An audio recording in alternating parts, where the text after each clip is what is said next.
ಸಂವಿಧಾನ ಅಂದರೆ ಏನು ಅಂತ ಫೌಂಡೇಶನ್ ಅಂತ ಹೇಳ್ತೇವಲ್ಲ, ಅದು ಇದ್ದರೆ ಮಾತ್ರ 1ನೇ ಮಹಡಿ 2ನೇ ಮಹಡಿ 3ನೇ ಮಹಡಿ ಕಟ್ಟಲಿಕ್ಕೆ ಆಗ್ತದೆ. ಆ ಫೌಂಡೇಶನ್ ಸ್ಟ್ರಾಂಗ್ ಇಲ್ಲ ಅಂತ ಆದರೆ ಆಗೋದಿಲ್ಲ. ಸಂವಿಧಾನ ಅಂದರೆ it's a foundation of a nation bereft of which we can't construct first or second floor like that. ಇನ್ನೂ ಒಂದು ಉದಾಹರಣೆ ಕೊಡಬೇಕಾದ್ರೆ ತಾಯಿಯ ಸ್ಥಾನ ಸಂವಿಧಾನ. ಹೇಗೆ ಮಕ್ಕಳಿಗೆ ಲೈನಲ್ಲಿ ಬಡಿಸ್ಕೊಂಡು ಬರ್ತಾಳೆ ಅಮ್ಮ, ಅವರು ಎಷ್ಟು ಅವರ ತಟ್ಟೆಗೆ ಬಿದ್ದು ಅದನ್ನು ಮಾತ್ರ ಊಟ ಮಾಡಬೇಕು, ಇನ್ನೊಬ್ಬರ ತಟ್ಟೆಯಿಂದ ಕಸಿಯುವುದು ಅಥವಾ ಹೇಗೆ ಇಲ್ಲ. ಹಾಗೆಯೇ ದ್ರೌಪದಿ ಮುರ್ಮು ಪ್ರೆಸಿಡೆಂಟಿಗೆ ಎಷ್ಟು ಅಧಿಕಾರ ಸಂವಿಧಾನವೇ ಕೊಡ್ತದೆ, ಪಂಚಾಯತ್ನ ಚೇರ್ಮನ್ಗೆ ಎಷ್ಟು ಅಧಿಕಾರ ಸಂವಿಧಾನವೇ ಕೊಡ್ತದೆ. ಎಲ್ಲ ಬಡಿಸಿದ ಹಾಗೆ ಭಾರಿ ಚೊಕ್ಕವಾಗಿ ಅಡುಗೆ ಮಾಡಿ ಬಡಿಸಿದ ಹಾಗೆ ಸಂವಿಧಾನ ಡಿಸ್ಟ್ರಿಬ್ಯೂಟ್ಸ್ ಪವರ್ಸ್ ಆ್ಯಂಡ್ ಫಂಕ್ಷನ್ಸ್ ಆಲ್ಸೋ. 2 ಉದಾಹರಣೆ ಕೊಟ್ಟೆ, ಅಮ್ಮನ ಉದಾಹರಣೆ ಕೊಟ್ಟೆ, ಫೌಂಡೇಶನ್ ಇದು. 3ನೇದು ನಾವೆಲ್ಲ ಒಂದೊಂದು ಕ್ರೀಡೆ ಆಟದ ಆಸಕ್ತಿ ಇರುವವರು ಅಥವಾ ಸ್ವತಃ ಕಾಲೇಜ್ ದಿನಗಳಲ್ಲೆಲ್ಲ ಕ್ರೀಡೆ ಭಾಗವಹಿಸಿದವರು, ಪ್ರತಿಯೊಂದು ಆಟಕ್ಕೆ ಅದು ಕ್ರಿಕೆಟ್ ಇರ್ಬೋದು, ಕಬಡ್ಡಿ ಇರ್ಬೋದು, ಥ್ರೋಬಾಲ್ ಇರ್ಬೋದು, ವಾಲಿಬಾಲ್ ಇರ್ಬೋದು, ಅದರದ್ದೇ ಆದಂಥ ರೂಲ್ಸ್ ಇದೆ, ಚೌಕಟ್ಟು. ಅದನ್ನು ಮೀರಿ ಗೆರೆ ದಾಟಿ ಹೋಗಲಿಕ್ಕಿಲ್ಲ. ಸಂವಿಧಾನ ಅಂದರೆ ಅದು rule book. Politics is A game not A battle. Politics is A game not A battle. So ಆ ಗೇಮ್ ಹೇಗೆ, ಈಗ ಕಬಡ್ಡಿ ಅಂತ ಒಬ್ಬ ಟೊಣಪ್ಪ ಇದ್ದಾನೆ, ಇನ್ನೊಬ್ಬ ನಿತ್ರಾಣ ಸಿಂಗ್ ಅಂತ ಇಟ್ಕೊಳ್ಳುವ. ಇವಾಗ ಕಬಡ್ಡಿ ಅಂತ ಓಡೋದು, ಅವನನ್ನು ಓಡಿಸ್ಕೊಂಡು ಹೋಗೋದು, ಕಾಂಪೌಂಡ್ ವಾಲ್ ಹಾರಿದ, ಹಾರಿ ಮುಟ್ಟಿ ಬಂದು ಔಟ್ ಅಂತ ಹೇಳಿ ಅದಿಲ್ಲ. ಗೆರೆಯ ಒಳಗೆ ಅದರ ರೂಲ್ಸ್ ಪ್ರಕಾರವೇ ಆಡಬೇಕು. 5 ವರ್ಷ ಕಮ್ಮಿ ಆಯಿತು ಅಂತ ಮುಖ್ಯಮಂತ್ರಿಗಳು ಪುನಃ 5 ವರ್ಷ ಕೊಡಿದನಿಗೆ ಇಲ್ಲ, ಮುಗೀತಂದರೆ ಮುಗೀತು. ಅದು ಅದರ ಒಳಗೆ ಆಡಬೇಕು. ಇದು 3ನೇದು ಉದಾಹರಣೆ ಕೊಡ್ತಾ ಇದ್ದೇನೆ. ಇನ್ನೂ ಒಂದು ಉದಾಹರಣೆ ಕೊಡಬೇಕಾದ್ರೆ ಕನ್ನಂಬಾಡಿ ಅಣೆಕಟ್ಟು, ಕೃಷ್ಣರಾಜ ಸಾಗರ ನಾವು ನೋಡಿದ್ದೇವೆ. ಅಲ್ಲಿಂದ ವರುಣ ನಾಲೆ, ಬೇರೆ ಬೇರೆ ನಾಲೆಗಳಲ್ಲಿ ಕೊಂಡೋಗ್ತಾರೆ. So it's a reservoir of power. Constitution is a reservoir of power. 1947 August 14 ಮಧ್ಯರಾತ್ರಿ ಲಾರ್ಡ್ ಮೌಂಟ್ ಬ್ಯಾಟನ್ ಎದ್ದು ನಿಂತು ಹೇಳಿದರು, ನಾವು ಬಿಟ್ಟಾಯಿತು, ಎಲ್ಲ ಪವರ್ ನಿಮಗೆ ಕೊಟ್ಟಿದ್ದೇವೆ. ಪವರ್ ಅಂದರೆ ಅದು ಕಣ್ಣಿಗೆ ಕಾಣುವುದಿಲ್ಲ, ಅದನ್ನು ಕೈಯಲ್ಲಿ ಮುಟ್ಟಿದರೆ ಆಗೋದಿಲ್ಲ. ಫ್ಯಾನ್ ತಿರುಗುತ್ತದೆ, ಇನ್ನೊಂದು ಕಡೆ ಕೂಲ್ ಮಾಡ್ತೀರಿ, ಇನ್ನೊಂದು ಕಡೆ hot plate. Power is A concept. ನಾವು ಹೋರಾಟ ಮಾಡಿದೆವು, ನೀವು ಬಿಟ್ಟು ಹೋಗಿ ಅಂತ, ಕೊನೆಗೆ ನಾವು ಹೋಗ್ತಾ ಇದ್ದೇವೆ, ಪವರ್ ನಿಮಗೆ ಹ್ಯಾಂಡ್ ಓವರ್ ಮಾಡಿದೆವು. ಆಗಸ್ಟ್ 14 ಮಧ್ಯರಾತ್ರಿ ನಮಗೆ ಸ್ವಾತಂತ್ರ್ಯ ಸಿಕ್ಕಿದ್ದು. ನೆಕ್ಸ್ಟ್ ಡೇ ನಾವು ಧ್ವಜ ಹಾರಿಸಿದೆವು. ಆ ಪವರನ್ನು 100 ಅಂತ ತಗೊಳ್ಳಿ. Is A reservoir of power. 100% power ನಮಗೆ ಸಿಕ್ಕಿತ್ತು ಇಂಡಿಯನ್ಸಿಗೆ. ಅದನ್ನು ಡಿವೈಡಿಂಗ್ ಆ್ಯಂಡ್ ಡಿಸ್ಟ್ರಿಬ್ಯೂಟಿಂಗ್, ಬರೀ ಡಿವೈಡಿಂಗ್ ಅಲ್ಲ, ಡಿಸ್ಟ್ರಿಬ್ಯೂಷನ್, ಅದು ಸಂವಿಧಾನ ಮಾಡ್ತದೆ. ಎಲ್ಲ ನಾಲೆಗಳಿಗೆ ಕಳಿಸಿಕೊಟ್ಟ ಹಾಗೆ central government, state government, local government practical ಆಗಿ. ಅದೇ ರೀತಿ ಲೆಜಿಸ್ಲೇಚರ್, ಎಕ್ಸಿಕ್ಯೂಟಿವ್, ಜುಡಿಷಿಯರಿ, ಹಾರಿಜಾಂಟಲ್ ಎಲ್ಲ ಡಿವೈಡ್ ಮಾಡುವಂಥದ್ದು. ಇದು ಸಂವಿಧಾನ ಮಾಡ್ತಾರೆ. ಬಹಳ ಸ್ಪಷ್ಟವಾದ ರೇಖೆಗಳು ಸಂವಿಧಾನದ ಬಗ್ಗೆ ಹೇಳುವಾಗ ದೇರ್ ಶುಡ್ ಬಿ ನೋ ಆ್ಯಂಬಿಗ್ಯುವಿಟಿ ಅಂತ ಒಂದು ಸೂತ್ರ ಉಂಟು. ಆ್ಯಂಬಿಗ್ಯುವಿಟಿ ಅಂದರೆ ಅಲ್ಲಿ ಡೌಟ್ ಬರಬಾರ್ದು, ಅಷ್ಟು ಕ್ರಿಸ್ಟಲ್ ಕ್ಲಿಯರ್ ಆಗಿರಬೇಕು.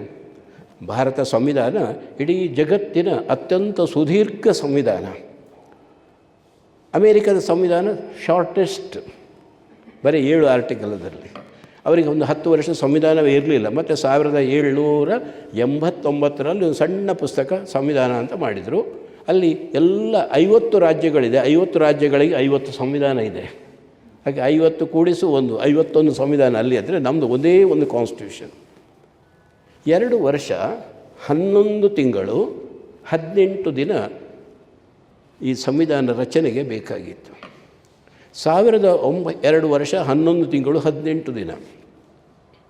1945ರಲ್ಲಿ ಇಂಗ್ಲೆಂಡ್ನಲ್ಲಿ ಕ್ಲೆಮೆಂಟ್ ಅಟ್ಲಿ ಪ್ರೈಮ್ ಮಿನಿಸ್ಟರ್ ದೆನ್ ಅವರು ಅನೌನ್ಸ್ ಮಾಡಿದರು, ನಾವು ಸ್ವಾತಂತ್ರ್ಯ ಕೊಡ್ತೇವೆ ಅಂತ ಡಿಕ್ಲೇರ್ ಮಾಡಿದರು. 46ರಲ್ಲಿ ಡಿಸೆಂಬರ್ 9ನೇ ತಾರೀಕು, ಇನ್ನೂ ಕೂಡ ಸ್ವಾತಂತ್ರ್ಯ ಉದಯ ಆಗಲಿಲ್ಲ, ಅವ್ರು ಹೇಳಿದರು ನಾವು ಹೋಗ್ತೇವೆ, ನೀವು ಹೋಗಿಂತ ನಾವು ಹೋರಾಟ ಮಾಡಿದವರು ನಾವು ಹೋಗ್ತೇವೆ. ಹೋಗುವ ಮೊದಲು ನೀವು ಏನೂ ಎಲ್ಲ ವ್ಯವಸ್ಥೆ ಬೇಕು ನಿಮಗೆ, ಯಾಕಂದರೆ ನಮ್ಮ ಟ್ರೈನ್ ಬಂದು ಇಲ್ಲಿ ನಿಲ್ತದೆ, ಟಕ್ ಅಂತ ನಿಲ್ತದೆ. ಇನ್ನು ಮುಂದೆ ನೀವು ಹೇಗೆ ಹೋಗ್ತೀರಿ ನೀವೇ ಆಲೋಚನೆ ಮಾಡಬೇಕು. ಅದಕ್ಕಾಗಿ ನೀವು ಎಲ್ಲ ಡಾಕ್ಯುಮೆಂಟೇಷನ್ ಮಾಡಿ ಬರೆದಿಡಿ ಅಂತ ಅವರು ಹೇಳಿದರು. ಹಾಗೆ ಡಿಸೆಂಬರ್ 9ನೇ ತಾರೀಕು 1946 ನವದೆಹಲಿಯಲ್ಲಿ ಸುಮಾರು 300 ಮಂದಿ ಸೇರಿಕೊಂಡ್ರು. ಅವರು 2 ವರ್ಷ 11 ತಿಂಗಳು 18 ದಿನ ತಮ್ಮ ಸಂಪೂರ್ಣ ಅನುಭವವನ್ನು ಧಾರೆ ಎರೆದರು. ಡಾಕ್ಟರ್ ಬಾಬು ರಾಜೇಂದ್ರ ಪ್ರಸಾದ್ ಮೇಲೆ ಕೂತ್ಕೊಳಿಸಿದರು ಅಧ್ಯಕ್ಷರು ಅಂತ. Benegal Narasimharao constitution adviser. 22 ಕಮಿಟಿಗಳಾಯಿತು ಬೇರೆ ಬೇರೆ ವಿಷಯಕ್ಕೆ. ಬ್ರೈನ್ ಸ್ಟಾರ್ಮಿಂಗ್ ಅಂತಂದರೆ ಅಷ್ಟು ಕರೆಕ್ಟ್ ಆಗಬೇಕು, ಅವರು ಮತ್ತೆ ರೆಡಿ ಮಾಡಬೇಕು. ಅದಕ್ಕೆಲ್ಲ ಡ್ರಾಫ್ಟಿಂಗ್ ಕಮಿಟಿ ಅಂತ ಪ್ರಧಾನ ಭೂಮಿಕೆಯನ್ನು 8 ಮಂದಿದ್ದು ಒಂದು ಕಮಿಟಿ ಮಾಡಿದರು. ಮಹಾತ್ಮ ಗಾಂಧಿ ಹೇಳಿದರು ನೆಹರೂರವ್ರ ಹತ್ರ BR ಅಂಬೇಡ್ಕರನ್ನು ಡ್ರಾಫ್ಟಿಂಗ್ ಕಮಿಟಿಗೆ ಚೇರ್ಮನ್ ಮಾಡಿ ಅಂತ. Because is an intellectual giant. ಅದರಲ್ಲಿ ಇದ್ದಂಥ 8 ಮಂದಿ doctor KM Munshi, Gopalaswami Ayyangar, Krishnaswami Iyer, TT Krishnamachari, Syed Mohammed Saadulla ಎಲ್ಲ ಸಣ್ಣ ಕಮಿಟಿ. ಅದು 8 ಜನರದ್ದು ಡ್ರಾಫ್ಟಿಂಗ್. ಅವರೆಲ್ಲ ಮೂವಿಂಗ್ ಎನ್ಸೈಕ್ಲೋಪೀಡಿಯಾ ಇದ್ದ ಹಾಗೆ ಅಷ್ಟು ನಾಲೆಜ್ ಇದ್ದವರು. ಒಂದು ಕಡೆಯಲ್ಲಿ ದೊಡ್ಡ ಕಾನ್ಸ್ಟಿಟ್ಯೂಂಟ್ ಅಸೆಂಬ್ಲಿ 300 ಮಂದಿ, ಎಕ್ಸಾಕ್ಟ್ಲಿ ಹೇಳಬೇಕಾದ್ರೆ 299 ಕೌಂಟ್ ಮಾಡಿ ಹೇಳಬೇಕಾದ್ರೆ ನಮ್ಮ ಕರ್ನಾಟಕದ ದಕ್ಷಿಣ ಕನ್ನಡ ಜಿಲ್ಲೆಯಿಂದ 5 ಮಂದಿ ಭಾಗವಹಿಸಿದ್ದಾರೆ ಅದರಲ್ಲಿ. Benegal Narasimha Rao is a constitutional adviser. Ambedkar ಅವರ ಹೆಸರನ್ನು ಹೇಳ್ತಾರೆ. ಹಾಗೆ ಮಿಸ್ಟರ್ ಕಾಮತ್ ಅಂತ ಬರ್ತಾರೆ, ಹುಂಡಿ Vishnu Kamath, HV Kamath ICS officer ಆಗಿದ್ದವರು. ಅವರು ರಾಜೀನಾಮೆ ಕೊಟ್ಟು ಫ್ರೀಡಮ್ ಫೈಟರ್ ಆದರು. ಆನಂತರ ಸಂವಿಧಾನ ಸಭೆಯಲ್ಲಿ ಭಾಗವಹಿಸಿದರು. ಮಧ್ಯಪ್ರದೇಶದಿಂದ ಲೋಕಸಭೆಗೆ ಆರಿಸಿ ಹೋದವರು HV ಕಾಮತ್ ಅಂತ. ಅವರನ್ನು ಸ್ವತಃ ನಾನು ಕಂಡು ಕಾಲು ಮುಟ್ಟಿ ನಮಸ್ಕಾರ ಮಾಡಿ ಆಗಿನ 70ರ ದಶಕದಲ್ಲಿ ಕೆನರಾ ಕಾಲೇಜಿಗೆ ಕರೆಸಿದ್ದೆ, ಭಾಷಣ ಮಾಡಿದ್ದಾರೆ. Very brilliant, highest number of amendments ಮಾಡಿದವರು. ಈಗ ಹೆಚ್ಚಿನವರನ್ನು ನೆನಪಿಟ್ಟುಕೊಂಡಿಲ್ಲ. ಅಂತೂ 5 ಮಂದಿ ನಮ್ಮ ದಕ್ಷಿಣ ಕನ್ನಡ ಜಿಲ್ಲೆಯ ಬಗ್ಗೆ ನಾನು ಹೇಳುವಾಗ ಅಂತೂ ಸುಮಾರು 300 ಮಂದಿ ಪ್ರತಿಯೊಂದು ಶಬ್ದಗಳನ್ನು 7,000 ಅಮೆಂಡ್ಮೆಂಟ್ಸಿಗೆ ಅಲ್ಲಿ ಪ್ರಪೋಸಲ್ ಬಂದಿತ್ತು. ಅದರಲ್ಲಿ ಸುಮಾರು 2,600 ಅಮೆಂಡ್ಮೆಂಟ್ಸ್. ಅಂದರೆ ಒಂದು ಶಬ್ದ ಕೂಡ ಆಚೀಚೆ ಆಗಬಾರ್ದು. ಅದು ಈ ಮಡಿಕೆ ಹೊಡೆಯೋ ಸ್ಪರ್ಧೆ ಅಂತ ನಾವು ಸಣ್ಣದಿರೋದು, ಇಲ್ಲಿ ಸ್ಟ್ರೈಟ್ ಇದ್ದರೆ ಶುರುವಿನ ಸ್ಟೆಪ್ಪೇ ರಾಂಗ್ ಹೋದರೆ ಅದು ಬೇರೆ ಕಡೆ ಹೋಗ್ತದೆ, ಕರೆಕ್ಟಾಗಿರಬೇಕು. ಹಾಗೆಯೇ ಅಂತೂ 1946ರಲ್ಲಿ ವರ್ಕ್ ಶುರುವಾಯಿತು, 49ರಲ್ಲಿ ಮುಗಿಯಿತು. ಇದರ ಮಧ್ಯೆ ತುಂಬ ಕೆಲಸಗಳು, ಅಪ್ಸ್ ಆ್ಯಂಡ್ ಡೌನ್ಸ್. ಭಾರತ ಸ್ವಾತಂತ್ರ್ಯ ಬಂತು, ಭಾರತದ ವಿಭಜನೆ ಆಯಿತು, ಅತ್ಯಂತ ದಾರುಣವಾದಂಥ ಪರಿಸ್ಥಿತಿ. ರೆಫ್ಯೂಜೀಸ್ ಅಲ್ಲಿಂದ ಲಕ್ಷಾಂತರ ಜನ ಬಂದರು. 5 ಪಾಕಿಸ್ತಾನಕ್ಕೆ ಹೇಳಿದ್ದ ಮೊಹಮ್ಮದ್ ಅಲಿ ಜಿನ್ನಾ 2 ಸಿಕ್ಕಿತು. ಇನ್ನೊಂದು ಕಡೆಯಲ್ಲಿ ರಾಜ ಮಹಾರಾಜರು ಅವರಿಗೆ ಕೂಡ 100% ಫ್ರೀಡಮ್. ಇಂಡಿಯನ್ ಇಂಡಿಪೆಂಡೆನ್ಸ್ ಆ್ಯಕ್ಟ್ನಲ್ಲಿ ಕ್ಲಿಯರ್ ಬರೆದಿದ್ದಾರೆ. ಆಲ್ ದಿ ರಾಜಾಸ್ ಮಹಾರಾಜಾಸ್ ಎಲ್ಲರೂ ಸಹ, ಛೋಟಾ ಮಹಾರಾಜರು ಎಲ್ಲರಿಗೂ 562, ಒಂದೆರಡಲ್ಲ, ಅವರನ್ನು ಒಟ್ಟು ಸೇರಿಸುವಂಥದ್ದು. ಯಾವ ಬಿಸ್ಮಾರ್ಕಿಗೆ ಯುನಿಫಿಕೇಷನ್ ಆಫ್ ಜರ್ಮನಿ ಅದರ 10 ಪಾಲು ಕಷ್ಟ ಇಲ್ಲಿದ್ದು. ಅದರ ಬಗ್ಗೆ ಪುನಃ ಒಂದು ಸಂದರ್ಭದಲ್ಲಿ ಹೇಳ್ತೇನೆ. ಈಗ ಸಂವಿಧಾನದ ಬಗ್ಗೆ ಹೇಳ್ತಾ ಇದ್ದೇನೆ, ಇನ್ನೂ ಶುರು ಮಾಡಲಿಲ್ಲ ನಾನು.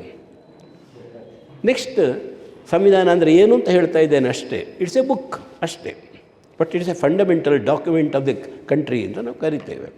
Next, out of vacuum a constitution is not created. ಅಂದರೆ ಒಂದು ಮ್ಯಾಜಿಕ್ ಮಾಡಿದಾಗೆ ಸಂವಿಧಾನ ತೆಕ್ಕೊಳ್ಳಿ ಅಂತ ಇಲ್ಲ. Series of historical incidents and accidents finally culminate in the formation of a constitution of a nation.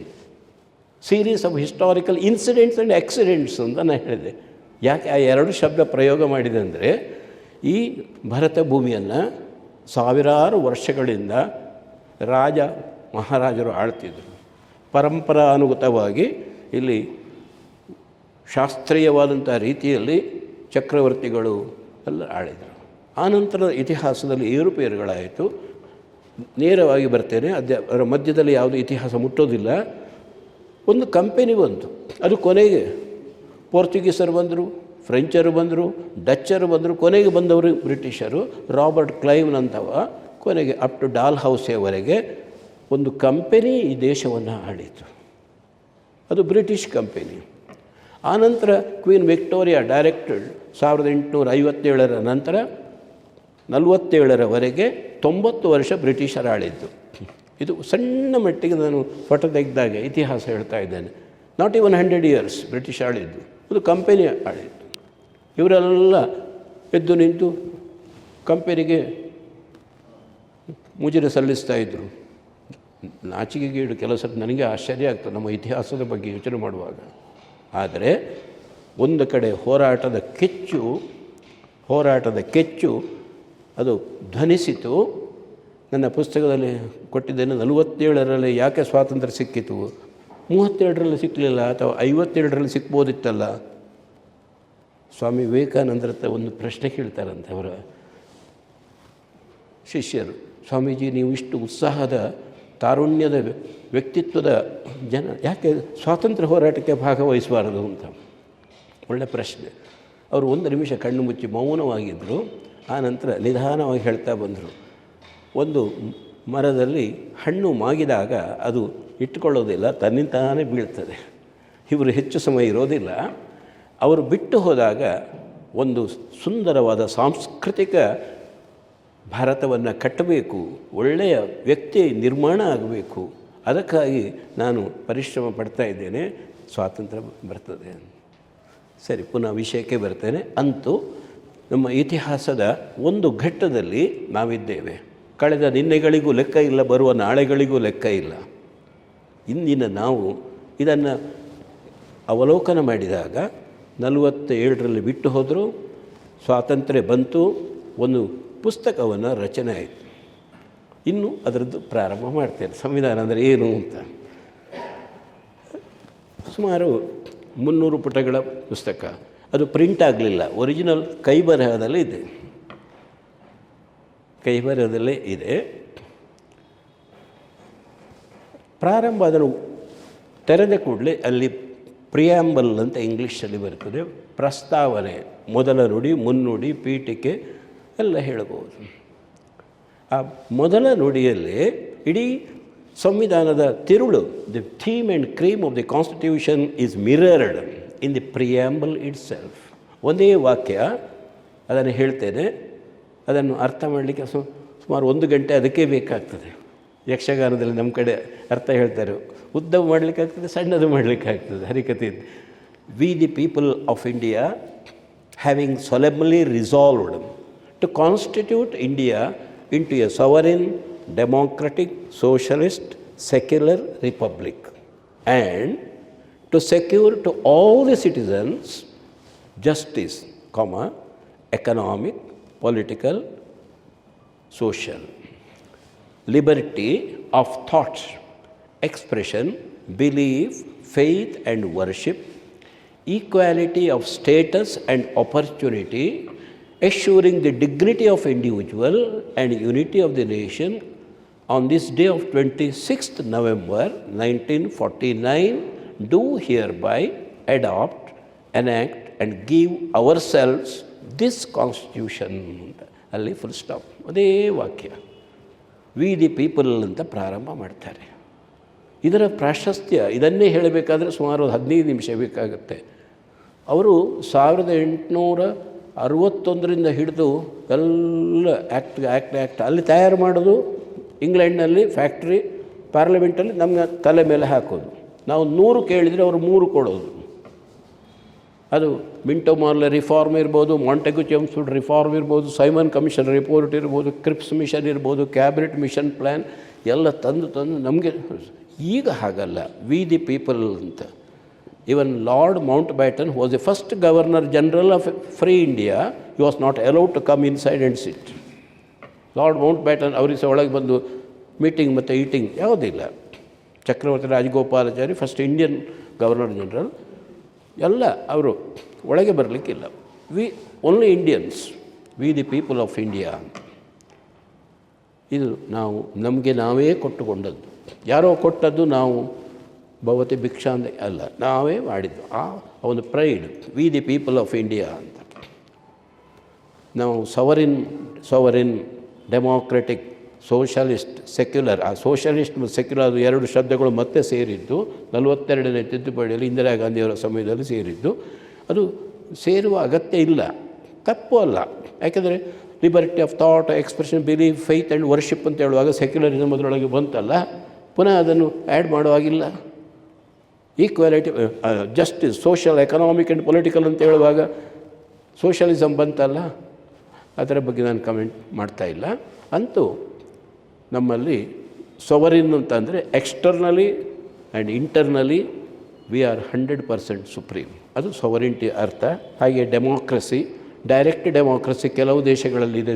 ಉದಾಹರಣೆಗೆ ಸ್ವಿಟ್ಜರ್ಲ್ಯಾಂಡ್ನಲ್ಲೆಲ್ಲ ಅವರಿಗೆ ಜನರಿಗೆ ಕಾನೂನು ಮಾಡುವಂಥದ್ದು ಒಂದು ಪವರ್ ಉಂಟು, ಅದನ್ನೆಲ್ಲ ಹೇಳೋದು. ನಮ್ಮದು ರೆಪ್ರೆಸೆಂಟೇಟಿವ್ ಡೆಮೋಕ್ರಸಿ. ಹೀಗೆ ಎಲ್ಲ ಆಗಿ ನಾವು ಈ ಸಂವಿಧಾನವನ್ನು ನಮಗೆ ನಾವೇ ಕೊಟ್ಟುಕೊಳ್ತೇವೆ. Adopt, enact and give ourselves this constitution 1949 ಅಂತ ಬಂತು. ನಾನು ಕೂಡ 1949 ಮಾಡೆಲ್. ನಾವು ಸಂವಿಧಾನ ಕೂಡ 1949. ಹಾಗೆ ನಮಗೊಂದು ಮೋರ್ ದೆನ್ ಹಾಫ್ ಸೆಂಚುರಿ. ನನಗೆ I am A student of constitution of India. ಇವತ್ತು ಕೂಡ ನಮ್ಮ ಲೈಬ್ರರಿ, ನನ್ನ ಮನೆಯಲ್ಲಿ ಬೇಕಾದಷ್ಟು ಹೊಸ ಹೊಸ ಪುಸ್ತಕಗಳು ಬಂದರೆ ನಾನು ಅದನ್ನು ಅಧ್ಯಯನ ಮಾಡ್ತೇನೆ. ನಂದು 75 ವರ್ಷ ತುಂಬಿತು, ಸಂವಿಧಾನಕ್ಕೂ ಕೂಡ 75 ವರ್ಷ. ಹೀಗೆ ಪ್ರಿಯಾಂಬಲ್ ಅಂತ ಇದೆ.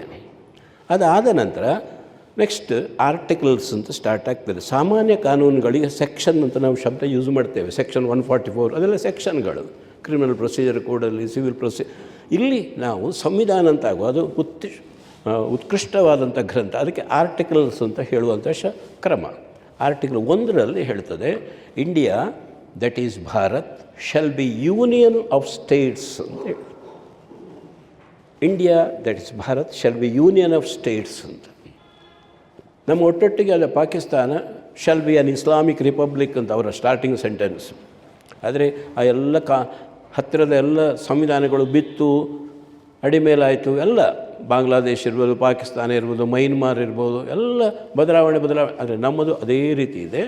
India that is Bharat shall be union of States ಅಂತ. ಇದಕ್ಕೆ ತುಂಬ ಅರ್ಥ ಹೇಳಲಿಕ್ಕಾಗ್ತದೆ. ಎಂಥದ್ದು? ದೊಡ್ಡ ರಾಷ್ಟ್ರ ಅಮೇರಿಕಾ, ಆಸ್ಟ್ರೇಲಿಯಾ ಅಥವಾ ಕೆನಡಾ, ಅಲ್ಲೆಲ್ಲ ಫೆಡರಲ್ ಅಂತ ಶಬ್ದ ಯೂಸ್ ಮಾಡ್ತಾರೆ. ಒಂದು ಕೇಂದ್ರ, ತುಂಬ ರಾಜ್ಯಗಳು, ದೊಡ್ಡ ದೇಶ. ಸಣ್ಣ ದೇಶ ನೇಪಾಳ, ಶ್ರೀಲಂಕಾ, ಬ್ರಿಟನ್, ಫ್ರಾನ್ಸ್, ಒಂದೇ ಕೇಂದ್ರ, ರಾಜ್ಯಗಳಿಲ್ಲ, ರಾಜ್ಯ ಸರ್ಕಾರಗಳು ಇಲ್ಲ. ಅಲ್ಲಿ ಯುನಿಟರಿ ಅಂತ ಹೇಳ್ತಾರೆ.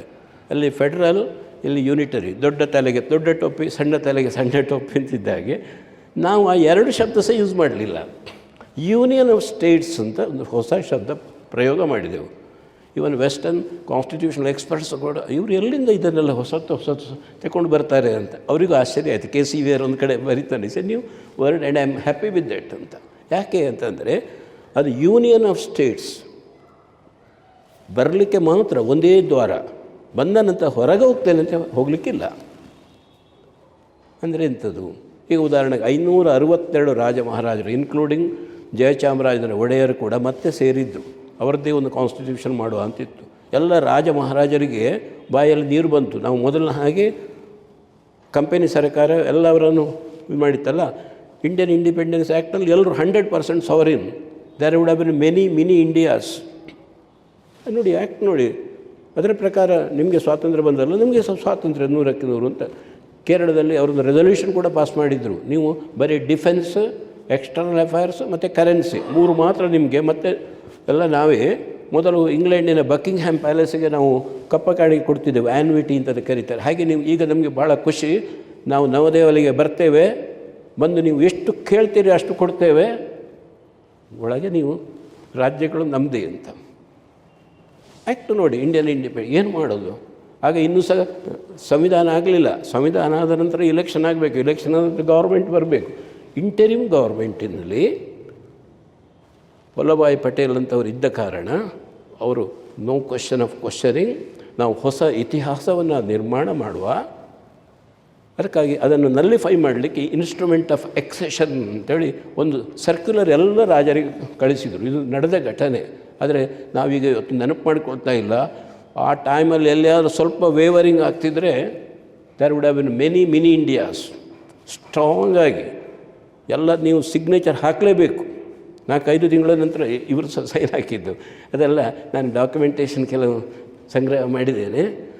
ನಮ್ಮ ಪೋಸ್ಟ್ ಡಾಕ್ಟರ್ ರಿಸರ್ಚ್ ಸಂದರ್ಭದಲ್ಲಿ ಎಲ್ಲ ಒಬ್ಬರಿಬ್ಬರು ಅಲ್ಲ, ಒಂದು 500ರ ಮೇಲೆ ರಾಜ ಮಹಾರಾಜರಿದ್ದರು. ಕೆಲವು ಕಡೆಯಲ್ಲಿ 20-30 ಜನ ಇಲ್ಲಿ ನಾವು ಸೇರಿದ್ದೇವಲ್ಲ, ಹಾಗೆ ರಾಜರನ್ನೆಲ್ಲ ಸೇರಿಸಿ ಕೈ ಮುಗಿದು ವಲ್ಲಭಾಯಿ ಪಟೇಲ್ ಕೇಳಿಕೊಳ್ತಿದ್ರಂತೆ, ದಯವಿಟ್ಟು ಹೊಸ ಇತಿಹಾಸಕ್ಕೆ ಪದಾರ್ಪಣೆ ಮಾಡುವ, ದಯವಿಟ್ಟು ನಿಮ್ಮ ರಾಜ್ಯಗಳನ್ನು ಕೊಟ್ಟು ಬಿಡಿ ಅಥವಾ ಬಿಟ್ಟುಕೊಡಿ ಅಂತ. ಎಲ್ಲ ಆಗಿ ಹೇಳುವಾಗ ಒಂದು ಮಾತು ಎಚ್ಚರಿಕೆ ಕೊಡ್ತಿದ್ರಂತೆ, ಒಂದು ವೇಳೆ ನೀವು ಕೊಡದಿದ್ದರೆ ಏನು ಮಾಡಬೇಕು ಅಂತ ನಮಗೆ ಗೊತ್ತಿದೆ ಅಂತ. ಅಷ್ಟೇ ಹೇಳುವಾಗ ರಾಜರಿಗೆಲ್ಲ ಬೆವರಲಿಕ್ಕೆ ಶುರು ಆಗ್ತಿತ್ತಂತೆ. ಯಾಕೆ? ಆರ್ಮಿ, ನೇವಿ, ಏರ್ಫೋರ್ಸ್ ಇರೋದು ಗೌರ್ಮೆಂಟ್ ಆಫ್ ಇಂಡಿಯಾದ ಹತ್ತಿರ. ಡಿವೈಡ್ ಆದಾಗ ಅದು ಕೂಡ ಡಿವೈಡ್ ಆಯಿತು, ಇಂಡಿಯಾ ಮತ್ತು ಪಾಕಿಸ್ತಾನ ಆರ್ಮಿ ಎಲ್ಲ ಡಿವೈಡ್ ಆಯಿತು. ಅಂತೂ ಆಗ ಹೇಳುವಾಗ ಮತ್ತೇನು ಉಪಾಯ ಇಲ್ಲ. ಆದರೂ ಕೂಡ 3 ಜನ ಸೈನ್ ಹಾಕಲಿಲ್ಲ. One of the richest Nizam of Hyderabad sign ಹಾಕೋದಿಲ್ಲ ಅಂತ. ಪಾಕಿಸ್ತಾನಕ್ಕೆ ವಿಶ್ವಸಂಸ್ಥೆಗೆ ಅಂಬ್ಯಾಸಡರ್ ಕರೆಸಿಕೊಳ್ಳಲಿಕ್ಕೆಲ್ಲ ರೆಡಿಯಾಗಿದೆ. ಇನ್ನು ಸ್ವಲ್ಪ ಲೇಟಾಗಿದ್ದರೆ ಆಗ ಇಂಟರ್ನ್ಯಾಷನಲ್ ಲಾ ಅದಕ್ಕೆ ಅಪ್ಲೈ ಆಗ್ತದೆ. ಅಷ್ಟರ ಒಳಗೆ within 3 days he has been humble down, ದಮ್ಮಯ್ಯ ಅಂತ.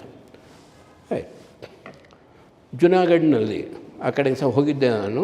ಅಲ್ಲಿ ಜನ ದಂಗೆ ಇದ್ದರು. ನವಾಬ್ ಆಫ್ ಜುನಾಗಢ್ ಸೈನ್ ಹಾಕಲಿಲ್ಲ. ಗುಜರಾತ್ನಲ್ಲಿ ಜನ ದಂಗೆ ಇದ್ದರು. ರಾತ್ರಿ ಬೆಳಗಾಗೋದ್ರೊಳಗೆ ಅವ ಪಾಕಿಸ್ತಾನಕ್ಕೆ ಓಡಿದ. ಅವನು 42 ಜನ ಹೆಂಡತಿ ಅಂದಿರೋದನ್ನು ಸಮೇತ ಹಿಡ್ಕೊಂಡು, ನಾಯಿ ಮರಿಗಳು ಎಲ್ಲ ಒಟ್ಟಿಗೆ ಅರಮನೆ ಖಾಲಿ. ರಾಜ ಹರಿಸಿಂಗ್ ಅವ್ರಿಗೆ ಏನು ಮಾಡೋದು ಗೊತ್ತಾಗಲಿಲ್ಲ. ಯಾಕೆಂದರೆ ಕಾಶ್ಮೀರದ ಮುಸ್ಲಿಮ್ಸ್ ಬಾಹುಳ್ಯ, ಪಾಕಿಸ್ತಾನಕ್ಕೆ ಸೇರಬೇಕು ಅಂತ ಜನರ ಒತ್ತಡ, ಅಲ್ಲಿಗೆ ಸೇರಲಿಕ್ಕೆ ಆಗೋದಿಲ್ಲ, ಈ ಕಡೆಯಿಂದ ಬರಲಿಕ್ಕೂ ಆಗೋದಿಲ್ಲ. ಸ್ಟ್ಯಾಂಡ್ ಸ್ಟಿಲ್ ಅಗ್ರಿಮೆಂಟ್ ಅಂತ ಮಾಡಿಕೊಂಡದ್ದು. ಸ್ವಾತಂತ್ರ್ಯ ಬರುವಾಗ ಜಮ್ಮು ಕಾಶ್ಮೀರ ನಮ್ಮಲ್ಲಿ ಇರಲಿಲ್ಲ. ಆ ನಂತರ ಅವರು ಅಕ್ಟೋಬರ್ 26ಕ್ಕೆ ಸಿಗ್ನೇಚರ್ ಹಾಕಿ ಇಡೀ ಬಿಟ್ಟುಕೊಟ್ಟದ್ದು. ಯಾಕೆಂತಂದರೆ ಅಲ್ಲಿ ಪಾಕಿಸ್ತಾನ ಅಟ್ಯಾಕ್ ಮಾಡಿ ಆಯಿತು. 2 ತಿಂಗಳು ಕಾಯಲಿಕ್ಕೆ ಪುರ್ಸೊತ್ತಿಲ್ಲ. ಆಗಸ್ಟ್ನಲ್ಲಿ ಸ್ವಾತಂತ್ರ್ಯ ಸಿಕ್ಕಿದ್ದು. ಸೆಪ್ಟೆಂಬರ್, ಅಕ್ಟೋಬರ್ದಲ್ಲಿ ಕಾಶ್ಮೀರದ ಮೇಲೆ ಆಕ್ರಮಣ ಆದಾಗ ಅಲ್ಲಿಯ ಡೋಗ್ರಾ ರೆಜಿಮೆಂಟಿಗೆ ಇದು ಮಾಡಲಿಲ್ಲ, ಸೈನ್ ಹಾಕಿ ಸೇರಿಸಿದರು. ಆದರೆ ಈಗಲೂ 1/3 ಕಾಶ್ಮೀರ ನಮ್ಮ ಹತ್ರ ಇಲ್ಲ.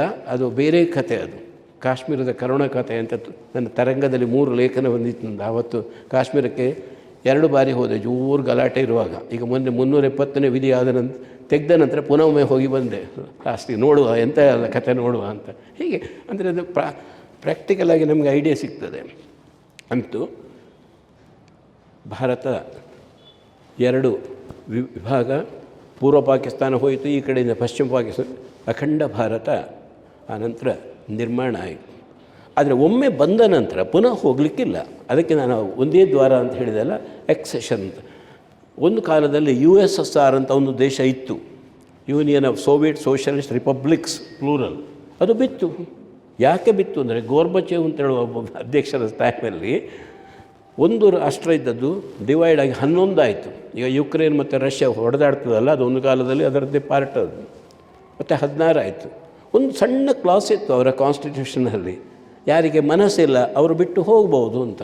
ಅದೇ ಕ್ಲಾಸನ್ನು ಉಪಯೋಗಿಸಿ ಬಿಟ್ಟು ಹೋದ್ರಲ್ಲ. ನಮ್ಮಲ್ಲಿ ಬಾಗಿಲೇ ಇಲ್ಲ ಹೊರಗೆ ಹೋಗಲಿಕ್ಕೆ, ಸಂವಿಧಾನ ಹೊಡಿಬೇಕಷ್ಟೆ. ಅಷ್ಟು ಕರೆಕ್ಟಾಗಿ ಈಗ ರಾಜ ಮಹಾರಾಜರೆಲ್ಲ ಸೇರಿದರು. ಇನ್ನೊಂದು ಕಡೆಯಲ್ಲಿ ಫ್ರೆಂಚರು ಕೂಡ 47ರಲ್ಲಿ ಸ್ವಾತಂತ್ರ್ಯ ಕೊಡಲಿಲ್ಲ. ನೀವು ಅದರ ಹಿಸ್ಟ್ರಿ ನೋಡಬೇಕು. ಪಾಂಡಿಚೇರಿ, ಮಾಹೆ, ಕಾರೈಕಲ್, ತೂತುಕುಡಿ, ಚಂದ್ರಭಾಗ ಅವರೆಲ್ಲ ಮನಸ್ಸಿಲ್ಲದ ಮನಸ್ಸಲ್ಲಿ ಒಂದೊಂದೇ ಹೆಜ್ಜೆ ಹಿಂದೆ ಹೋಗ್ತಾರಲ್ಲ, ಹಾಗೆ ಹೋಗಿ ಅವರಿಗೆ ಸಂಧಾನ ಮಾಡಿ ಮಿಕ್ಲಿ ಪೋಲೆ ಅಂತ ನಾವು ತುಳುವಲ್ಲಿ ಹೇಳ್ತೇವೆ. ನೀವು ಸಹ ಹೋಗಿ, ಅವರು ಹೋದ್ರಲ್ಲ, ನೀವು ಒಟ್ಟಿಗೆ ಹೋಗಿ ಅಂತ ಕೈ ಮುಗಿದ್ಬೋದ್ರು ಅವರು. ಗೋವಾದವರು ಡ್ಯೂ ಡಾಮನ್ ಬಿಡಲಿಲ್ಲ. ಒಂದು ಸ್ವಾರಸ್ಯವಾದಂಥ ಘಟನೆ, ಅಲ್ಲಿ ಕ್ಯಾಬಿನೆಟ್, ಇಂಟರಿಮ್ ಗೌರ್ಮೆಂಟಿನ ಕ್ಯಾಬಿನೆಟ್ ಮೀಟಿಂಗ್ ಆಗ್ತಾಯಿತ್ತಂತೆ. ನೆಹರು ಪ್ರಿಸೈಡ್ ಮಾಡಿದರು. ಎಜೆಂಡಾ ಗೋವಾ, ಡ್ಯೂ ಡಾಮನ್, ಅಲ್ಲಿಂದ ಪೋರ್ಚುಗೀಸರನ್ನು ಹೇಗೆ ಹೊರದಬ್ಬುವುದು ಅಂತ. ಆ ಶಬ್ದ ಯೂಸ್ ಮಾಡಿದ್ದಾನೆ, ಹೊರದಬ್ಬುದು ಅಂತ. ಎಲ್ಲರೂ ಮಾತಾಡಿದರು, ಸತ್ಯಾಗ್ರಹವೇ ಮಾಡಬೇಕು, ನಾನ್ ವಯಲೆನ್ಸ್, ಹಾಗೆ ಹೀಗೆ ಅಂತೇಳಿ ಎಲ್ಲರದು. ಆದರೂ ಮಾತಾದರು, ಒಬ್ಬರು ಮಾತಾಡೋದೇ ಇಲ್ಲ. ಸರ್ದಾರ್ ವಲ್ಲಭಾಯಿ ಪಟೇಲ್ ಅವರದ್ದು ವಿಷಯ ನೆಹರು ಕೇಳಿದರು, why mister Patel you are keeping quiet, ನಿಮ್ಮದೇ ಟಾಪಿಕ್ ಬರ್ತಾ ಉಂಟಲ್ಲ, ನೀವು ಮಾತಾಡಬೇಕಲ್ಲ ಅಂತ. ಇವರು ಏನು ಮಾತಾಡಲಿಲ್ಲ, ಹೀಗೆ ಗಂಟೆ ತೋರಿಸಿದ್ರು.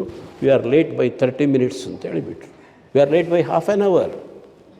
What you mean by that ಅಂತ ನೆಹರು ಕೇಳಿದರು. We should have sent the army first, then started the discussion. ನಮ್ಮಲ್ಲಿ ತುಳುವಿನಲ್ಲಿ ಒಂದು ಮಾತುಂಟು, ಏರು ಜಾತಿಗೆ ಬಡು ಮರದು ಅಂತ. ಕೆಲವರಿಗೆ ಸತ್ಯಾಗ್ರಹ ಎಲ್ಲ ನಾಟೋದಿಲ್ಲ, ಅವರಿಗೆ ಬಲಪ್ರಯೋಗವೇ. ಆಗ ನೆಹರು ಹೇಳಿದರು, we are peace loving country and not war mongering nation. Our international name and name and flame ಅದು ಹೊರಟೋಗ್ತದೆ, ಅದರಿಂದ ನಾವು ಬಲಪ್ರಯೋಗ ಮಾಡಲಿಕ್ಕೆ ಇಲ್ಲ ಅಂತ. ಏನು ಮಾಡೋದು? ಇವರು ಒಂದು ಕೂಡಲೇ ಉತ್ತರ ಕೊಟ್ಟರು ಮಾತ್ರ, let the future history decide ಅಂತ. ಫ್ಯೂಚರ್ ಹಿಸ್ಟ್ರಿ ಡಿಸೈಡ್ ಅಂತ. ಭವಿಷ್ಯದ ವಲ್ಲಭಾಯ್ ಪಟೇಲ್. ಅಂದರೆ ಅಲ್ಲಿ ಇವರು ಸೈನಿಕ ಕಾರ್ಯಾಚರಣೆಗೆ ಒಪ್ಪಲಿಲ್ಲ, ನೆಹರು ಒಪ್ಪಲಿಲ್ಲ ಅಂದರೆ ಬಾಕಿ ಅವರೆಲ್ಲ ಎಸ್ ಮ್ಯಾನ್ ಅಲ್ಲ. ಆದರೆ ಇವರು ಹೇಳಿದರು, ಇವತ್ತಲ್ಲ ನಾಳೆ ನೀವು ನೋಡಿ ಭವಿಷ್ಯದ ಇತಿಹಾಸ ಹೇಗೆ ನಿರ್ಮಾಣ ಆಗ್ತದೆ ಅಂತ. ಕೊನೆಗೂ ಕೂಡ 1961 47ನೇ ಇಸ್ವಿಯಲ್ಲಿ 61ರಲ್ಲಿ ಡಿಸೆಂಬರ್ 17ನೇ ತಾರೀಕು ನಮ್ಮ ಆರ್ಮಿ ಒಳಗೆ ನುಗ್ಗಿತ್ತು, ಕಳಿಸಿದೆವು ಗೋವಾದ ಒಳಗೆ. 1961 ಡಿಸೆಂಬರ್ 17 ನೋಡಿ ಹೌದಾ ಅಂತ. 16 17ಕ್ಕೆ ಒಳಗೆ ಹೋಯಿತು. ಆ ಕಡೆಯಿಂದ ಕೊಚ್ಚಿನ್ನಲ್ಲಿಂದ ಈ ಕಡೆಯಿಂದ ನೇವಿ ಇದು ಮಾಡಿತ್ತು, ಇನ್ಯಾರು ಬರಬಾರ್ದು ಅಂತ. ಅಲ್ಲಿ ಈಜಿಪ್ಟ್ನ ಅವರು ನಮಗೆ ಹೆಲ್ಪ್ ಮಾಡಿದರು, ಸುಯಸ್ ಕೆನಾಲ್ ಕ್ಲೋಸ್ ಮಾಡಿದರು, ಲಿಸ್ಬನ್ನಿಂದ ಪುನಃ ಹಡಗು ಬರೋದು ಬೇಡ ಅಂತ, ಯುದ್ಧ ಆಗೋದು ಬೇಡ ಅಂತ. ಇಲ್ಲಿ ನೇವಿ ಬಂತು, ಈ ಕಡೆಯಿಂದ ಆರ್ಮಿ ನುಗ್ಗಿತ್ತು, ಸರೆಂಡರ್ ವೈಟ್ ಫ್ಲ್ಯಾಗ್ ತೋರಿಸಿದರು. ಒಂದೇ ಒಂದು ಬುಲೆಟ್ ಫೈರ್ ಮಾಡದೆ, ನಮ್ಮ ತುಳುನಲ್ಲಿ ಹೇಳ್ತಾರೆ ದಮ್ಮಯ್ಯ ಹಾಕೊಡ್ಚಿ ಅಂತ ಹೇಳ್ತೇವೆ ನಾವು ತುಳುನಲ್ಲಿ, ಮಧ್ಯೆ ಹೊಡಿಬೇಡಿ ಅಂತ ಮಾಡಿ ಕಂಪ್ಲೀಟ್ ನಮಗೆ ಸಿಕ್ಕಿದ್ದು. ಇದನ್ನು ಯಾವಾಗ ಮಾಡ್ಬೋದಿತ್ತು? ಕಾಳಿ ನದಿಯನ್ನು ದಾಟಿ ಹೋದಂಥ ನಮ್ಮ ಸತ್ಯಾಗ್ರಹಿಗಳಿಗೆ ಲಾಠಿ ಚಾರ್ಜ್ ಆಗಿದೆ, ಫೈರಿಂಗ್ ಆಗಿದೆ. ಎಷ್ಟು ಜನ ನಮ್ಮ ದಕ್ಷಿಣ ಕನ್ನಡ ಉತ್ತರ ಕನ್ನಡದಿಂದ ಹೋಗಿದ್ದಾರೆ. ಅಲ್ಲಿ ಹೋದ ಕೂಡಲೇ ಅವರದ್ದು ದೌರ್ಜನ್ಯ ಶುರುವಾಗಿತ್ತು. ಅದನ್ನು ನಾವು ಸಹಿಸಬೇಕಾಗಿತ್ತ? ಇತಿಹಾಸ ಅಂತಂದರೆ ಹಾಗೆ, the great people create history and history create great people. And last ಅಂತೂ ಆಗ ಮಾತ್ರ ಒಬ್ಬರು ಇಂಜಿನಿಯರ್ ಇದ್ದರಂತೆ. ನನಗೆ ಅಲ್ಲಿಯ ಹಿರಿಯರನ್ನು ನಾನು ಮಾತಾಡಿಸುವಾಗ ಗೋವಾದಲ್ಲಿ ನಂದು ರಿಸರ್ಚ್ ವರ್ಕ್ ಹೋದಾಗ ನನಗೆ ಕೆಲವರು ಭಾಳ ಸ್ವಾರಸ್ಯಕತೆ ಹೇಳಿದರು. ಅವರು ಪುಸ್ತಕದಲ್ಲಿ ಇರಲಿಲ್ಲ ಅದರ ಅಂಥದ್ದು. ಆಗ ಒಬ್ಬರು ಯಂಗ್ 30-32 ವರ್ಷದ ಇಂಜಿನಿಯರ್ ಗವರ್ನರ್ ಆಗಿದ್ದರಂತೆ ಗೋವಾದ್ದು. ಅವರು ಭಾರಿ ಒಳ್ಳೆಯವರು. ಎಲ್ಲ ಬೆಳಿಗ್ಗೆ ಕೂಡ ಜಾಗಿಂಗ್ ಹೋದಾಗ ಅಂಗಡಿಯೆಲ್ಲ ಕೇಳಿ ನಿಮಗೆ ಎಷ್ಟು ಇನ್ಕಮ್ ಬರ್ತದೆ, ಹೇಗೆ ಕಷ್ಟ ಸುಖ ಎಲ್ಲ ವಿಚಾರಿಸಿದ್ರು. ಅವ್ರಿಗೆ ಗೊತ್ತೇ ಇಲ್ಲ ಗವರ್ನರ್ ಅದು ಅಂತ, ಅಷ್ಟು ಒಳ್ಳೆಯವರಂತೆ. ನಮ್ಮ ಆರ್ಮಿ ಒಳಗೆ ಹೋದ ಕೂಡಲೇ ಅವರಿಗೆ ಲಿಸ್ಬನ್ನಿಂದ ಸಂದೇಶ ಬಂತು, ಎಲ್ಲ ಬ್ರಿಡ್ಜ್ಗಳನ್ನು ಒಡೆಯಿರಿ, ಎಲ್ಲ ಗೌರ್ಮೆಂಟ್ ಆಫೀಸ್ಗಳನ್ನು ಡಿಸ್ಟ್ರಾಯ್ ಮಾಡಿ ಮತ್ತೆ ಬನ್ನಿ ಅಂತ. ಇವರು ಹೇಳಿದ್ರಂತೆ ಆ ಗವರ್ನರ್, ನಾನು ಇಂಜಿನಿಯರ್, ಕನ್ಸ್ಟ್ರಕ್ಷನ್ ನಾಟ್ ಡಿಸ್ಟ್ರಕ್ಷನ್, ಆದ್ದರಿಂದ ನೀವು ಬೇಕಾದರೆ ನನಗೆ ಕೋರ್ಟ್ ಮಾರ್ಷಲ್ ಮಾಡಿ ಲಿಸ್ಬನ್ನಿಗೆ ಹಿಂದೆ ಬಂದ ನಂತರ, ಪೋರ್ಚುಗಲ್ಗೆ ಬಂದ ನಂತರ ನನಗೆ ಏನು ಬೇಕಾದ್ರೂ ಪನಿಷ್ಮೆಂಟ್ ಕೊಡಿ, ಒಂದೇ ಒಂದು ಬಿಲ್ಡಿಂಗ್ ಮುಟ್ಟೋದಿಲ್ಲ, ಒಂದೇ ಒಂದು ಬ್ರಿಡ್ಜ್ ಮುಟ್ಟೋದಿಲ್ಲ, ಒಂದೊಂದು ರೆಕಾರ್ಡನ್ನು ನಾನು ಹಾಳು ಮಾಡೋದಿಲ್ಲ, ಹಾಗೆ ನಾವು ಸೋತಾಯಿತು ಬರ್ತೇವೆ ಅಂತೂ ಹೋದ ನಂತರ ಎಷ್ಟೋ ವರ್ಷಗಳ ನಂತರ ಅವರು ಬಂದ್ರಂತೆ. ಆಗ ಅವರು ಮುದುಕಾಗಿದ್ದರಂತೆ. ಅವರನ್ನು ಪೌರ ಸನ್ಮಾನ ಮಾಡಿದೆವು ನಾವು ಸರ್ ಅಂತ ನನಗೆ ಹೇಳಿದರು. ಬಹಳ ನಮಗೆ ಖುಷಿಯಾಯಿತು. ಅವ್ರು ಬಂದರು, ಆಗ ತುಂಬ ಮುದುಕಾಗಿದ್ದರು. ಆ ಯಂಗಿದ್ದಾಗ ಅದೆಲ್ಲ ನೆನಪುಗಳು ನಮಗೆ ಹೀಗೆ. ಅಂತೂ ಗೋವಾ ಒಮ್ಮೆ ಸೇರಿದ ನಂತರ ಪುನಃ ಹಿಂದೆ ಹೋಗಲಿಕ್ಕಿಲ್ಲ. 75ರಲ್ಲಿ ಸಿಕ್ಕಿಂ ನಮಗೆ ಸಿಕ್ಕಿತು. 1975 ನಾವು ಟಿಬೇಟನ್ನು ವಶಪಡಿಸಿದಾಗೆ ಚೈನಾದವರ ಹಾಗೆ ಮಾಡಲಿಲ್ಲ, ಆದರೆ ಅವರಾಗಿ ಬಂದರು. 1975 ನೀವು ನೋಡಿ ಸಿಕ್ಕಿಂ ಬಂತು. ಅವರದು ಪ್ರೊಟೆಕ್ಟೊರೇಟ್ ಅಂತ, ಸಿಕ್ಕಿಂ, ಭೂತಾನ್, ನೇಪಾಲ್, ಅದು ಸ್ವತಂತ್ರ ರಾಷ್ಟ್ರ, ಇಂಡಿಪೆಂಡೆಂಟ್. ಹಾಗೆ ಹೌದು. ಹಾಗೆ ಟಿಬೇಟ್ ಇತ್ತು. ಟಿಬೇಟನ್ನು ಅವರು ದಲೈ ಲಾಮ ಪಾಪ ಇಲ್ಲಿ ಓಡಿ ಬಂದ್ರಲ್ಲ, ಧರ್ಮಶಾಲದಲ್ಲಿದ್ದಾರೆ ಪಾಪ, ಇಲ್ಲದ್ರೆ ಅವರು ಹಿಡಿತಿದ್ರು ಅಷ್ಟರೊಳಗೆ ರಾತ್ರಿ ಅದು ಬೇರೆ ವಿಷಯ. ಅಂತೂ ಸಿಕ್ಕಿಂ ಹ್ಯಾಸ್ ಜಾಯಿಂಡ್ ವಾಲಂಟರಿಲಿ. ಅದರಿಂದ 1975ರಲ್ಲಿ. ಆನಂತರ ಪುನಃ 2025ಕ್ಕೆ ನಾವು ಹೋಗ್ತೇವೆ ಅಂತೇಳಿ ಹೋಗಲಿಕ್ಕಿಲ್ಲ. ನಿಮಗೆ ಸಣ್ಣ ಉದಾಹರಣೆ ಕೊಡಬೇಕಾದ್ರೆ, ಕ್ಲಾಸ್ ಆಗ್ತಾ ಇರುವಾಗ ನಮಗೆ ಯಾರೋ ಕೆಲವರು ಲೇಟ್ ಬರ್ತಾರೆ, ಸರ್ ಮೇ ಕಮ್ ಇನ್ ಅಂತ ಕೇಳಿದರೆ ನಾವು ಒಳಗೆ ಬಿಡ್ತೇವೆ, ಕೂತ್ಕೊಳ್ಳಿ ಅಂತ. ಕೂತ್ಕೊಂಡು ಒಂದು 10 ನಿಮಿಷ ಆಗಲಿಲ್ಲ, ನಿಮ್ಮ ಕ್ಲಾಸ್ ನನಗೆ ಬೋರ್ ಆಯ್ತು, ನಾನು ಹೋಗ್ತೇನೆ ಅಂತ. ಎಲ್ಲಿಗೆ ಹೋಗೋದು? ಹೋಗ್ಲಿಕ್ಕಾಗೋದಿಲ್ಲ. ಒಮ್ಮೆ ಕೂತ ನಂತರ ಬೇಕಾದರೆ ಹೊರಗೆ ಅಡ್ಡಾಡಿಕೊಂಡಿರು, ಬೇಕಾದರೆ ಒಳಗೆ ಬಂದ ನಂತರ ಇಲ್ಲ. ಹಾಗಾಗಿ ಸಂವಿಧಾನ ಚೆಂದ ಮಾಡಿ, India that is Bharat shall be union of States ಅಂತ ಇಡೀ ಫಸ್ಟ್ ಪಾರ್ಟ್ನಲ್ಲಿ ಅದನ್ನೆಲ್ಲ ವರ್ಣನೆ ಮಾಡ್ತಾರೆ. ರಾಜ್ಯಗಳನ್ನು ನಿರ್ಮಾಣ ಮಾಡುವಂಥದ್ದು, ಅವರ ಬೌಂಡ್ರಿಯನ್ನು ಚೇಂಜ್ ಮಾಡುವಂಥದ್ದು, ಹೊಸ ರಾಜ್ಯವನ್ನು ಮಾಡುವಂಥದ್ದು ಎಲ್ಲ ಅಧಿಕಾರ ಕೇಂದ್ರಕ್ಕೆ ಬೀಗದ ಕೈ ಕೊಟ್ಟಿದ್ದಾರೆ. ಏನು ಹೇಳಿ? ಅಲ್ಲ ನೋಡಿ, ಈಗ ಸರಿಯಾಗಿ ಇದು ಮಾಡಿದರೆ 1/3 ಕಾಶ್ಮೀರದವರು ಪಾಪ ಆಸೆ ಪಡ್ತಾ ಇದ್ದಾರೆ ನಾವು ಭಾರತಕ್ಕೆ ಬರ್ತೇವೆ ಅಂತ. ಇಲ್ಲಿ ಅವರದ್ದು ಈಗ ಒಳ್ಳೆ ಪ್ರಾಸ್ಪೆರಿಟಿ ಆಗಿದೆ. ಈಗ 500 ರೂಪಾಯಿ ತಗೊಂಡು ಕಲ್ಲು ಬಿಸಾಡೋದಿಲ್ಲ. ಅವರಿಗೆ 2 ಹೊತ್ತು 3 ಹೊತ್ತು ತುಂಬ ಡೆವಲಪ್ಮೆಂಟ್ ಆಗಿದೆ. ನಾನು ಸ್ವತಃ ಹೋಗಿ ಕಾಶ್ಮೀರದಲ್ಲಿ ನೋಡಿ ಬಂದೆ. ಹಾಗೆ ಅವರಿಗೆ ಭಾರತದ ಜೊತೆಯಲ್ಲಿ ಸೇರಿದರೆ ಇಲ್ಲಿಯ ಸಾಮಾಜಿಕ ಅಭಿವೃದ್ಧಿ, ಶೈಕ್ಷಣಿಕ ಅಭಿವೃದ್ಧಿ, ಆರ್ಥಿಕ ಸೌಲಭ್ಯ, ಇಡೀ ದೇಶದ ಎಲ್ಲ ಸುತ್ತಾಡ್ಬೋದು, ಎಲ್ಲಿ ಕೂಡ ಇದು ಮಾಡ್ಬೋದು. ಅಲ್ಲಿ ಇಲ್ಲದ್ರೆ ಕನ್ಫೈನ್ ಟು ದ್ಯಾಟ್ ಓನ್ಲಿ. ಅವರು ಬೆಂಗಳೂರಿನಲ್ಲಿ ಬಂದು ವ್ಯಾಪಾರ ಮಾಡ್ಬೋದು. ಅದಕ್ಕಾಗಿ ನಾಳೆ ದಿವಸ ಭೂತಾನ್ ಹೇಳ್ತಾರೆ ಅಂತ ಅಲ್ಲ. ಹಾಗೆ ನಾನು ಉದಾಹರಣೆ ಕೊಟ್ಟೆ. ಅದನ್ನು ಹೆಚ್ಚು ನಾನು ಸಿಕ್ಕಿಂ ಅವರಾಗಿ ಸೇರಿದ್ದಾರೆ. ಮೊದಲು ನಾವು 7 ಸಿಸ್ಟರ್ಸ್ ಅಂತ ಕರಿತಾ ಇದ್ದೆವು, ಈಗ ಅಷ್ಟಮಹಿಷಿಯರಾಗಿದ್ದಾರೆ. ಈಗ 7 ಸಿಸ್ಟರ್ಸ್. ಯಾಕಂದರೆ ಕಟ್ ಆಫ್ ಜೋಗ್ರಾಫಿಕಲಿ ಈಗ ನಾನು ಹೋಗ್ತಾ ಇರುವ ಮೇಘಾಲಯ ಇದೆ ಅಲ್ಲ, ಅದು ನಾನು ಬಾಂಗ್ಲಾದೇಶ ದಾಟಿ ಹೋಗಬೇಕು ಮುಂದೆ. ನನಗೆ 2 ಕಡೆಯಲ್ಲಿ ನಮಗೆ ಬಾಂಗ್ಲಾದೇಶವೇ ಬಾರ್ಡರ್. 7 ರಾಜ್ಯಗಳಿವೆ, ಹೆಚ್ಚಿನವರು ಹೋಗೋದಿಲ್ಲ. ಹಾಗಾಗಿ ಮತಾಂತರದಿದ್ದೆಲ್ಲ ಮುಂದಕ್ಕೆ ಹೇಳ್ತೇನೆ. ಈಗ ನಾನು ಎಲ್ಲಿದ್ದೇನೆ ಅಂದರೆ ಪಾರ್ಟ್ ಫಸ್ಟ್ನಲ್ಲೇ ಇದ್ದೇನೆ. ಇನ್ನು ಸುಮಾರು ದೂರ ಹೋಗಲಿಕ್ಕೆ ಕೊಟ್ಟಿದ್ದೀನಿ. ಪಾರ್ಟ್ ಅದೆಲ್ಲ ಅಧಿಕಾರವನ್ನು ಕೇಂದ್ರಕ್ಕೆ ಕೊಟ್ಟಿದ್ದಾರೆ. ಯಾರಿಗೂ ಕೂಡ ಹೊರಗೆ ಹೋಗಲಿಕ್ಕಿಲ್ಲ. ಇಲ್ಲಿ ಸಣ್ಣ ರಾಜ್ಯ ಆಗಬೇಕು. ಗೋವಾ 2 ಡಿಸ್ಟ್ರಿಕ್ಟ್ ಇರೋದು ಗೋವಾದಲ್ಲಿ. ಇದರ 3 ಪಾಲಿದೆ ಅಂಡಮಾನ್ ನಿಕೋಬಾರ್, ಅದು ಯೂನಿಯನ್ ಟೆರಿಟರಿ. ಅಲ್ಲಿಗೆ ಸಹ ನಾನು ಹೋಗಿ ಬಂದಿದ್ದೇನೆ. ಪೋರ್ಟ್ ಬ್ಲೇರ್ನಲ್ಲಿ ಕೆಲವರನ್ನು ಇಂಟರ್ವ್ಯೂ ಎಲ್ಲ ಮಾಡಿದ್ದೇನೆ. ಯಾಕೆ ನಿಮಗೆ ಸ್ಟೇಟ್ಹುಡ್ ಬೇಡ ಮಾರ್ಯಾರೆ, ನಮಗೆ ಸ್ಟೇಟ್ಹುಡ್ ಬೇಡ, ನಮಗೆ ಕೇಂದ್ರದಿಂದ ಬೇಕಾದರೆ ಹಣ ಸಿಕ್ಕಬೇಕಾದ್ರೆ ನಾವು ಹೀಗೆ ಇರಬೇಕು ಅಂತ. ಅದು ಅವರದ್ದು ಆಸೆ. ಕೆಲವರಿಗೆ ಬೇಕು ರಾಜ್ಯ ಅಂತ ಹೋರಾಟ, ಕೆಲವರಿಗೆ ಬೇಡ ಅಷ್ಟೇ ಅಂತ. ನೆಕ್ಸ್ಟ್ ಪಾರ್ಟ್ 2ನಲ್ಲಿ ಸಿಟಿಸನ್ಶಿಪ್ ಅಂತ ಬರ್ತದೆ. ಆ ಸಿಟಿಸನ್ ನಾವೆಲ್ಲ ಯಾರು ಅದರ ಅಪ್ಲೈ ಮಾಡಿದ್ದೇವ, ಅಪ್ಲಿಕೇಶನ್ ಹಾಕಿ ಹುಟ್ಟಿದವರು ಈ ದೇಶದಲ್ಲಿ ಅಲ್ಲ. We are natural. Jus soli and jus sanguinis ಅಂತ 2 ಪ್ರಿನ್ಸಿಪಲ್ ಅಡಾಪ್ಟ್ ಆಗ್ತದೆ. ಜಸ್ಟ್ ಸೋಲಿ ಅಂದರೆ ನಾವು ಈ ಮಣ್ಣಲ್ಲಿ ಹುಟ್ಟಿದವರು, ಸ್ಯಾಂಗ್ವಿನಿಸ್ ಅಂದರೆ ನಮ್ಮ ಅಪ್ಪ ಅಮ್ಮ ಕೂಡ ಹುಟ್ಟಿದ್ದಿಲ್ಲ. ಹಾಗಾಗಿ ನಾವು ನ್ಯಾಚುರಲ್ ಸಿಟಿಸನ್ಸ್. ನ್ಯಾಚುರಲೈಸ್ಡ್ ಅಥವಾ ಎಕ್ವೈರ್ಡ್ ಸಿಟಿಸನ್ಶಿಪ್ ಅಂತ ಉಂಟು. ಯಾರೋ ಒಬ್ಬರು ಮದುವೆ ಆದರೂ ಇಟಲಿಯವರು ಇಲ್ಲಿಯವರನ್ನು ಅವರು ಅಪ್ಲಿಕೇಶನ್ ಹಾಕಿದರೂ ಅವರಿಗೆ ಸ್ಯಾಂಕ್ಷನ್ ಮಾಡಬಹುದು, ಮಾಡದಿರ್ಬೋದು. ಅದು ಎಕ್ವೈರ್ಡ್ ಸಿಟಿಸನ್ಶಿಪ್ ಅಂತ. ಈಗ ಯಾರೋ ಒಂದು ದೇಶದ ಇಲ್ಲಿಯೇ ನಾನು ತಪಸ್ಸು ಮಾಡಿಕೊಂಡು ಕೂತ್ಕೊಳ್ತೇನೆ ಒಂದು ಸಿಟಿಸನ್ಶಿಪ್ ಕೇಳಿದರೆ ಕೊಡ್ಬೋದು. ಇದು ಎಕ್ವೈರ್ಡ್ ಸಿಟಿಸನ್ಶಿಪ್. ನಾವು ನ್ಯಾಚುರಲ್ ಸಿಟಿಸನ್ಸ್. ಈಗ 2014ರವರೆಗೆ ಯಾರು ಅಲ್ಪಸಂಖ್ಯಾತರು, ನಮ್ಮ ನೆರೆಯ ರಾಷ್ಟ್ರದ ಅಲ್ಪಸಂಖ್ಯಾತರು ಅಂದರೆ ಹಿಂದೂ, ಕ್ರಿಶ್ಚಿಯನ್, ಮುಸ್ಲಿಂ ಬಿಟ್ಟು ಅವರಿಗೆ ನಾವು ಅವಕಾಶ ಕೊಟ್ಟಿದ್ದೇವೆ ಸಿಟಿಸನ್ ಆಗಬೇಕಾದ್ರೆ 2014ರವರೆಗೆ. ಅದಕ್ಕೆ ತುಂಬ ಗಲಾಟೆ ಎಲ್ಲ ಮಾಡ್ತಾ ಇದ್ದಾರೆ. ಹೀಗೆ ಅಂತ ಅದೆಲ್ಲ ಸೆಕೆಂಡಲ್ಲಿ ಬರ್ತದೆ. 3ನೇ ವಿಭಾಗಕ್ಕೆ ಬರ್ತೇನೆ ಭಾಳ ಸ್ಪೀಡಾಗಿ. ಈಗ ಸ್ವಲ್ಪ ಸ್ಪೀಡ್ ಜಾಸ್ತಿ ಮಾತು. 3ನೇ ವಿಭಾಗದಲ್ಲಿ ಸಂವಿಧಾನದ ಹಕ್ಕುಗಳ ಬಗ್ಗೆ ಬರ್ತದೆ. ಡಾಕ್ಟರ್ ಅಂಬೇಡ್ಕರ್ ಹೇಳ್ತಾರೆ, ನನಗೆ ಇಡೀ ಸಂವಿಧಾನದಲ್ಲಿ part 3 is closest to my heart. Fundamental rights ಅಂತ ಹೇಳ್ತೇವೆ ನಾವು. ಬರೀ ರೈಟ್ಸ್ ಅಂತ ಹೇಳಿ ನಿಲ್ಲಿಸೋದಿಲ್ಲ.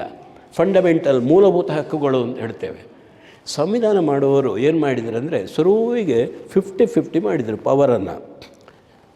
ಪವರ್ ಅಂದರೆ 100 ಅಂತ ತಗೊಳ್ಳಿ, ಒಂದು ಸಣ್ಣ ಮ್ಯಾಥಮೆಟಿಕ್ಸ್, ಸಣ್ಣದು ಮ್ಯಾಥಮೆಟಿಕ್ಸ್. ನಾನು ಸ್ವಲ್ಪ ಅದರಲ್ಲಿ 50 ಪಾಲನ್ನು ಶುರುವಿಗೆ ತೆಗೆದಿಟ್ಟರು. ಮನೆಯಲ್ಲಿ ಏನಾದ್ರು ತಿಂಡಿ ಮಾಡಿದರೆ ಸಣ್ಣ ಮಕ್ಕಳಿಗೆ ಅಂತ ಬೇರೆ ತೆಗೆದಿಡೋದು. ಯಾಕೆಂದರೆ ದೊಡ್ಡವರು ಬಂದು ಅದನ್ನೆಲ್ಲ ಮುಕ್ಕಿದರೆ ಎಂತ ಮಾಡೋದು ಅಂತ. ಅದಕ್ಕೆ ಶುರುವಿಗೆ ಅದು ಫಂಡಮೆಂಟಲ್ ರೈಟ್ಸ್. ಶುರುವಿಗೆ ಅದನ್ನು ಯಾರು ಮುಟ್ಟಬಾರದು. ಉಳಿದ 50ರಲ್ಲಿ ಹೊರಿಜಾಂಟಲಿ ವರ್ಟಿಕಲಿ ಡಿವೈಡ್ ಆಗೋದು. Legislature, executive, judiciary. ಅದಕ್ಕೆ theory of separation of powers ಅಂತ ನಮ್ಮ ಭಾಷೆಯಲ್ಲಿ ಹೇಳ್ತೇವೆ ನಾವು. ಅದರೊಟ್ಟಿಗೆ theory of checks and balances ಅಂತ ಉಂಟು ಇನ್ನೊಂದು. ಅದು ಕೊಟ್ಟು ಎಲ್ಲದರೆ ಏನು ಬೇಕಾದರೂ ಕಾನೂನು ಮಾಡ್ಬೋದು. ಇಲ್ಲ, ಕಾನೂನು ಮಾಡಿದ್ದಕ್ಕೆ ಸಿಗ್ನೇಚರ್ ರಾಷ್ಟ್ರಾಧ್ಯಕ್ಷರು ಹಾಕಬೇಕು. ಆ ಸಿಗ್ನೇಚರ್ ಹಾಕಿದ ಅದು ಕಾನೂನು ಆಗ್ತದೆ. ಕಾನೂನನ್ನು ಪುನಃ ಪರಿಶೀಲಿಸಲಿಕ್ಕೆ ಸುಪ್ರೀಂ ಕೋರ್ಟಿಗೆ ರೈಟ್ ಉಂಟು. ರಾಷ್ಟ್ರಾಧ್ಯಕ್ಷರನ್ನು ತಪ್ಪು ಮಾಡಿದರೆ ಅವರನ್ನು ರಿವ್ಯೂ ಮಾಡಲಿಕ್ಕೆ ಪಾರ್ಲಿಮೆಂಟಿಗೆ ಅಧಿಕಾರ ಉಂಟು. ಅದೇ ರೀತಿ ಸುಪ್ರೀಂ ಕೋರ್ಟಿನ ಜಡ್ಜಸ್ ಏನಾದರೂ ನ್ಯಾಯ ಒದಗಿಸದಿದ್ದರೆ ಅವರನ್ನು ತೆಗಿಲಿಕ್ಕೆ ಅಧಿಕಾರ ಪಾರ್ಲಿಮೆಂಟಿಗೆ ಉಂಟು. ಅದಕ್ಕೆ ಥಿಯರಿ ಆಫ್ ಚೆಕ್ಸ್ ಆ್ಯಂಡ್ ಅಂದರೆ ಬ್ರೇಕ್ಗಳೆಲ್ಲ ಅದು ಭಾರಿ ಚೆಂದ ಇದೆ. ಅದನ್ನೆಲ್ಲ ವಿವರಿಸಿದ್ದು ನನಗೆ ಇವತ್ತು ಸಂಜೆವರೆಗೆ ಇಲ್ಲೇ ಇರಬೇಕಾಗ್ತದೆ. ಮಧ್ಯಾಹ್ನ ಊಟ ಸಹ ನಾನು ಆ ವಿಷಯಕ್ಕೆ ಬರ್ತೇನೆ. ಅಲ್ಲಿ ಅವರನ್ನು ಮಾತ್ರ ಇದು ಕೋರ್ಟಿಗೆ ಕರೀಲಿಕ್ಕಿಲ್ಲ. ಅದು ಮುಂದೆ ಹೇಳ್ತೇನೆ. ವಿ ಗಿರಿ ಅವರು ಬಂದಿದ್ದಾರೆ. ನಿಜವಾಗಿ ಬೇರೆ ಯಾರಿಗೂ ಸಮನ್ಸ್ ಕಳಿಸ್ಬೋದು. ಸುಪ್ರೀಂ ಕೋರ್ಟು ಪ್ರೆಸಿಡೆಂಟಿಗೆ ಕಳಿಸ್ಲಿಕ್ಕಿಲ್ಲ. ಅವರು ಆದರೆ ಅವರ ಯಾವುದೊಂದು ಕೇಸಿಗೆ ವಿ ವಿ ಗಿರಿ ಅವರು ಸ್ವತಃ ಬಂದರು, ಬರುವಾಗಲೇ ಕೈ ಮುಗಿದುಕೊಂಡು ಬಂದರು, ದೊಡ್ಡ ದೇಹ ಅವರದ್ದು. ಆದರೆ ಯಾರು ಮೇಲೆ ಕೂತವ್ರು ಯಾರು ಹಿಂದೆ ಸೈನ್ ಇದು ಮಾಡಲಿಲ್ಲ, ಅವರಿಗೆ ನಮಸ್ಕಾರ ಮಾಡಲಿಲ್ಲ. ಬಾಕಿ ಸಮಯ ಆದರೆ ಪ್ರೆಸಿಡೆಂಟ್ ಬಂದರೆ ಎಲ್ಲರೂ ಎದ್ದು ಇರಬೇಕು, including the prime minister, judges, honourable judges, ಎಲ್ಲರೂ ಅದು ಅವರ ಮರ್ಯಾದೆ. ನಾನು ಪುನಃ ವಿಷಯಕ್ಕೆ ಬರ್ತೇನೆ, ಯಾಕೆಂದರೆ ಮುಂದೆ ಪ್ರೆಸಿಡೆಂಟ್ ಅಂತಲೇ ಬರ್ತದೆ. ಆಗೆಲ್ಲ ಫಂಡಮೆಂಟಲ್ ರೈಟ್ಸ್ ಅಂತೇಳಿ ಮೊದಲು 7 ಹಕ್ಕುಗಳಿತ್ತು ನಾವು ಸ್ಟೂಡೆಂಟ್ ಆಗಿದ್ದಾಗ. ನಾನು ಉಜಿರೆ ಕಾಲೇಜಿಂದ ಫಸ್ಟ್ ಬ್ಯಾಚ್. ಈಗ ರೈಟ್ ಟು ಪ್ರಾಪರ್ಟಿಯನ್ನು ಅದರಿಂದ ತೆಗೆದು ಲೀಗಲ್ ರೈಟ್ಸ್ ಮಾಡಿದ್ದಾರೆ. ಫಂಡಮೆಂಟಲ್ ರೈಟ್ಸ್ ಅಂದರೆ ಸಂವಿಧಾನದಲ್ಲಿ ಕಾಣಿಸುವಂಥದ್ದು ಮಾತ್ರ, ಅದಕ್ಕೆ ಫಂಡಮೆಂಟಲ್ ರೈಟ್ಸ್ ಅಂತ ಕರೆಯೋದು. ಉಳಿದದಕ್ಕೆಲ್ಲ ಲೀಗಲ್ ರೈಟ್ಸ್ ಅಂತ. ಈಗ ನಮ್ಮದು ರೈಟ್ ಟು ಪ್ರಾಪರ್ಟಿಯನ್ನು ಅಲ್ಲಿಂದ ತೆಗೆದು ಇಲ್ಲಿ ಇಟ್ಟಿದ್ದಾರೆ. ಇಲ್ಲದ್ರೆ ಪ್ರತಿಯೊಂದು ನ್ಯಾಷನಲೈಸ್ ಆಗುವಾಗ ಕೂಡ ಆ ರೈಟ್ ಟು ಪ್ರಾಪರ್ಟಿಯನ್ನು ಮುಟ್ಟಬೇಕು. ಹಾಗಾಗಿ ಅದನ್ನು ಅಮೆಂಡ್ ಮಾಡ್ತಾ ಹೋಗಬೇಕು. ಅದಕ್ಕಾಗಿ ಅದನ್ನೇ ಹೊರಗಿಟ್ಟರು. ಈಗ ಉದಾಹರಣೆಗೆ ಇಲ್ಲಿಯ ಪ್ರಾಪರ್ಟಿ ರೈಟ್ ಕರ್ನಾಟಕದ್ದು ಬೇರೆ, ನಮ್ಮದು ಮೇಘಾಲಯದ್ದು ಬೇರೆ, ಅಲ್ಲಿಯ ಪ್ರಾಪರ್ಟಿ ರೂಲ್ಸ್ ಆ್ಯಂಡ್ ರೆಗ್ಯುಲೇಷನ್ ಬೇರೆ. ಅದು ಅವರವರ ಅದು ಒಂದು ಸ್ಟೆಪ್ ಕೆಳಗೆ. ಇದಕ್ಕೂ ನಿಮಗೆ ಒಂದು ಉದಾಹರಣೆ ಹೇಳಬೇಕಾದ್ರೆ, ನಮ್ಮದು ತರಗತಿಯಲ್ಲಿ ಕ್ಲಾಸ್ ಆಗ್ತಾ ಇರುವಾಗ ಯಾರೋ ಒಬ್ಬ ಹೊರಗಿಂದ ಬಂದ ಪುಣ್ಯಾತ್ಮ. ನೋಡಿ, ಆ ಸ್ಟೂಡೆಂಟ್ ನನಗೊಮ್ಮೆ ಮಾತಾಡಬೇಕಿತ್ತು. ಆಯ್ತು ಮಾರ್ರೆ ಹೋಗು, ಅವನನ್ನು ಕಳಿಸ್ತೇವೆ. ಮಾತಾಡಿ ಒಳಗೆ ಬಂದ. 10 ನಿಮಿಷ ಸಹ ಆಗಲಿಲ್ಲ, ಇನ್ನೊಬ್ಬ ಬಂದ. ಅದೇ ಹುಡುಗನನ್ನು ಕೇಳಿದರೆ ನನಗೆ ಅವನ ಹತ್ರ ಮಾತಾಡಬೇಕು ಅಂತಾರೆ. ನಮಗೆ ಕ್ಲಾಸ್ ಡಿಸ್ಟರ್ಬ್ ಆಗ್ತದೆ. ಒಮ್ಮೆ ಬಾಗಿಲು ಹಾಕಿ ಶುರು ಮಾಡಿದರೆ ಕ್ಲಾಸ್ ಅವನಿಗೆ. ಆಗ ನಾವು ಹೇಳ್ತೇವೆ, ಮಾರ್ರೆ ನೀನು ದೊಡ್ಡ VIP, ನಿನ್ನ ಚೇರ್ ಸಮೇತ ಹೋಗಿ ಹೊರಗೆ ನೀನು ಕೂತ್ಕೊ, ಬಂದವರನ್ನು ಮಾತಾಡಿಸ್ತಾ ಇರು ಅಂತ ನಾವು ಹೇಳ್ತೇವಲ್ಲ. ಹಾಗೆ ಅದಕ್ಕಾಗಿ ರೈಟ್ ಟು ಪ್ರಾಪರ್ಟಿಯನ್ನು ತೆಗೆದು ಫಂಡಮೆಂಟಲ್ ರೈಟ್ಸ್ ಅಂತ. ಈಗ 6 ರೈಟ್, ನಮಗೆ 6 ಹಕ್ಕುಗಳು ಯಾವುದು ಅಂತ ನಮ್ಗೆ ಗೊತ್ತಿರಬೇಕು. ಯಾಕೆ ಗೊತ್ತಿರಬೇಕು ಅಂತಂದರೆ, ಯಾವಾಗ ನಮ್ಮ ಹಕ್ಕು ಅಪಹರಣ ಆದರೆ ಆಗ ನಮ್ಗೆ ಗೊತ್ತಿರಬೇಕು. ಪಿಕ್ ಪಾಕೆಟ್ ಆಯಿತು ಬಸ್ಸಲ್ಲಿ ಬರುವಾಗ, ಕಾಸಿಲ್ಲ, ಎಲ್ಲ ಹೋಯಿತು, ಎಷ್ಟು ಇತ್ತು ಹಾಕ್ಕೊಂಡು ಬಂದು ಅದು ಗೊತ್ತಿಲ್ಲ ಅಂತ ಹೇಳಿದರೆ ಅವನಿಗೆ ಅಟ್ಲೀಸ್ಟ್ ಎಷ್ಟು ಹಣ ತಂದಿದ್ದೇನೆ ಅಂತ ಅದ್ರ ಗೊತ್ತಾಗಬೇಕಲ್ಲ, ಪಿಕ್ ಪಾಕೆಟ್ ಆದರೆ. ಹಾಗೆ ನಮ್ಮ ಹಕ್ಕುಗಳು ಯಾವಾಗ ಹೋಗ್ತದೆ ಆಗ ಅದರ ಇಂಪಾರ್ಟೆನ್ಸ್ ನಮ್ಗೆ ಗೊತ್ತಾಗ್ತದೆ. ಯಾವಾಗ ಉಂಟು ಆಗ ಗೊತ್ತಾಗೋದಿಲ್ಲ. ಅವರಿಗೆ ಸ್ವಲ್ಪ ಬೇರೆ ಒಂದು ಕಾರ್ಯಕ್ರಮದಲ್ಲಿ ಇದ್ದಾರೆ ಡಾಕ್ಟರ್ ಅವರು. ಎಸ್. ಸೊ ಹೀಗೆ whenever we are bereft of fundamental rights, then only we will understand the importance. ಯಾವಾಗ ನಮ್ಮ ಹತ್ರ ಇದೆ ಹೆಲ್ತ್, ವೆಲ್ತ್, ಯೌವನ ಯಾರು ಇರ್ಬೋದು. ಈಗ ನಾನು ಯಾರ ಹತ್ರ ಕೇಳಿದೆ, ನೀವು ಪ್ರಾಯದವರ ಮುದುಕರಾಗಿದ್ದೀರಂತ, ಇಲ್ಲ ಅಂತ ಹೇಳ್ತೇನೆ. But I am experiencing old age. I am not old, but I am experiencing. ಅಂತೂ ಯಾವಾಗ ನಮಗೆ ಆ ಹಕ್ಕುಗಳು ಉಂಟು ಆಗ ಅದರ ಇಂಪಾರ್ಟೆನ್ಸ್ ಗೊತ್ತಾಗೋದಿಲ್ಲ. ಇವತ್ತಿಗೂ ಒಂದು ಘಟನೆ ನೆನಪಾಗ್ತದೆ. Aloysius college students, government college students, ನಾವು ಯೂನಿಯನ್ ಜಾಕಿಗೆ ಸೆಲ್ಯೂಟ್ ಮಾಡೋದಿಲ್ಲ ಅಂತ ಕೋರ್ಟಿನ ಎದುರು ಬಂದು ಪಿಕೆಟಿಂಗ್ ಮಾಡಿದರು. ಆಗ ಲಾಠಿ ಚಾರ್ಜ್ ಆಗಿತ್ತು. ಅಂದರೆ ಈಗ ನಮಗೆ ಧ್ವಜ ಆರೋಹಣ ಮಾಡ್ತೇವೆ, ಧ್ವಜ ವಂದನೆ ಮಾಡ್ತೇವೆ ಎಲ್ಲ, ಆಗ ನಮಗೆ ಫ್ರೀಡಮ್ ಇಲ್ಲ. ನಳ್ಳಿಯಲ್ಲಿ ನೀರು ಬರ್ತಾಯಿದ್ರೆ ನೀರಿನ ಉಪಯೋಗ ಗೊತ್ತಾಗೋದಿಲ್ಲ. ಸ್ವಾತಂತ್ರ್ಯ ಇಲ್ಲದಿರುವಾಗ ಹೇಗಿತ್ತು ಅಂದರೆ, ಮನೆ ನಮ್ಮದು, ಯಾರೋ ಇನ್ನೊಬ್ಬ ಬಂದು ನಿಮ್ಮ ಅಡಿಗೆ ಕೋಣೆ ಹೀಗೆ ಇರಬೇಕು ನಿಮ್ಮ ಅಂತ ಹೇಳಿದಾಗೆ, ಸ್ವಾತಂತ್ರ್ಯ ಇಲ್ಲದಿರುವಾಗ ಅದನ್ನು ಕಲ್ಪನೆ ಮಾಡುವಾಗ ನಮಗೆ ಆಶ್ಚರ್ಯ ಆಗ್ತದೆ ಹೇಗಿತ್ತು ಅಂತ. ನಮ್ಮದೇ ನೆಲ, ನಮ್ಮದೇ ಜಲ, ಅವರು ಟ್ಯಾಕ್ಸ್ ಕಲೆಕ್ಟ್ ಮಾಡಬೇಕು, ಉಪ್ಪಿಗೆ ಸಮೇತ ಸತ್ಯಾಗ್ರಹ ಹಾಗೆ ಪ್ರಾರಂಭ ಆದ್ದು. ಇವನ್ ಮೊನ್ನೆ ಯಾವುದರಲ್ಲೂ ಇತ್ತು, ಕುಂಭಮೇಳಕ್ಕೆ ಸಮೇತ ಅವರು ಚಾರ್ಜ್ ಮಾಡ್ತಿದ್ರಂತೆ ಎಷ್ಟು ಅಂತ, ಯಾವುದೋ ಓದ್ತಾ ಇದ್ರು. ನಮ್ಮದು ಗಂಗೆ, ಯಮುನೆ, ಸರಸ್ವತಿ ಯಾರೋ ಇದು ಮಾಡ್ತಾರೆ. ಅಂತೂ ವಿಷಯಕ್ಕೆ ಬರ್ತೇನೆ. 6 fundamental rights: right to equality, right to freedom, right against exploitation, right to freedom of religion, cultural and educational rights, and right to constitutional remedies ಅಂತ. 6 ಆಯಿತಾ? 6 ಫ್ರೀಡಮ್ಸ್. ಕನಿಷ್ಠ ನಮಗೆ 2 ತಿಂಗಳು ಬೇಕು ಕ್ಲಾಸಿನಲ್ಲಿ ವಿವರಿಸಬೇಕಾದ್ರೆ. ಇದು ರೈಟ್ ಟು ಈಕ್ವಾಲಿಟಿ, ಸಮಾನತೆಯ ಹಕ್ಕು. ಆರ್ಟಿಕಲ್ 14, 15, 16, 17, 18ರವರೆಗೆ ಆರ್ಟಿಕಲ್ಸ್ನಲ್ಲಿ ಅದನ್ನು ವರ್ಣನೆ ಮಾಡ್ತಾರೆ. ಭಾರಿ ಚೆಂದ ಇದೆ. ಅದರಲ್ಲಿ ವಿಶೇಷ ಏನಂತಂದರೆ, ನಮ್ಮ ಸಂವಿಧಾನ ಪ್ರಪಂಚದ ಜನರಿಗೆ ಹಕ್ಕು ಕೊಟ್ಟಿದೆ. ಕೆಲವು ಭಾರತದ ಪ್ರಜೆಗಳಿಗೆ ಮಾತ್ರ, ಕೆಲವು ಮನೆಯವರಿಗೆ ಮಾತ್ರ, ಕೆಲವು ನೆಂಟರಿಗೆ ಕೂಡ ನಾವು ಹೇಗೆ ಅವರಿಗೆ ಸ್ವಾಗತ ಮಾಡಿ ಊಟ ಮಲಗಲಿಕ್ಕೆ ವ್ಯವಸ್ಥೆ ಕೊಡ್ತೇವೆ, ಕೆಲವು ಮನೆಯವರಿಗೆ ಮಾತ್ರ. ಆರ್ಟಿಕಲ್ 14 ಅಲ್ಲಿಂದ ಸ್ಟಾರ್ಟ್ ಮಾಡ್ತೇನೆ. ರೈಟ್ ಟು ಈಕ್ವಾಲಿಟಿ, ಅಂಡರ್ಲೈನ್, ನಾವು ಹೇಳುವಾಗ ಪಾಠ ಮಾಡುವಾಗ ಹಾಗೆ ಹೇಳೋದು. ಈಗ ನಾನು ರೈಟ್ ಟು ಈಕ್ವಾಲಿಟಿ ಬಗ್ಗೆ ಹೇಳ್ತಾ ಇದ್ದೇನೆ, ಸಮಾನತೆ ಹಕ್ಕು. ಆರ್ಟಿಕಲ್ 14ನಲ್ಲಿ ಏನು ಹೇಳ್ತಾರೆ? There shall be equality before law and equal protection of law to all persons ಅಂತೇಳಿ ಬಿಟ್ಟರು, ಸಿಟಿಸನ್ ಅಂತ ಹೇಳೋದಿಲ್ಲ. ಅದರ ಅರ್ಥ ಅಂದರೆ ಪ್ರಪಂಚದ ಜನರಿಗೆ ನೀವು ಇಲ್ಲಿಗೆ ಬಂದಾಗ ಈಕ್ವಾಲಿಟಿ ಬಿಫೋರ್ ಲಾ, ನಿಮಗೆ ಕೂಡ ಸಮಾನತೆಯಲ್ಲಿ ನಾವು ನೋಡ್ತೇವೆ. ಈಕ್ವಾಲಿಟಿ ಬಿಫೋರ್ ಲಾ ಅಂದರೆ ರೋಡ್ ರೋಲರ್ ಇಮ್ಯಾಜಿನ್ ಮಾಡಿಕೊಳ್ಳಿ, ಅಲ್ಲೆಲ್ಲ ಈಕ್ವಲ್ ಆಗಿ ಡ್ಯಾಮರ್ ಹಾಕಿ ಅಂದರೆ road roller. Equal protection of ಲಾ. ವಿದೇಶದಿಂದ ಒಬ್ಬಳು ಜರ್ಮನ್ ಮಹಿಳೆ ಬಂದಳು ಅಂತ ಬೆಂಗಳೂರಿಗೆ, ಏನೋ ತೊಂದರೆ ಆಯಿತು ಅವಳಿಗೆ. ಹತ್ತಿರದ ಪೊಲೀಸ್ ಸ್ಟೇಷನಿಗೆ ಹೋಗಿ ಕಂಪ್ಲೇಂಟ್ ಕೊಟ್ಟರೆ the police officer cannot say you are a foreigner, we are not going to book your case. ಇಲ್ಲ, ಅವರಿಗೆ ಸಹ ಪ್ರೊಟೆಕ್ಷನ್ ನಾವು ಕೊಡ್ತೇವೆ. ಇದು ಆರ್ಟಿಕಲ್ 14ರಲ್ಲಿ ಹೇಳುವಂಥದ್ದು. ಅದೇ ರೀತಿ 15ಕ್ಕೆ ಬಂದಾಗ ಎಲ್ಲ ರೋಡ್, ಟ್ಯಾಂಕ್, ಪಬ್ಲಿಕ್ ಪಾರ್ಕ್, ಏನೆಲ್ಲ ಸಾರ್ವಜನಿಕ ನದಿ ಎಲ್ಲವೂ ಕೂಡ ಎಲ್ಲರಿಗೂ ಕೂಡ ಸಮಾನವಾಗಿ, ಯಾರಿಗೂ ಕೂಡ ಅದರಲ್ಲಿ ಭೇದ ಇಲ್ಲ, ಎಲ್ಲರಿಗೆ ಸಹ. Even private property meant for public, ಉದಾಹರಣೆಗೆ ರೆಸ್ಟೋರೆಂಟ್, ಅದು ಪ್ರೈವೇಟ್ ಪ್ರಾಪರ್ಟಿ, ಅಲ್ಲಿ ಡಿಸ್ಕ್ರಿಮಿನೇಷನ್ ಮಾಡಬೇಡಿ. ಈಗ ಉದಾಹರಣೆ ಪ್ರೈವೇಟ್ ಬಸ್ಸು, ಅಲ್ಲಿ ಇಂಥವ್ರು ಮಾತ್ರ ಬಸ್ಸಿನಲ್ಲಿ ಹತ್ತತಕ್ಕದ್ದು ಇಲ್ಲ, ಎಲ್ಲರಿಗೂ ಕೂಡ. All the public properties and even the private property meant for public must be provided to all without anything. Article 16ಕ್ಕೆ ಬರುವಾಗ ನಾನು ಒಂದೊಂದೇ ಆರ್ಟಿಕಲ್ ಹೇಳ್ತಾ ಇದ್ದೇನೆ. ಇದೆಲ್ಲ ಸಾರ್ವಜನಿಕ ಸ್ವತ್ತುಗಳಿರೋದು, ಪಾರ್ಕ್ ಇರ್ಬೋದು, ಮತ್ತೊಂದು ಎಲ್ಲವೂ ಎಲ್ಲರಿಗೂ ಸಹ.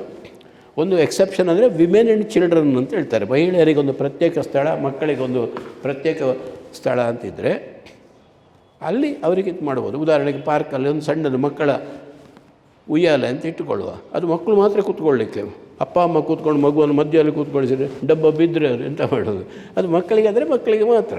ಹೀಗೆ ಅದೇ ರೀತಿ ಎಲ್ಲ ಸಾರ್ವಜನಿಕ ಉದ್ಯೋಗಗಳಲ್ಲಿ ಕೂಡ ಏನು ಭೇದ ಮಾಡಬಾರ್ದು. ರಿಸರ್ವೇಷನ್ ಒರಿಜಿನಲ್ ಕಾನ್ಸ್ಟಿಟ್ಯೂಷನ್ ಇಲ್ಲ, ಬೇಕಾದರೆ ಅದನ್ನು ನೋಡಿ. ಆಗ ಅದೆಲ್ಲ ಹೇಳ್ತಾರೆ, without caste, creed, religion, sex, place of birth, denomination or any one of them. Article 16ರಲ್ಲಿ ಹಾಗೆ ಬರ್ತದೆ. Without distinction, everything is open for all. ಇದು ಒರಿಜಿನಲ್ ಕಾನ್ಸ್ಟಿಟ್ಯೂಷನ್. ಚಂಪಕಂ ದೊರೈರಾಜನ್ ಅಂಥೇಳಿ ಮೆಡಿಕಲ್ ಸ್ಟೂಡೆಂಟ್ ಒಬ್ಬಳು, ಮೆಡ್ರಾಸ್ ಗೌರ್ಮೆಂಟ್, ಈಗ ನಾವು ತಮಿಳ್ನಾಡು ಅಂತ ಹೇಳ್ತೇವಲ್ಲ, ಬಿಫೋರ್ 1947 ಒಂದಲ್ಲೇ ಕಮ್ಯುನಲ್ ಜಿಒ ಅಂದರೆ ಗೌರ್ಮೆಂಟ್ ಆರ್ಡರ್ ಇತ್ತು. ಅದರ ಪ್ರಕಾರ ನಾಡಾರಿಗಿಷ್ಟು, ತೋಡಾರಿಗಿಷ್ಟು, ಮತ್ತೊಬ್ಬರಿಗಿಷ್ಟು, ಎಲ್ಲರಿಗೆ ಇಷ್ಟಿಷ್ಟು ಸೀಟ್ ಅಂತೆಲ್ಲ ಮೊದಲಿನ ಬ್ರಿಟಿಷ್ ಗೌರ್ಮೆಂಟಲ್ಲಿ ಮಾಡಿದ್ದದು ಇತ್ತು. ಅದನ್ನು ಕ್ವಶನ್ ಮಾಡಿ ಇಲ್ಲಿ without any cost and Creed, religion, sex, ಯಾರು ಪ್ಲೇಸ್ ಆಫ್ ಬರ್ತ್ ಅಂತ ಹೇಳುವಾಗ ನೀವು ಹೇಗೆ ಡಿಸ್ಟಿಂಕ್ಷನ್ ಮಾಡ್ತೀರಿ ಅಂತ ಅವಳು ಮೆಡಿಕಲ್ ಸೀಟಿಗೆ ಅಪ್ಲೈ ಮಾಡಿದಳು. ಹಾಗೆ Srinivasan versus state of Madras ಅಂಥೇಳಿ ಇನ್ನೊಂದು ಕೇಸ್ ಬಂತು. ಅವು ಇಂಜಿನಿಯರಿಂಗ್ ಸ್ಟೂಡೆಂಟಿಗೆ ನನಗೆ ಸಿಕ್ಕಲೇಬೇಕು, ನನ್ನಿಂದ ಕಡಿಮೆ ಮಾರ್ಕ್ ಸಿಕ್ಕಿದಂಥ ಇನ್ನೊಂದು ಕಮ್ಯುನಿಟಿಯವರಿಗೆ ಸಿಕ್ಕಿದೆ. ಇಬ್ಬರು ಕೋರ್ಟ್ನಲ್ಲಿ ಜಯ ಗಳಿಸಿದರು. ಸುಪ್ರೀಂ ಕೋರ್ಟ್ ಹೇಳಿತು, ಸ್ಟ್ರೈಕ್ ಮಾಡಿದೆವು ನಾವು, communal GO of Madras government it has nullified ಅಂತ ಡಿಕ್ಲೇರ್ ಮಾಡಿಬಿಟ್ರು. ಆಗ ಪಾರ್ಲಿಮೆಂಟ್ನಲ್ಲಿ ಕೋಲಾಹಲ ಆಯಿತು. ಹಾಗಾದರೆ ಹಿಂದುಳಿದವರನ್ನು ನಾವು ಹೇಗೆ ಇದು ಮಾಡೋದು? 10 ವರ್ಷದ ಮಟ್ಟಿಗೆ ರಿಸರ್ವೇಷನ್ ತರುವ, ಮತ್ತು ಎಲ್ಲರೂ ಒಟ್ಟಿಗೆ ಅಂತ. ಈಗ ಏನಾಯಿತು ನಿಮ್ಗೆ ಗೊತ್ತಿದೆ, ನಾವು ಪ್ರೆಸೆಂಟ್ ಹಿಸ್ಟ್ರಿ ಬರಿತಾ ಇದ್ದೇವೆ, ನಾನು ಅದರ ಬಗ್ಗೆ ಏನು ಕಮೆಂಟ್ ಮಾಡೋದಿಲ್ಲ. ಎಲ್ಲರೂ ಹೋರಾಟ ಮಾಡೋದು ಅದಕ್ಕೆ, ನಾವು ಹಿಂದುಳಿದವರೊಂದು ಡಿಕ್ಲೇರ್ ಮಾಡಿದ್ದು ನಮಗೆ. ಕೊನೆಗೆ ಈಗ ಆರ್ಥಿಕವಾಗಿ ಹಿಂದುಳಿದವರಿಗೆ ಸಮೇತ ಬಂತು. ಕೊನೆಗೆ ಹೀಗೆ ಆ ಮುಂದೆ ಮುಂದೆ ಹೋಗಿ ರೌಂಡ್ ಆದರೆ ಪುನಃ ಎಲ್ಲರಿಗೂ ಸಿಗ್ತದೆ. ಆಗ ಪುನಃ ಸಮಾನತೆ ಬರ್ಬೋದು, ಗೊತ್ತಿಲ್ಲ.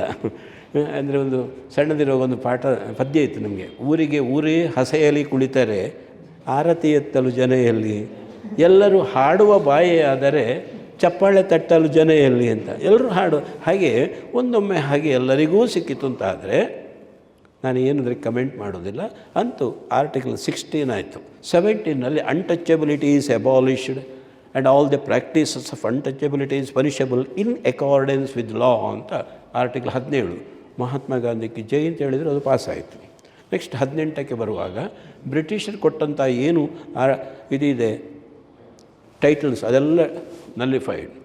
ಆನಂತರ ಇವನ್ ಪದ್ಮಶ್ರೀ, ಪದ್ಮಭೂಷಣ ಕೂಡ ಅದನ್ನು ಒಂದು ಡಿಗ್ರಿ ಅಂತ ಹಾಕ್ಕೊಳ್ಬೇಡಿ, ಅದೊಂದು ಗೌರವ, ನಿಮಗೆ ಸನ್ಮಾನ ಅಷ್ಟೇ ಅಂತ. ಮೊರಾರ್ಜಿ ದೇಸಾಯಿ ಟೈಮಲ್ಲಿ ಅದನ್ನು ಕೂಡ ನಿಲ್ಲಿಸಿದರು. ಕೊಡಲಿಕ್ಕಿಲ್ಲ ಅಂತ. ಅಂತೂ 14ರಿಂದ 18ರವರೆಗೆ ಒಂದು ಸೆಟ್ ಅದು. That is equality, right to equality. Next right to freedom. Freedom ಅಂದರೆ ಏನು, ಹೇಗೆ ವಿವರಿಸೋದು? ಸ್ವಲ್ಪ ಅಂಗಡಿಗೆ ಹೋಗಿ ನನಗೊಂದು ಅರ್ಧ ಕಿಲೋ ಫ್ರೀಡಮ್ ಕೊಡಿ ಅಂತ ಹೇಳಿದರೆ ಇಲ್ಲ. ಈಗ ಇವತ್ತು ವಾರ ಆದಿತ್ಯವಾರ, ಹೌದಾ? ಹೌದು. ಅದರಲ್ಲಿ ವ್ಯತ್ಯಾಸ ಎಂಥದ್ದು? ಆದಿತ್ಯವಾರ ಅಂದರೆ ಏನು? ಕ್ವಶನ್ ಮಾಡಿದರೆ ಯಾರಿಗಾದ್ರು ಉತ್ತರ ಗೊತ್ತುಂಟಾ? ಆದಿತ್ಯವಾರ ಅಂದರೆ ಏನು? ಪಂಚೇಂದ್ರಿಯಗಳಿಂದ ನಾವು ಏನು ಅನುಭವಿಸ್ತೇವೆ ಅದನ್ನು ಒಂದು ಶಬ್ದ ಕೂಡ ನಿಮಗೆ ವರ್ಣನೆ ಮಾಡಲಿಕ್ಕೆ ಆಗೋದಿಲ್ಲ. ಬಿಳಿ ಮತ್ತು ಕಪ್ಪು ಏನು ಗೊತ್ತೇ? ಸುಶ್ರಾವ್ಯವಾದಂಥ ಸಂಗೀತ, ಕರ್ಕಶವಾದಂಥ ಒಂದು ಕಾಗೆ ಶಬ್ದ, ಅದರ ವರ್ಣನೆ ವ್ಯತ್ಯಾಸವನ್ನು ಒಂದು ಪುಟ ಪ್ರಬಂಧ ಬರೀರಿ. ಮಲ್ಲಿಗೆ ಹೂವಿಗೂ ಸಂಪಿಗೆ ಹೂವು ಇರುವ ಬಗ್ಗೆ ಒಂದು ಪುಟ ಪ್ರಬಂಧ ಬರೀರಿ ಅಂತ ಟೀಚರ್ ಹೇಳಿದರೆ ಅವರಿಗೆ ಸಮೇತ ಒಂದು ಶಬ್ದ ಹೇಳಲಿಕ್ಕೆ ಆಗೋದಿಲ್ಲ. ನೋಡಿ ಈಗ ಕೆಲವರಿಗೆ ಸ್ವೀಟ್ ಇಷ್ಟ, ನನಗೆ ಸಹ.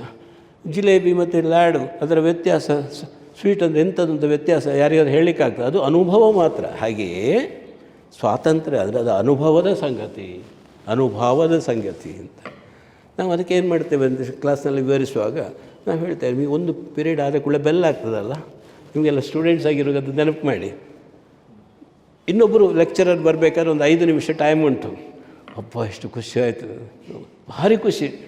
ಹುಡುಗಿಯರಿಗಂತೂ ಮಾತಾಡೋದು ಇಲ್ಲದ್ರೆ 1 ಗಂಟೆ ಸುಮ್ಮನೆ ಕೂತು ಅಭಿವ್ಯಕ್ತಿ, ಎಷ್ಟು ಸ್ವಾತಂತ್ರ್ಯ ಅದು. ಇನ್ನೂ ಸಹ ಒಂದು ಉದಾಹರಣೆ ಕೊಡಬೇಕಾದ್ರೆ, ಸಣ್ಣದಿರುವಾಗ ಅದು ನಮ್ಮದು ಬಾಲ್ಯದ ನೆನಪು ಮಾಡಿ. ನನಗೆ ಟ್ವಿನ್ಸ್, ಅವರು ಇಷ್ಟು ಸಣ್ಣ ಪಿಟ್ಟೆಗಳು. ಅವರೊಂದು ಶಾಲೆ ಬಿಡುವಾಗ ಅಂತ ಎಲ್ಲ ಮಕ್ಕಳು ಬೊಬ್ಬೆ ಹೊಡ್ಕೊಂಡು ಹೊರಗೆ ಬರೋದು. ಅಲ್ಲಿ ಎದುರಿನಲ್ಲಿ ನಿಂತು ನಮ್ಮನ್ನು ಸುದ್ದೋಡಿಕೊಂಡು ಹೋಗ್ತಾರೆ. ನಾನು ಅದಕ್ಕೆ ಸೈಡಿಗೆ ನಿಲ್ಲೋದು, ಅವ್ರನ್ನ ಕರ್ಕೊಂಡು ಬರಬೇಕಾದ್ರೆ. ಅಷ್ಟು ಖುಷಿ ಅವರಿಗೆ. ಆಟದ ಶಾಲೆಗೆ ಬರುವಾಗ ಅಷ್ಟೇ ಬೊಬ್ಬೆ ಹೊಡ್ಕೊಂಡು ಬರೋದಿಲ್ಲ, ಬರ್ತಾರಾ? ಸ್ವಾತಂತ್ರ್ಯ ಅಂದರೆ ಹಾಗೆ. ವರ್ಡ್ಸ್ವರ್ತ್ ಹೇಳ್ತಾರೆ, child is the father of man ಅಂತ ಒಂದು ಕಡೆ ಬರ್ತಾರೆ, child is the father of man ಅಂತ. ಹಾಗೆ ಗೂಡಿನಲ್ಲಿರುವ ಹಕ್ಕಿಗೆ ಸ್ವಚ್ಛಂದವಾಗಿ ಹಾರಾಡ್ತಾ ಹಣ್ಣು ಎಲ್ಲ ತಿಂತಿದ್ದೆಲ್ಲ ನಾನು ಇದರೊಳಗಿದ್ದೇನೆ ಅಂತ ಅದಕ್ಕೆ ಕಾಣ್ತದೆ. ಯಾವಾಗ ನಮಗೆ ಸ್ವಾತಂತ್ರ್ಯ ಇಲ್ವೋ ಆಗ ಸ್ವಾತಂತ್ರ್ಯದ ಬೆಲೆ ಗೊತ್ತಾಗುವುದು. ನೆನಪಿದೆ, 1975 ಜೂನ್ 21 ಮಧ್ಯರಾತ್ರಿ 25 ಸಡನ್ನಾಗಿ ಎಲ್ಲರನ್ನು ಅರೆಸ್ಟ್ ಮಾಡಿದರು. ಇಲ್ಲೇ ಒಂದೇ ಕಡೆ ಸಿಕ್ಕಿದ್ರು. ಎಮರ್ಜೆನ್ಸಿ ಘೋಷಣೆ ಆಯಿತು. ಮರುದಿನ ರಾಮ ಜೋಯಿಸ್ರವರು ಹೈಕೋರ್ಟ್ನಲ್ಲಿ ಹೆಬಿಯಸ್ ಕಾರ್ಪಸ್ ರಿಟ್ ಇಶ್ಯೂ ಮಾಡುವಾಗ ಜಡ್ಜ್ ಕಿವಿಯಲ್ಲಿ ಒಂದು ಅಟೆಂಡರ್ ಹೇಳಿದರು, ಸರ್ ಆಗೋದಿಲ್ಲ, ಪುನೊಂದು ಆರ್ಡ್ರು ಫಕ್ರುದ್ದೀನ್ ಆಲಿ ಅಹಮದ್ ಇಶ್ಯೂ ಮಾಡಿ ಆಗಿದೆ, ಹೆಬಿಯಸ್ ಕಾರ್ಪಸ್ ತಗೊಳ್ಳಿಕ್ಕೆ ಆಗೋದಿಲ್ಲ ಅಂತ. ಕೂಡಲೇ ಸಾರಿ ಐ ಕಾಂಟ್ ಟೇಕ್ ಅಂತ ಇಶ್ಯೂ ಅಂಥೇಳಿ ಜಡ್ಜ್ ಎದ್ದು ಹೋದರು. ಯಾಕೆಂದರೆ ಎಮರ್ಜೆನ್ಸಿ ಘೋಷಣೆ ಆದಂಥದ್ದು. ಯಾವಾಗ ಎಮರ್ಜೆನ್ಸಿ ಇಲ್ವೋ ಆಗ ನಾವು ಸಹ ಹೋರಾಟ ಮಾಡಿದ್ದೇವೆ. ಶ್ರೀರಾಮ ಕಾರಂತರು ಮತ್ತು ನಾನು ಉಡುಪಿಯಲ್ಲಿ ಒಟ್ಟಿಗೆ ನಾವು ಭಾಷಣ ಮಾಡಿದೆವು. ಮಂಗಳೂರಿನಲ್ಲಿ ಕೂಡ ಒಂದೇ ಒಂದು ಹಾಲ್ ಕೊಡಲಿಲ್ಲ ನಮಗೆ. ಕೊನೆಗೆ ಡಾನ್ ಬಾಸ್ಕೋ ಹಾಲ್ ಏನು ಕೊಟ್ಟರು. ಆಗಿನ ದಿನಗಳು ನೆನಪು ಮಾಡಿಕೊಂಡ್ರೆ ನಮಗೆ ಆಶ್ಚರ್ಯ ಆಗ್ತದೆ. ಕೇರಳಕ್ಕೆ ನಮ್ಮನ್ನು ಕರ್ಕೊಂಡು ಹೋಗ್ತಿದ್ರು. ಭಾಷಣ ಆದ ಕೂಡಲೇ ಎಲ್ಲಿಗೋ ಹಳ್ಳಿಗೆ, ಅಜ್ಞಾತ ಸ್ಥಳಕ್ಕೆ. I was about to lose my job also. ಇದೆಲ್ಲ ಆ ದಿನಗಳು ಮುಗಿಯಿತು. ಅಂತೂ ಯಾವಾಗ ಇಲ್ಲವೋ ಆಗ ಅದರ ಪ್ರಾಮುಖ್ಯತೆ ಗೊತ್ತಾಗೋದು. ಆರ್ಟಿಕಲ್ 19, 20, 21, 22 ಇದು ರೈಟ್ ಟು ಫ್ರೀಡಮನ್ನು ವಿವರಿಸ್ತದೆ. ಆರ್ಟಿಕಲ್ 19, 20, 21, 22ರವರೆಗೆ ಬರ್ತದೆ. ಅದು ಒಂದು ಗ್ರೂಪ್, ಒಂದು ಪ್ಯಾಕೇಜ್. ಆರ್ಟಿಕಲ್ 19ರಲ್ಲಿ ಒಂದು ಮಾಲೆ ಮಾಡಿದ ಹಾಗೆ 6 ಫ್ರೀಡಮ್ಸನ್ನು ಒಟ್ಟಿಗೆ ಮಾಡಿದ್ದಾರೆ. ಸಣ್ಣ ಮಾಲೆ. ಕೆಲವರಿಗೆ ಮಾಲೆ ಕಟ್ಟಲಿಕ್ಕೆ ಗೊತ್ತುಂಟು, ನನಗೆ ಕಟ್ಟಲಿಕ್ಕೆ ಗೊತ್ತಿಲ್ಲ, ನೋಡಿ ಗೊತ್ತು. ಆಲ್ ದಿ ಸಿಟಿಸನ್ಸ್ ಅಂತ ಇಲ್ಲಿ ಬಂತು. ಇಲ್ಲಿ ಪರ್ಸನ್ ಅಂತ ಶಬ್ದ ಯೂಸ್ ಮಾಡೋದಿಲ್ಲ. ಇದು ಮನೆಯವರಿಗೆ ಮಾತ್ರ. ಈಗ ಮನೆಗೆ ಬಂದವರಿಗೆ ಊಟ ಕೊಡ್ತೇವೆ, ಮಲಗಲಿಕ್ಕೆ ಜಾಗ ಕೊಡ್ತೇವೆ, ಗಾಡ್ರೇಜ್ ಕಪಾಟು ಅವರ ಬಿಗಿದ ಕೈ ನಾವು ಕೊಡ್ತೇವೆ, ಅವರಿಗೆ ಇಲ್ಲ. ಅದು ಮನೆಯವರಿಗೆ ಮಾತ್ರ. ಹಾಗೆ ಇದು all the citizens shall have the freedom to speech and expression, freedom of speech and expression. ಇದರಲ್ಲಿ ಎಲ್ಲ ಬಂತು. ಫ್ರೀಡಮ್ ಆಫ್ ಪ್ರೆಸ್ ಬಂತು. ಇವನ್ ಈಗ ಸೈಬರ್ ಕ್ರೈಮ್ ಎಲ್ಲ ಆಗ್ತಾ ಉಂಟಲ್ಲ, ಎಲ್ಲ ಫ್ರೀಡಮ್ ಆಫ್ ಸ್ಪೀಚ್ ಅದು ಎನ್ಲಾರ್ಜ್ ಆಗ್ತಾಯಿದೆ. Next, freedom to move throughout the territory of India. Passport visa ಬೇಡ. To reside and settle in any part of the country. To assemble peacefully without arms. ಈಗ ನಾವು ಸೇರಿದ್ದೇವಲ್ಲ, ಯಾರ ಹತ್ರ ಆರ್ಮ್ಸ್ ಅಮ್ಯುನಿಷನ್ಸ್ ಇಲ್ಲ ಅಲ್ಲ, ಪೀಸಬಲಿ without arm, ಅದು ನಮ್ಮ ಫ್ರೀಡಮ್. ಅದು to form any union or association, to form any union or association, ಅದು ಮಜ್ದೂರ್ ಸಂಘ ಇರ್ಬೋದು, ಇನ್ಕ್ಲೂಡಿಂಗ್ ಪೊಲಿಟಿಕಲ್ ಪಾರ್ಟಿ ಇದರ ಅಂಡರ್ ಬರ್ತದೆ. It's a freedom, all the associations, and to assemble peacefully without arms, and to form any union or association, and to take up any profession or carry on any business or trade ಅಂತ 6 freedoms ಬಂತು. 6 ಆಯಿತಾ? ನಾನು ಲೆಕ್ಕ ಮಾಡಲಿಲ್ಲ. ಆಯಿತು. ನಮ್ಮಲ್ಲಿ right to work ಇಲ್ಲ, right to profession ಅಂತ ಸಣ್ಣ ಡಿಫರೆನ್ಸ್ ಇದೆ. ರೈಟ್ ಟು ವರ್ಕ್ ಅಂದರೆ, look here, I am a able bodied citizen, I don't have any work, give the work or give the compensation ಅಂತ ಕೋರ್ಟಿಗೆ ಹೋಗ್ಬೋದು ಗೌರ್ಮೆಂಟ್ ವಿರುದ್ಧ. ಅದಕ್ಕೆ ಬೇಕಾಗಿ ಚಂದ ಮಾಡಿ ನೀವು ಮನಸ್ಸು ಬಂದ ಉದ್ಯೋಗ, ಪ್ರತಿಯೊಂದು ಫ್ರೀಡಮ್ಮಿಗೆ ಕೂಡ ಅದರದ್ದೇ ಆದಂಥ ಚೌಕಟ್ಟು, ಇತಿಮಿತಿ ಇದೆ, ಅದನ್ನು ದಾಟಿ ಹೋಗಲಿಕ್ಕಿಲ್ಲ. ಈಗ freedom of speech and expression ಅಂತ ಹೇಳಿದ ಕೂಡಲೇ ನೆಕ್ಸ್ಟ್ ಹೇಳ್ತಾರೆ, ನೀವು ಮಾತನಾಡಿ, ಎಷ್ಟು ಸಹ ಮಾತನಾಡಿ, nothing in this article 19 clause 1 sub clause a shall prevent the state from, state ಅಂದರೆ ರಾಜ್ಯ, from making any rule pertaining to security of the country, ಅದರ ವಿರುದ್ಧ ಮಾತಾಡಬೇಡಿ, sovereignty of the nation, integrity of the country, public order, decency, morality, contempt of court and incitement to offence. ಇಷ್ಟು ಸಂಗತಿಗಳು ಜಾಗ್ರತೆ ಮಾಡಿ ದೇಶದ ವಿರುದ್ಧ ಯಾವುದೇ ರೀತಿ ಮಾತಾಡಬೇಡಿ. Security of the nation, sovereignty of the country, integrity of the nation, public order, decency. Supreme court ಕೆಲವು ಸರ್ತಿ ಡೀಸೆನ್ಸಿ ಅಂದರೆ ಇಂಥದ್ದು ಕೂಡ ಅದು ಎಕ್ಸ್ಪ್ಲೇನ್ ಮಾಡಬೇಕಾಗ್ತದೆ ಕೇಸು ಬಂದಾಗ. Morality, contempt of court and ಇನ್ಸೈಟ್ಮೆಂಟ್ offence. ನೀನು ಹೋಗಿ ಹೊಡೆದು ಬಾ, ನಾನು ಇದ್ದೇನೆ ಅಂತ ಹೇಳ್ತಾರೆ, ಅದು ಅವ ಹೊಡೆಯೋದಿಲ್ಲ, ಇನ್ಸೈಟ್ಮೆಂಟ್ ಆಫೆನ್ಸ್, ಇದು ಯಾವುದು ಮಾಡಬಾರ್ದು ಅಂತ ಹೇಳ್ತಾರೆ. ಹಾಗೆ ಅದನ್ನು ಎನ್ಲಾರ್ಜ್ ಮಾಡಿ ಪ್ರಿಂಟಿಂಗ್, ಅದೇ ರೀತಿ ಈಗ ಕಂಪ್ಯೂಟರ್ ಯುಗದಲ್ಲಿ ಏನು ಕೂಡ ತೊಂದರೆ ಮಾಡಬೇಡಿ, ನಿಮ್ಮ ಎಕ್ಸ್ಪ್ರೆಷನ್ ಅದು ಸೈಬರ್ ಕ್ರೈಮ್ ಆಗ್ತದೆ, ಜಾಗ್ರತೆ ಮಾಡಿ ಅಂತ. ಹಾಗೆ ಪ್ರತಿಯೊಂದಕ್ಕೂ ಕೂಡ to move throughout the territory of India ಅಂತ ಹೇಳಿದರೆ, ಯಾವುದೋ ಒಂದು ಡಿಫೆನ್ಸ್ ಏರಿಯಾ ಇದೆ, ಈಗ ಉದಾಹರಣೆಗೆ ಮೌಂಟ್ ಆಬಿಗೆ ಹೋದರೆ ಅಲ್ಲಿ ಬರೆದಿದ್ದಾರೆ ಪ್ರೊಹಿಬಿಟೆಡ್ ಏರಿಯಾ ಅಂತ, ಯಾಕೆಂದರೆ ಅಲ್ಲಿ ರಾಡಾರ್ ಕೇಂದ್ರ ಇದೆ, ಪಾಕಿಸ್ತಾನಕ್ಕೆ ಹತ್ತಿರ ಅದು. ಅಲ್ಲಿ ನನಗೆ ನೋಡಬೇಕು, ಮಾಸ್ಟರ್ ಹೇಳಿದ್ದಾರೆ move throughout the territory of India ಅಂತ, ಒಳಗೆ ಹೋದರೆ ಹಿಡ್ಕೊಳ್ತಾರೆ. ಅಥವಾ ಸೀದಾ ಎಲ್ಲಿ ಸಹ ನಡಿಬೋದು, ನಡೆದಾಡ್ಬೋದು, ಥ್ರೂ ಔಟ್ ಟೆರಿಟರಿ ಅಂತೇಳಿ ಇನ್ನೊಬ್ಬರ ಕಂಪೌಂಡ್ ವಾಲ್ ಹಾರಿ ಅಡಿಗೆ ಕೋಣೆಯೊಳಗೆ ನುಗ್ಗಿದರೆ ಬೊಬ್ಬೆ ಹಿಡಿತಾರೆ, ಕಳ್ಳ ಅಂತ. ಹಾಗೆ ಅದೆಲ್ಲ ಇಲ್ಲ. ನಮಗೆ ಪ್ರತಿಯೊಂದು ಸ್ವಾತಂತ್ರ್ಯಕ್ಕೂ ಒಂದು ಇತಿಮಿತಿ ಇದೆ. ಒಬ್ಬ ಇಂಗ್ಲೆಂಡಿಗೆ ಬಂದಂತೆ ಫ್ರಾನ್ಸಿಂದ, ಒಂದು ಕತೆ ಅದು ಅಷ್ಟೇ. ಬಂದಾಗ ಇವರಿಗೆಲ್ಲ ತುಂಬ ಫ್ರೀಡಮ್ ಉಂಟು ಇಂಗ್ಲೆಂಡಲ್ಲಿ, ನೋಡುವ ಟೆಸ್ಟ್ ಮಾಡುವ ಅಂತ ಇಷ್ಟುದ ವಾಕಿಂಗ್ ಸ್ಟಿಕ್ ಹಿಡ್ಕೊಂಡ ಲಂಡನ್ನ ಬೀದಿಯಲ್ಲಿ ಸ್ವಿಂಗ್ ಮಾಡಿ ವಾಕಿಂಗ್ ಹೊರಟ. 2 ಹೆಜ್ಜೆ ಹೋಗೋದ್ರೊಳಗೆ ಒಬ್ಬ ಹಿಂಬದಿಯಲ್ಲಿ ಹಿಡ್ಕೊಂಡ ಅಂತೆ. ಆಗ ಇವ ಫ್ರಾನ್ಸಿಂದ ಬಂದು ಹೇಳ್ತಾರೆ, ನೀವೆಲ್ಲ ಇಂಗ್ಲೆಂಡ್ನಲ್ಲಿ ತುಂಬ ಫ್ರೀಡಮ್ಸ್ ಎಲ್ಲ ಕೊಚ್ಚಿಕೊಳ್ತೀರಲ್ಲ, ಯಾಕೆ ನನ್ನನ್ನು ಹಿಡಿದದ್ದು ಅಂತ. ಅದಕ್ಕೆ ಅವ ಹೇಳ್ತಾನೆ, ನೀನು ಬೀಸುವ ರಭಸದಲ್ಲಿ ನಿನ್ನ ವಾಕಿಂಗ್ ಸ್ಟಿಕ್ ನನ್ನ ಮೂಗಿಗೆ ತಾಗಿತ್ತು ಹಿಂಬದಿಯಲ್ಲಿ. ಅವು ಬರೀತದೆ, your freedom stops exactly where my nose begins ಅಂತ. ಯುವರ್ ಫ್ರೀಡಮ್ ಸ್ಟಾಪ್ಸ್ ವ್ಯಾರ್ ಅಂದರೆ ನಿಮ್ಮ ಸ್ವಾತಂತ್ರ್ಯ ಇದೆ, ನಡೆದಾಡಿ, ಇನ್ನೊಬ್ಬರಿಗೆ ಡ್ಯಾಶ್ ಕೊಟ್ಕೊಂಡು ಹೋದರೆ ಆಗೋದಿಲ್ಲ. So because we are in ಗ್ರಿಗರಿಸಿ, ಪ್ರತಿಯೊಂದಕ್ಕೂ ಕೂಡ to form any union or association ಅಂತ ಹೇಳ್ತೇವೆ. ನೀವು ಯಾವ ಸಂಘ ಸಂಸ್ಥೆಗಳನ್ನು ಕಟ್ಟಿಕೊಳ್ಳಿ, ಅಧ್ಯಾಪಕರ ಸಂಘ ಇರ್ಬೋದು, ಶಿಕ್ಷಕರ ಸಂಘ ಇರ್ಬೋದು, ಧಾರ್ಮಿಕ ವಿಶ್ವ ಹಿಂದೂ ಪರಿಷತ್ ಕೂಡ ಅದೊಂದು ಸಂಘ, ಇವನ್ ಭಾರತೀಯ ಜನತಾ ಪಾರ್ಟಿ ಇರ್ಬೋದು, ಎಲ್ಲ ಅದು ಕೂಡ ಅಸೋಸಿಯೇಷನ್, ಯಾವ ಸಂಘ ಸಹ ಕಟ್ಬೋದು, ಏನು ತೊಂದರೆ ಇಲ್ಲ. ಇಲ್ಲಿ ಒಂದು ಬೋರ್ಡ್, ಇಲ್ಲಿ ಹತ್ತಿರದಲ್ಲಿ ಭಾರತ ವಿರೋಧಿ ಸಂಘ ಅಂತ ಏನಾದರೂ ಬೋರ್ಡ್ ಕಂಡ್ರೆ ಅದು ವಿದಿನ್ ನೋ ಟೈಮ್ ಅವನನ್ನು ಅರೆಸ್ಟ್ ಮಾಡ್ತಾರೆ. ಯಾರು ಬರ್ದವ, ಯಾವ ಪ್ರಿಮೈಸಲ್ಲಿ ಉಂಟು, ಎಲ್ಲರನ್ನು ಹಿಡ್ಕೊಂಡು ಹೋಗ್ತಾರೆ. ಭಾರತ ವಿರೋಧಿ ಸಂಘ ಅದು ಮಾಡಲಿಕ್ಕಾಗೋದಿಲ್ಲ. ಈಗ ಮುಸ್ಲಿಮ್ ಒಂದು ಸಂಸ್ಥೆಯನ್ನು ನಿಷೇಧಿಸಿದ್ದಾರೆ. ಅಂತೂ ಪ್ರತಿಯೊಂದು ಕೂಡ ಅದರದ್ದೇ ಆದ ಚೌಕಟ್ಟಿನಲ್ಲಿ ನೀವು ಸ್ವಾತಂತ್ರ್ಯವನ್ನು ಅನುಭವಿಸ್ಬೋದು. You can form any union, association, ಯುವಕರ ಸಂಘ, ಯುವತಿಯರ ಸಂಘ, ಮಹಿಳಾ ಸಂಘ, ಬಸ್ ಮಾಲೀಕರ ಸಂಘ, ಬಸ್ ಚಾಲಕರ ಸಂಘ, ಬಸ್ಸಲ್ಲಿ ನೇತಾಡುವವರ ಸಂಘ, ಎಂತ ಬೇಕಾದರೂ ಮಾಡಿ, ಬೇಜಾರೇ ಇಲ್ಲ. ಆದರೆ ಆ ಚೌಕಟ್ಟು ಮಾತ್ರ ಮೀರಬಾರದು. ಇದೆಲ್ಲ ಆದ ನಂತರ 20-21ಕ್ಕೆ ಬರುವಾಗ ಒಬ್ಬ ವ್ಯಕ್ತಿಗೆ ಇಲ್ಲಿ ಪರ್ಸನ್ ಅಂತ ಹೇಳ್ತಾರೆ. No person shall be deprived of his life and liberty without the procedure established by law ಅಂತ. ನೋ ಪರ್ಸನ್ ಶಾಲ್ ಬಿ, ಯಾರಿಗೂ ಕೂಡ ಅವನ ಲೈಫನ್ನು ತೆಗಿಬೇಡಿ, ಅದೇ ರೀತಿ ಅವನ ಲಿಬರ್ಟಿಯನ್ನು ತೆಗಿಬೇಡಿ without the procedure established by law. ಅಮೇರಿಕಾದಲ್ಲಿ ಆದರೆ ಡ್ಯೂ ಪ್ರೋಸೆಸ್ ಆಫ್ ಲಾ ಅಂತ ಹೇಳ್ತಾರೆ. ನಮ್ಮಲ್ಲಿ ಪ್ರೊಸೀಜರ್, ಈಗ ಒಬ್ಬ ನ್ಯಾಯಾಧೀಶ ಅಲ್ಲಿ ಮರ್ಡರ್ ಆಗಿ ನೋಡಿದವ ಕಣ್ಣಾರೆ, ಕೂಡಲೇ ಬಂದು ಕೋರ್ಟಿನಲ್ಲಿ ಒಳಗೆ ಹ್ಯಾಂಗ್ ಅನ್ ಟು ಡೆತ್ ಅಂತ ಬರೀಲಿಕ್ಕಿಲ್ಲ, ಜಡ್ಜ್ಮೆಂಟು ಎಲ್ಲ ಪ್ರೊಸೀಜರ್ ಪ್ರಕಾರವೇ ಆಗಬೇಕು. ವಿಟ್ನೆಸ್ ಆಗ್ತಾನಾಗ ಅಂತೂ ಎಲ್ಲವನ್ನು ಕೂಡ ಸ್ವಾತಂತ್ರ್ಯ ಅಪಹರಣ ಆಗಬಾರ್ದು ಅನ್ನುವಂಥ ಒಂದು ಒಳ್ಳೆಯ ಸದುದ್ದೇಶದಿಂದ ರೈಟ್ ಟು ಫ್ರೀಡಮ್ ಅಂತ ಬಂತು. ಮೂರನೇದು ರೈಟ್ ಎಗೇನ್ಸ್ಟ್ ಎಕ್ಸ್ಪ್ಲಾಯ್ಟೇಷನ್, ನೆಗೆಟಿವ್ನಲ್ಲಿ ಪಾಸಿಟಿವ್ ತರೋದು ಅಂತೇಳಿ ಭಾರಿ ಚಂದ. ಕೆಲವು ಸೆಂಟೆನ್ಸ್ಗಳೆಲ್ಲ ಲಾಯರ್ಸ್ ಪ್ಯಾರಡೈಸ್ ಅಂತ ಹೇಳ್ತಾರೆ. Indian constitution is lawyers paradise ಅಂತ. ಅಷ್ಟು ಸುಲಭದಲ್ಲಿ ಅರ್ಥ ಆಗೋದಿಲ್ಲ.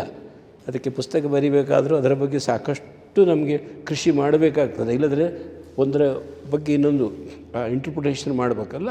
ಅಂಥವು ಎಗೇನ್ಸ್ಟ್ ಎಕ್ಸ್ಪ್ಲಾಯ್ಟೇಷನ್, ಯಾವುದೇ ಒಬ್ಬ ವ್ಯಕ್ತಿ ಇನ್ನೊಬ್ಬ ವ್ಯಕ್ತಿಯನ್ನು ಶೋಷಣೆ ಮಾಡಬೇಡಿ. ಸಿಕ್ಕಾಬಟ್ಟೆ ಅವನಿಗೆ ಕೆಲಸ ಕೊಟ್ಟು ಅವನನ್ನು ದುಡಿಸಿ ಅವನಿಗೇನು ಕೊಡದೆ ಕಳಿಸಬೇಡಿ. ಬೆಗಾರ್ ಅಂತ ಒಂದು ಹಿಂದಿ ಶಬ್ದ ಯೂಸ್ ಆಗ್ತದೆ ಉತ್ತರ ಪ್ರದೇಶ ಆ ಏರಿಯಾದಲ್ಲಿ. ಆ ರೀತಿ ಇಡೀ ಗ್ರಾಮಗಳೇ ಒಬ್ಬ ಅದರ ದನಿ ಯಾರನ್ನೋ ಅಲ್ಲ ದುಡಿಸೋದು, ಅವನಿಗೆ ಎಲ್ಲ ಹಾಗೆ ಮಾಡಲಿಕ್ಕಿಲ್ಲ ಅಂತ. ಅದಕ್ಕೆ ಆ ಶಬ್ದ ಒಂದು ಹಿಂದಿ ಶಬ್ದ ಇಲ್ಲಿ ಬರ್ತದೆ, ಬೆಗಾರ್ ಅಂತ. ನೀವು ನೋಡಿ ಅದರ ಕಾನ್ಸ್ಟಿಟ್ಯೂಷನಲ್ಲಿ ಬರ್ತದೆ. ಅಂತೂ ಮಹಿಳೆಯರಿಗೆ ಮುಖ್ಯವಾಗಿ ಶೋಷಣೆ ಮಾಡಬೇಡಿ, ಮಕ್ಕಳಿಗೆ ದುಡಿಸಬೇಡಿ. 14 ವರ್ಷದ ಕೆಳಗಿನವರನ್ನು ದುಡಿಸಿದರೆ ಔಟ್, ಪನಿಷ್ಮೆಂಟ್ ಅದು ಇರ್ತದೆ. ಅಂತೂ ಆರ್ಟಿಕಲ್ 23 ಮತ್ತು 24ರಲ್ಲಿ ರೈಟ್ ಎಗೇನ್ಸ್ಟ್ ಎಕ್ಸ್ಪ್ಲಾಯ್ಟೇಷನ್. ನಾನಾಗ ಹೇಳಿದಾಗೆ 2 ನೆಗೆಟಿವ್ ಒಂದೇ ವಾಕ್ಯದಲ್ಲಿ ತಂದರೆ ಅದು ಪಾಸಿಟಿವ್ ಆಗ್ತದೆ. ಅದೊಂಥರ ಕೆಮಿಸ್ಟ್ರಿ. ಯಾವುದೇ ವಾಕ್ಯ ನೀವು ರಚಿಸಿ 2 ನೆಗೆಟಿವ್ ತಗೊಂಡು ಬನ್ನಿ, ಅದು ಪಾಸಿಟಿವ್ ಆಗಿಬಿಡ್ತದೆ. ನಾನು ಬರೋದಿಲ್ಲ ಅಂತ ಹೇಳೋದಿಲ್ಲ, ನಾನು ಬರಲಿಕ್ಕೂ ಸಾಕು ಅಂತ ಅರ್ಥ. ನೆಕ್ಸ್ಟ್ 4ನೇದು ರೈಟ್ ಟು ಈಕ್ವಾಲಿಟಿ ಆಯಿತು, ರೈಟ್ ಟು ಫ್ರೀಡಮ್ ಆಯಿತು, ರೈಟ್ ಎಗೇನ್ಸ್ಟ್ ಎಕ್ಸ್ಪ್ಲಾಯ್ಟೇಷನ್ ಆಯಿತು.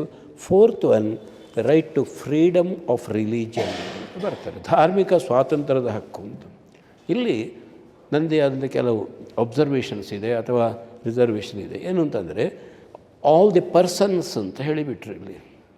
ಇದನ್ನು ಸಿಟಿಸನ್ಸಿಗೆ ಮಾಡಬೇಕಿತ್ತು, ಒಂದು ವ್ಯತ್ಯಾಸ ಆಗಿದೆ ಅಲ್ಲಿ. ನಂತರ 4 ಫ್ರೀಡಮ್ಸ್ ಕೊಡ್ತಾರೆ.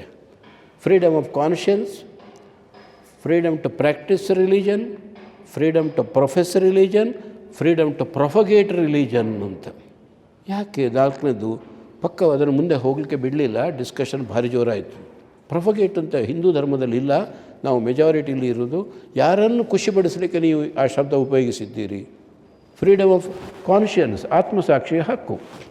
ಆತ್ಮಸಾಕ್ಷಿಯ ಪ್ರಕಾರ ನೀವು ದೇವರನ್ನು ನಂಬಬಿಡಿ, ನಿಮಗೆ ಫ್ರೀಡಮ್ ಇದೆ. ಫ್ರೀಡಮ್ ಟು ಪ್ರಾಕ್ಟೀಸ್ ರಿಲಿಜನ್, ಸಾಧನೆ ಮಾಡು. ಪ್ರೊಫೆಸ್ ರಿಲಿಜನ್, ಬೋಧನೆ ಮಾಡು. ಪ್ರಾಕ್ಟೀಸ್ ರಿಲಿಜನ್, ಸಾಧನೆ. ಪ್ರೊಫೆಸ್ ರಿಲಿಜನ್, ಬೋಧನೆ ಮಾಡು.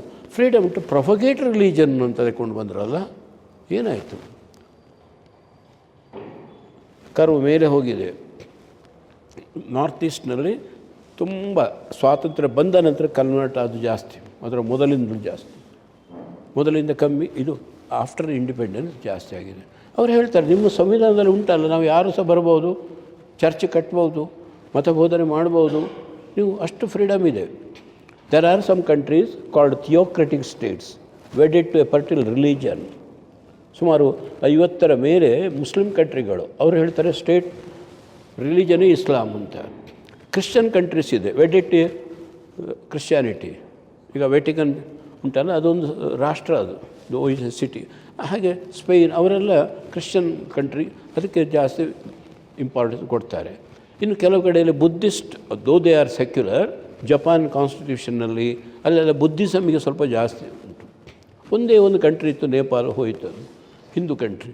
ಅಂತೂ ನಮ್ಮಲ್ಲಿ ಈ ದೇಶದ ಪ್ರಾಚೀನ ದಿನಗಳಲ್ಲಿಯೂ ಕೂಡ ಆ ಸ್ವಾತಂತ್ರ್ಯ ಇತ್ತು. ಏಕಂ ಸತ್ ವಿಪ್ರ ಬಹುಧಾವದಂತಿ ಅಂತ ಕರಿತಿದ್ರು.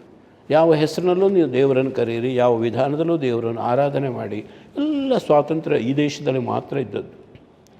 ಆಕಾಶದಿಂದ ಹನಿ ಹನಿಯಾಗಿ ಬಿದ್ದ ನೀರು ನದಿಯಾಗಿ, ತೊರೆಯಾಗಿ, ಸಮುದ್ರ ಸೇರ್ತಾ, ಆಕಾಶಾತ್ ಪತಿತಂತೋಯಂ ಯಥಾಗಚ್ಚತಿ ಸಾಗರಂ ಸರ್ವದೇವ ನಮಸ್ಕಾರಂ ಕೇಶವಂ ಪ್ರತಿಗಚ್ಚತಿ ಅಂತ. ನೀವು ಯಾರನ್ನೂ ವಿರೋಧ ಮಾಡದಂಥ ಪ್ರಪಂಚದ ಭೂಪಟದಲ್ಲಿದ್ದರೆ ಒಂದೇ ಒಂದು ದೇಶ, ಅದು ಭಾರತ. ಸ್ವಾತಂತ್ರ್ಯ ಕೂಡ ಹೈಯೆಸ್ಟ್ ಫ್ರೀಡಮ್ ಆಫ್ ರಿಲಿಜನ್ ಇರೋದು ನಮ್ಮಲ್ಲಿ. ಈಗ ಅಮೇರಿಕಾದಲ್ಲಿ ಮೊನ್ನೆ ಟ್ರಂಪ್ ಅಧಿಕಾರಕ್ಕೆ ಬಂದರು, ಅವ್ರು ಬೈಬಲ್ ಮುಟ್ಟಿಕೊಂಡು ಪ್ರತಿಜ್ಞಾವಿಧಿ ಸ್ವೀಕಾರ ಮಾಡಬೇಕು. ಅವ್ರದ್ದು ಕೆಲವು ಕಂಟ್ರೀಸ್, ಅದು ಸೆಕ್ಯುಲರ್ ಕಂಟ್ರಿ, ಆದರೂ ಕೂಡ ಕೆಲವು ಸಂಗತಿಗಳು ಉಂಟಲ್ಲಿ. ಈಗ ಇಂಗ್ಲೆಂಡ್ ಸೆಕ್ಯುಲರ್ ಕಂಟ್ರಿ, ಆದರೆ ಅಲ್ಲಿ ಆ್ಯಂಗ್ಲಿಕ್ಯಾನಿಸಮ್ ಅಂತ ಒಂದು ಉಂಟಲ್ಲಿ. ಆ್ಯಂಗ್ಲಿಕ್ಯಾನಿಸಮ್, ಅದಕ್ಕೆ ಕ್ವೀನ್ ಆರ್ ಕಿಂಗ್ ಹೆಡ್, ಅದು ಅವರ ಸ್ಟೇಟ್ ರಿಲಿಜನ್. ಸೆಕ್ಯುಲರಿಸಮ್ ಸಹ ಸೆಕ್ಯುಲರ್. ಹಾಗೆ ಸೆಕ್ಯುಲರಿಸಮ್ನಲ್ಲಿ ಕೂಡ ಈ ಮಾವಿನ ಹಣ್ಣಿನಲ್ಲಿ ಬೇರೆ ಬೇರೆ ವೆರೈಟಿ ಇದ್ದಾಗೆ ಡೆಮೋಕ್ರಸಿಯಲ್ಲಿ ಸೆಕ್ಯುಲರಿಸಮ್ ಹೈಯೆಸ್ಟ್ ನಮ್ಮಲ್ಲಿ ಇದೆ. ಆದರೆ ಅದರ ದುರುಪಯೋಗ ಆಗದ ಹಾಗೆ ಕೂಡ ನಾವು ನೋಡಿಕೊಳ್ಬೇಕಾಗ್ತದೆ.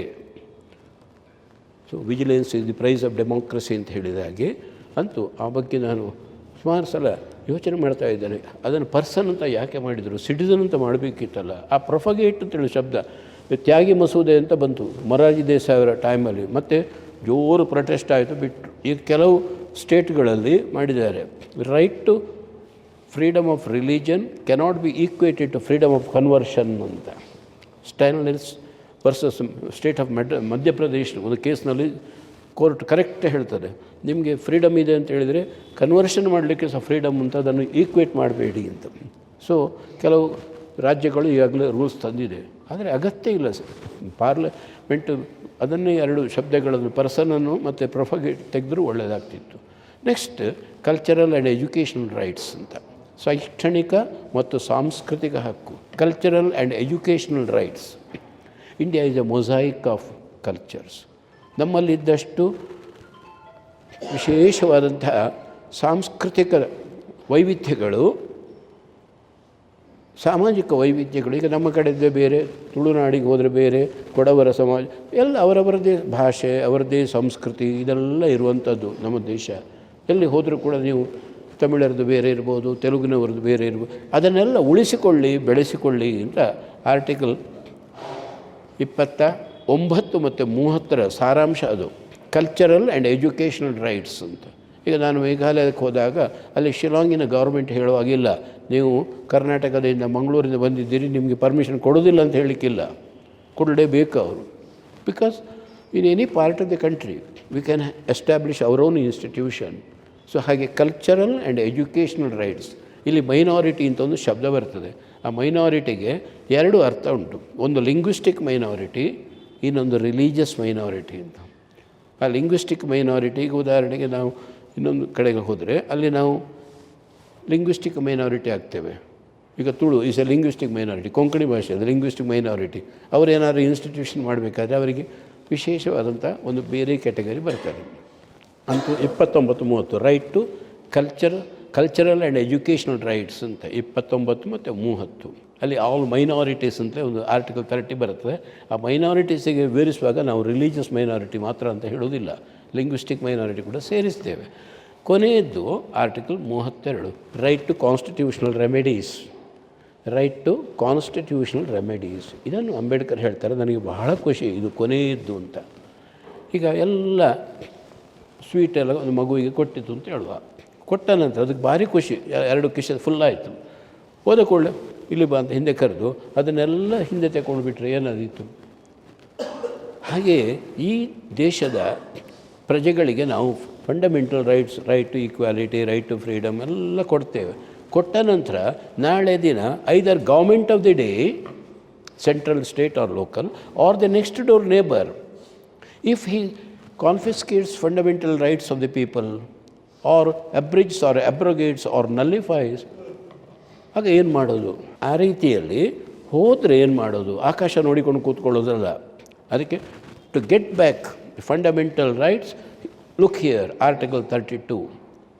whenever your fundamental rights are removed from you either by the next door neighbor or government of the day, you can knock the doors of the temple of justice. The honorable judges who are adorning the chairs of the temple of justice have to look into the matter as to whether really your fundamental rights are taken away either by the law of the land or by somebody else. And they will issue writs like writ of habeas corpus, mandamus, quo warranto, certiorari, ಅವರು ಬೇರೆ ಬೇರೆ prohibition ಇಂಥ ರಿಟ್ಗಳನ್ನು issue ಮಾಡ್ತಾರೆ. ಕೆಲವರು ಹೇಳ್ತಾರೆ ನಾವು writ ಹಾಕ್ತೇವೆ ಅಂತ. ರಿಟ್ ಹಾಕೋದಲ್ಲ, ರಿಟ್ಟಿಗೆ ಅರ್ಜಿ ಹಾಕೋದು. ಜಡ್ಜಸ್ಸಿಗೆ ಮತ್ತು ಜನರಿಗೆ ಏಕಕಾಲದಲ್ಲಿ ಈ 32ನೇ ವಿಧಿಯ ಸ್ಪೆಷಾಲಿಟಿ ಅಂದರೆ at a time the judges will get the power to look into the matter whether fundamental rights are confiscated or not, and people also get the right to knock the doors of the temple of justice. ಅದರ 32ನೇ ವಿಧಿಯ ಪ್ರಕಾರ ಅದು ಏಕಕಾಲದಲ್ಲಿ ನ್ಯಾಯಾಧೀಶರಿಗೂ ಅಧಿಕಾರ ಕೊಡ್ತದೆ, ಈ ಕಡೆ ಜನರಿಗೂ ಕೂಡ ಅಧಿಕಾರ ಕೊಡ್ತದೆ. ಅದರಿಂದ ಕೆಳಗೆ ಆರ್ಟಿಕಲ್ 226 ಪ್ರಕಾರ ಹೈಕೋರ್ಟ್ಗಳಿಗೆ ಫಂಡಮೆಂಟಲ್ ರೈಟ್ಸನ್ನು ಕ್ವಶನ್ ಯಾರಾದರೂ ಮಾಡಿದರೆ, ನಮಗೆ ಹೋಯಿತು ಅಂತ ಹೇಳಿದರೆ ಕೇಳುವ ಅಧಿಕಾರ ಉಂಟು, ನಿಜವಾಗಿ ಹೋಗಿದೋ ಇಲ್ವೋ ಅಂತ. ಅದರಿಂದ ಕೆಳಗಿನ ಕೋರ್ಟ್ಗಳಿಗೆ ಕಾನ್ಸ್ಟಿಟ್ಯೂಷನಲ್ ಕೇಸ್ ಬರೋದಿಲ್ಲ. ಡಿಸ್ಟ್ರಿಕ್ಟ್ ಲೆವೆಲ್, ಮುನ್ಸಿಪಲ್ ಮ್ಯಾಜಿಸ್ಟ್ರೇಟ್ ಅವರಿಗೆಲ್ಲ ಇಲ್ಲ. Only supreme court under article 32 under article 226 ಸಂವಿಧಾನ ನೋಡಿ ಅದರಲ್ಲಿ ಹೈಕೋರ್ಟ್ಗಳಿಗೆ ಮಾತ್ರ ಅಧಿಕಾರ ಇರ್ತದೆ. ಈ ರೀತಿಯಲ್ಲಿ ಪ್ರೊಟೆಕ್ಷನ್ ಅದು ಬಹಳ important. Whenever the fundamental rights are denied or deprived or abridge or abrogated or negated, we can get back. ಅಯ್ಯೋ ದೇವರೇ ನಿನ್ನೆ ಇತ್ತು ಇವತ್ತಿಲ್ಲ ಅಂತ ಆಕಾಶ ನೋಡಿಕೊಂಡು ಕೂತ್ಕೊಳ್ಬೇಕಾಗಿಲ್ಲ, ಯು ಕ್ಯಾನ್ ಆ್ಯಕ್ಟ್ ಅಂತೂ. ಇದು ಇಷ್ಟು ಫಂಡಮೆಂಟಲ್ ರೈಟ್ಸ್ದು ಒಂದು ಭಾಗ. ಮೂರನೇ ವಿಭಾಗ ಮುಗಿಯಿತು. ಈ ಹರಿಕಥೆ ಎಲ್ಲ ಒಂದೊಂದು ಮುಗ್ದ ಹಾಗೆ. ಇನ್ನು 4ನೇ ವಿಭಾಗಕ್ಕೆ ಬಂದಾಗ ಅಲ್ಲಿ directive principles of state policy ಅಂತ ಬರ್ತಾರೆ. ರಾಜ್ಯ ನಿರ್ದೇಶಕ ತತ್ವಗಳು. ಅಜ್ಜ ಅಥವಾ ಅಜ್ಜಿ ಮೊಮ್ಮಗನನ್ನು ಕೂತ್ಗೊಳಿಸಿಕೊಂಡು, ಮಗನನ್ನು ಅಲ್ಲ ಎಲ್ಲ ಹೇಳಿದ ಹಾಗೆ, ನೋಡು ಮಗ ನೀನು ಹೀಗೆ ಮಾಡಿದರೆ ಒಳ್ಳೆಯದಾಗ್ತದೆ, ಹೀಗೆ ಮಾಡಬಾರ್ದು, ಹೀಗೆ ಮಾಡು, ಡೂ ಆರ್ ನಾಟ್ ಡು. ಅದು 18 ಆರ್ಟಿಕಲ್ಸ್ ಪಾರ್ಟ್ 4ನಲ್ಲಿ ಈ ದೇಶ ರಾಮರಾಜ್ಯ ಆಗಬೇಕು, ಸುಖಿ ರಾಜ್ಯ ಆಗಬೇಕು, ಕಲ್ಯಾಣ ರಾಜ್ಯ ಆಗಬೇಕು, ವೆಲ್ಫೇರ್ ಸ್ಟೇಟ್ ಅಂತ ಕಾನ್ಸೆಪ್ಟ್ ಇದೆ. ಈವನ್ ಫಾರಿನ್ನಲ್ಲಿ ಕೂಡ ಅದನ್ನೇ ಅವರು ಡೆವಲಪ್ ಮಾಡ್ತಾರೆ. ಅವರಿಂದ ಎಷ್ಟೋ ಸಾವಿರ ವರ್ಷಗಳ ಹಿಂದೆ ನಮ್ಮಲ್ಲಿ ಆ ಕಲ್ಪನೆ ಇತ್ತು ರಾಮರಾಜ್ಯ ಅಂತ. It's not a police state. 47ರಿಂದ 50ವರೆಗೆ ಇದ್ದ ಹಾಗೆ ಇರಬೇಕು ಅಂತಲ್ಲ, ನಾವು ಪ್ರವರ್ಧಮಾನವಾಗಿ ವಿಕಸಿತ ಭಾರತವಾಗಿ ಮುಂದುವರಿಬೇಕಾದ್ರೆ ನೋಡಿ ಇದೆಲ್ಲ ಗೈಡ್ಲೈನ್ಸ್ ಅಂತ. ಇಂಥ ಪಾರ್ಟ್ ಬೇರೆ ದೇಶಗಳ ಕಾನ್ಸ್ಟಿಟ್ಯೂಷನಲ್ಲಿ ಇಲ್ಲ. ಬರೀ ಒಂದು ಐರಿಷ್ ಕಾನ್ಸ್ಟಿಟ್ಯೂಷನಲ್ಲಿ directive principle of social policy ಅಂತ ಬರ್ತದೆ, ಮತ್ತು ಬೇರೆ ಕಾನ್ಸ್ಟಿಟ್ಯೂಷನ್ಗಳಲ್ಲಿ ಕಾಣಲಿಕ್ಕೆ ಸಿಕ್ಕುವುದಿಲ್ಲ. ಬಿಫೋರ್ ಇಂಡಿಪೆಂಡೆನ್ಸ್ ಗವರ್ನರ್ ಜನರಲ್ ಅಂದರೆ ವೈಸ್ರಾಯ್ ಮತ್ತು ಗವರ್ನರ್ಸಿಗೆ ಇನ್ಸ್ಟ್ರೂಮೆಂಟ್ ಆಫ್ ಇನ್ಸ್ಟ್ರಕ್ಷನ್ ಅಂತ ಇತ್ತು. ಅದನ್ನೇ ಸ್ವಲ್ಪ ಮಟ್ಟಿಗೆ ನಾವು ಅಡಾಪ್ಟ್ ಮಾಡಿದೆವು, directive principles of state policy ಅಂತ. ಅದು ಕಂಪಲ್ಸರಿ ಅಲ್ಲ, ಆದರೆ ನೀವು ಮಾಡಬೇಕು, ಇಂಥದ್ದು ಮಾಡಿದರೆ ಒಳ್ಳೆಯದಾಗ್ತದೆ ಅಂತ. ಅದಕ್ಕೆ ನಾನು ಹೇಳಿದೆ, ಒಂದು ಅಡ್ವೈಸ್ ಕೊಟ್ಟಾಗೆ ಅದು ಪಾರ್ಟ್ 4 ಅಂತ ನಮ್ಮ ಸಂವಿಧಾನದಲ್ಲಿ ಉಂಟು. ಅದು ಬಹಳ ಇಂಟ್ರೆಸ್ಟಿಂಗ್. ಅದು ನೆಕ್ಸ್ಟ್ ಫಂಡಮೆಂಟಲ್ ಡ್ಯೂಟೀಸ್ ಅಂತ. ಅದು ಒರಿಜಿನಲ್ ಕಾನ್ಸ್ಟಿಟ್ಯೂಷನಲ್ಲಿ ಇರಲಿಲ್ಲ. 42nd ಅಮೆಂಡ್ಮೆಂಟ್ನಲ್ಲಿ 51A ಅಂತ ಬಂತು. 10 ಈಗ 11 ಡ್ಯೂಟೀಸ್ ಉಂಟು ನಮಗೆ. ನಾಣ್ಯದ ಒಂದು ಮುಖ ರೈಟ್ ಆದರೆ ಅದನ್ನು ತಿರುಗಿಸಿದರೆ ಇನ್ನೊಂದು ಮುಖ ಡ್ಯೂಟಿ. ಎಲ್ಲ ಸರಿ ಯೋಚನೆ ಮಾಡಿ. ನಮಗೆ ಪ್ರತಿಯೊಬ್ಬರಿಗೂ ಕೂಡ ಹಕ್ಕಿದೆ, ಭಗವಂತ ಕೊಟ್ಟದ್ದು ನಮಗೆ ಕರ್ತವ್ಯ ಕೂಡ ಇದೆ. ನಾವು ಹಕ್ಕನ್ನು ಮಾತ್ರ ನೀರು, ಗಾಳಿ, ಭೂಮಿ ಎಲ್ಲವನ್ನು ಉಪಯೋಗಿಸ್ತೇವೆ, ಆದರೆ ಮರಳಿ ನಾವು ಏನು ಕೊಡ್ತೇವೆ ಸಮಾಜಕ್ಕೆ. ಈಗ ಟೀಚರ್ಸಿಗೆ ನಾನು ಟೀಚರ್, ಒಬ್ಬ ಟೀಚರ್ನೇ ಉದಾಹರಣೆ ತಗೊಂಡ್ರೆ ಅವರಿಗೆ ಕ್ಲಾಸಿನ ಒಳಗೆ ಬರಲಿಕ್ಕೆ ಹಕ್ಕುಂಟು, ಪಾಠ ಮಾಡೋ ಹಕ್ಕುಂಟು. ಅವರಿಗೆ ಅಪಾಯಿಂಟ್ಮೆಂಟ್ ಆರ್ಡರ್ ಸಿಕ್ಕಿದೆ ಮ್ಯಾನೇಜ್ಮೆಂಟಿಂದ, ಗೌರ್ಮೆಂಟಿಂದ, ಅದು ಅವರ ಹಕ್ಕು. ಒಳಗೆ ಬಂದ ನಂತರ ಕಾಗೆ ಗುಬ್ಬಚ್ಚಿ ಕತೆ ಮಾತ್ರ ಹೇಳಿಕೊಂಡು ದಿನ ಕಾಲ ಕಳೆದ್ರೆ ಪಾಠ ಮಾಡಬೇಕು. ಅವರಿಗೆ ಡ್ಯೂಟಿ ಅಲ್ವಾ? ಅವರವರ ಸಬ್ಜೆಕ್ಟ್ನಲ್ಲಿ ತುಂಬ ಥರ ಆಗಬೇಕು, ಮಕ್ಕಳಿಗೆ ಅದರ ಜ್ಞಾನವನ್ನು ಕೊಡಬೇಕು, ಅದು ಅವರ ಡ್ಯೂಟಿ. ಸ್ಟೂಡೆಂಟ್ಸಿಗೆ ನಾನು ಎಕ್ಸಾಂಪಲ್ ಕೊಡುವಾಗ ಇದನ್ನೇ ಕೊಡ್ತೇನೆ, ಯಾಕೆಂದರೆ ನಾನು ಟೀಚರ್. ಅವರಿಗೆ ಒಳಗೆ ಬಂದು ಕೂತ್ಕೊಳ್ಳುವ ಹಕ್ಕುಂಟು, ಯಾಕೆಂದರೆ ಅವರು ಫೀಸ್ ಕಟ್ಟಿರ್ತಾರೆ, ಅವರ ಹೆಸರು ರಿಜಿಸ್ಟರಲ್ಲಿ ಇರ್ತದೆ, ಮಾಸ್ಟ್ರಿಗೆ ಗೊತ್ತುಂಟು, ಅವರಿಗೆ ಹಕ್ಕಿದೆ. ಕೂತ್ಕೊಂಡ ನಂತರ ಹೊರಗೆ ಮರ ಯಾವುದೆಲ್ಲದಲ್ಲಿ ಯಾವ ಹಕ್ಕಿ ಉಂಟು ಏನು ನೋಡ್ತಾ ಇದ್ದರೆ, ಕ್ಲಾಸ್ನಲ್ಲಿ ಅಟೆನ್ಷನ್ ಕೊಡೋದಿದ್ದರೆ ಅವನ ಡ್ಯೂಟಿ ಮಾಡಿದಾಗ ಆಗಲಿಲ್ಲ. ಹಕ್ಕು ಸಹ ಉಂಟು ಅವ್ರಿಗೆ ಕೂತ್ಕೊಳ್ಳಿಕ್ಕೆ, ಬೇರೆ ಯಾರೋ ಥರ್ಡ್ ಪಾರ್ಟಿ ಬಂದಲ್ಲಿ ಕೂತ್ಕೊಳ್ಳಿಕ್ಕಿಲ್ಲ. ಡ್ಯೂಟಿ ಕೂಡ ಇದೆ. ಯಾವಾಗ ಕ್ಲಾಸ್ ಪ್ರಾರಂಭ ಆಗ್ತದೆ ಆವಾಗಿಂದ ಅವರ ಅಟೆನ್ಷನ್ ಕರೆಕ್ಟ್ ಇರಬೇಕಲ್ಲಿ. ಸರಿ ಫೈನ್ ಟ್ಯೂನ್ ಅಂತ ಮೊದಲು ರೇಡಿಯೋದಲ್ಲೆಲ್ಲ ಫೈನ್ ಟ್ಯೂನ್ ಅಂತಿರ್ತಾರೆ, ಹಾಗೆ ಟ್ಯೂನ್ ಮಾಡಿ ಕೂತ್ಕೊಳ್ಬೇಕು. ಕೆಲವರಿದ್ದಾರೆ ಹೀಗೆ ನೋಡ್ತಾ ಇರ್ತಾರೆ, ಮಾತಾಡೋದಿಲ್ಲ. ಆದರೆ ಅವರು ನೋಡುವಾಗ ಕಣ್ಣಲ್ಲಿ ನಮಗೆ ಗೊತ್ತಾಗ್ತದೆ ಇವ ಇಲ್ಲ ಕ್ಲಾಸ್ನೊಳಗೆ ಅಂತ, ಎಲ್ಲಿಯೋ ಓಡಾಡಿರ್ತಾರೆ ಅಂತ. ಅದರಿಂದ ನಮಗೆ ಕಣ್ಣು ಯಾವಾಗಲೂ ಸುಳ್ಳು ಹೇಳೋದಿಲ್ಲ ಅಂತ ಕರೆಕ್ಟ್ ಇರ್ತದೆ ಅಂತೂ. ಹೀಗೆ ಫಂಡಮೆಂಟಲ್ ಡ್ಯೂಟೀಸ್ ಅಂತ ಇವತ್ತು ನಾವು ಫ್ಲ್ಯಾಗ್ ಹಾಸ್ಟ್ ಮಾಡಿದಾವಲ್ಲ, ಅದನ್ನು ಕೂಡ ಫಸ್ಟಿಗೆ ಹೇಳ್ತಾರೆ. Respect the national anthem, national flag, ಇದೆಲ್ಲ ಬರ್ತದೆ. ಅದೇ ರೀತಿ ಅಬ್ಜೂರ್ ವಯಲೆನ್ಸ್, ಪ್ರಕೃತಿಯನ್ನು ಸಂರಕ್ಷಿಸಬೇಕು. ಅದರಲ್ಲಿ ಇನ್ನೊಂದು ಇಂಟ್ರೆಸ್ಟಿಂಗ್ ಅಂತಂದರೆ ನಿಮ್ಮ ಕ್ಷೇತ್ರದಲ್ಲಿ ಪ್ರಾವೀಣ್ಯತೆಯನ್ನು ಗಳಿಸಿ ಅಂತ. In your own field you have to, then only the nation can prosper ಅಂತ. ಅದು ಭಾಳ ಇಂಟ್ರೆಸ್ಟಿಂಗ್. ನನ್ನ ಪುಸ್ತಕದಲ್ಲಿ ಆ 11 ಸಹ ಕೊಟ್ಟಿದ್ದೇನೆ, ಫಂಡಮೆಂಟಲ್ ಡ್ಯೂಟೀಸ್ ಅಂತ. ಈಗ ನಾವು ಮನೆಯ ಸದಸ್ಯರು, ಮನೆಯಲ್ಲಿ ನಮಗೆ ಎಲ್ಲ ರೀತಿಯ ನಮ್ಮ ಮನೆಗಳಿಗೆ ಒಳಗೆ ಹೋಗಬೇಕಾದ್ರೆ ನಾವು ಮೇ ಕಮೀನ್ ಅಂತ ಬೆಲ್ಲ ಒತ್ತಬೇಕಾಗಿಲ್ಲ, ಒತ್ತಲಿಕ್ಕುಂಟ ಇಲ್ಲ, ಹೋಗಿ ಹೇಗೆ ಆರಾಮದಲ್ಲಿ ಕೈಕಾಲು ಚಾಚಿ ಮಲಗ್ಬೋದು, ಊಟ ಮಾಡ್ಬೋದು. ಅದು ಅಡುಗೆ ಕೊಡಿ, ಡಬ್ಬಿ ಓಪನ್ ಮಾಡಿ ಅಂತ ಉಂಟು, ಬಾಯಿಗೆ ಎಲ್ಲ ನಮಗೆ ಫ್ರೀಡಮ್ ಇದೆ, ಹೌದಾ? ಅದು ನನ್ನ ಫ್ರೀಡಮ್. ಮನೆಯ ಅಲ್ಲಿ ತಾಯಿ ಮಗು ನೀನು ಇದೊಂದು ಪಾತ್ರವನ್ನು ತೊಳೆದು ಕೊಡೋದು ಅದು ಆಗೋದಿಲ್ಲ ಅಂತ ಹೇಳಿದರೆ, ಅಥವಾ ಅಪ್ಪ ಏನೋ ಸಣ್ಣ ಕೆಲಸ ಕೊಡ್ತಾರೆ, ಅದಾಗೋದಿಲ್ಲ ಅಂತ ಹೇಳಿದರೆ, ಹಾಗಾದರೆ ನಾವು ಹಕ್ಕನ್ನು ಉಪಯೋಗಿಸಿ ಮನೆಗಳಲ್ಲಿ ನಮ್ಮ ಡ್ಯೂಟಿ ಕೂಡ ಮಾಡಬೇಕು. ಆಗ ಮಾತ್ರ. ಅದೇ ರೀತಿ ರಾಷ್ಟ್ರದ ಬಗ್ಗೆ ಕೂಡ ನಾವು ಸುಮ್ಮನೆ ಕೂತ್ಕೊಳ್ಳೋದಲ್ಲ. ಈಗ ನಮಗೆಲ್ಲ ಪೆನ್ಷನ್ ಬರ್ತದೆ, ಆರಾಮಾದರೆ ಟಿ ವಿ ನೋಡ್ಕೊಂಡು ಕೂತ್ಕೊಳ್ಬೋದು, ಆದರೆ ಏನೋ ಇಲ್ಲ. But I have promises to keep and miles to go before I sleep ಅಂತ ರಾಬರ್ಟ್ ಫ್ರಾಸ್ಟ್, ಅಮೇರಿಕದ ಕವಿ, ಒಂದು ಕಡೆ ನೊಬೆಲ್ ಪ್ರೈಸ್ ಬಂದವ, ಅಮೇರಿಕನ್ ರಾಬರ್ಟ್ ಫ್ರಾಸ್ಟ್ ಅಂತ. ಆ ಪದ್ಯವನ್ನು ಕನ್ನಡಕ್ಕೆ ಸಹ ನಾನು ಭಾಷಾಂತರ ಮಾಡಿದ್ದೇನೆ. ಮೈಲನೆ ದಾಟಿ ಸಾಗಲೇಬೇಕು ಶಯನದ ಮುನ್ನವೇ, ಅನಂತ ಯಾನವಗೊಳ್ಳಬೇಕು ಈ ಕ್ಷಣದಿ ಮುನ್ನವೇ. ನಮ್ಮಲ್ಲಿ ಕೂಡ ಹಿರಿಯರು ಹೇಳ್ತಾರೆ, ದೇವಋಣ, ಪಿತೃಋಣ, ಸಮಾಜ ಋಣ, ಋಷಿ ಋಣ, ಅದೆಲ್ಲ ಋಣಗಳು. ಹಾಗೆ ಡ್ಯೂಟೀಸ್ ಅದಲ್ಲೆಲ್ಲ ಬರ್ತದೆ. ನಾವು ಅದನ್ನು ಸಮೀಕರಿಸ್ಬೋದು ನಮ್ಮ ಹಿಂದಿನ ಪರಂಪರೆಗೆ ಅನುಗುಣವಾಗಿ. ಇಲ್ಲಿ ಫಂಡಮೆಂಟಲ್ ಡ್ಯೂಟೀಸ್ ಅಂತ ಹೇಳ್ತಾರೆ. ನಮ್ಮ ರಾಷ್ಟ್ರಕ್ಕೆ ಏನಾದರೂ ತೊಂದರೆ ಆದರೆ ನಾವು ಎಲ್ಲ ರೀತಿಯಲ್ಲಿ ಸಹಾಯ ಮಾಡಬೇಕು ಅಂತ ಇಡೀ ಸಾರಾಂಶ. ನೆಕ್ಸ್ಟ್ ಇನ್ನು ಸ್ವಲ್ಪ ಸ್ಪೀಡ್ ತೆಗಿತೇನೆ. Government of India part 5 union government ಅಂತ ಹೇಳ್ತದೆ. ಇಲ್ಲಿ ಸೆಂಟ್ರಲ್ ಗೌರ್ಮೆಂಟ್ ಅಂತ ಪದ ಪ್ರಯೋಗ ಆಗೋದಿಲ್ಲ. ಇಡೀ ಕಾನ್ಸ್ಟಿಟ್ಯೂಷನಲ್ ಸೆಂಟ್ರಲ್ ಕ್ಯಾಬಿನೆಟ್ ಅಂತ ಶಬ್ದ ಇಲ್ಲ, ಕೌನ್ಸಿಲ್ ಆಫ್ ಮಿನಿಸ್ಟರ್ಸ್ ಅಂತ ಇರೋದು. ಆರ್ಟಿಕಲ್ 52ರಲ್ಲಿ ಪ್ರಾರಂಭ ಆಗ್ತದೆ, there shall be A president of India ಅಂತ.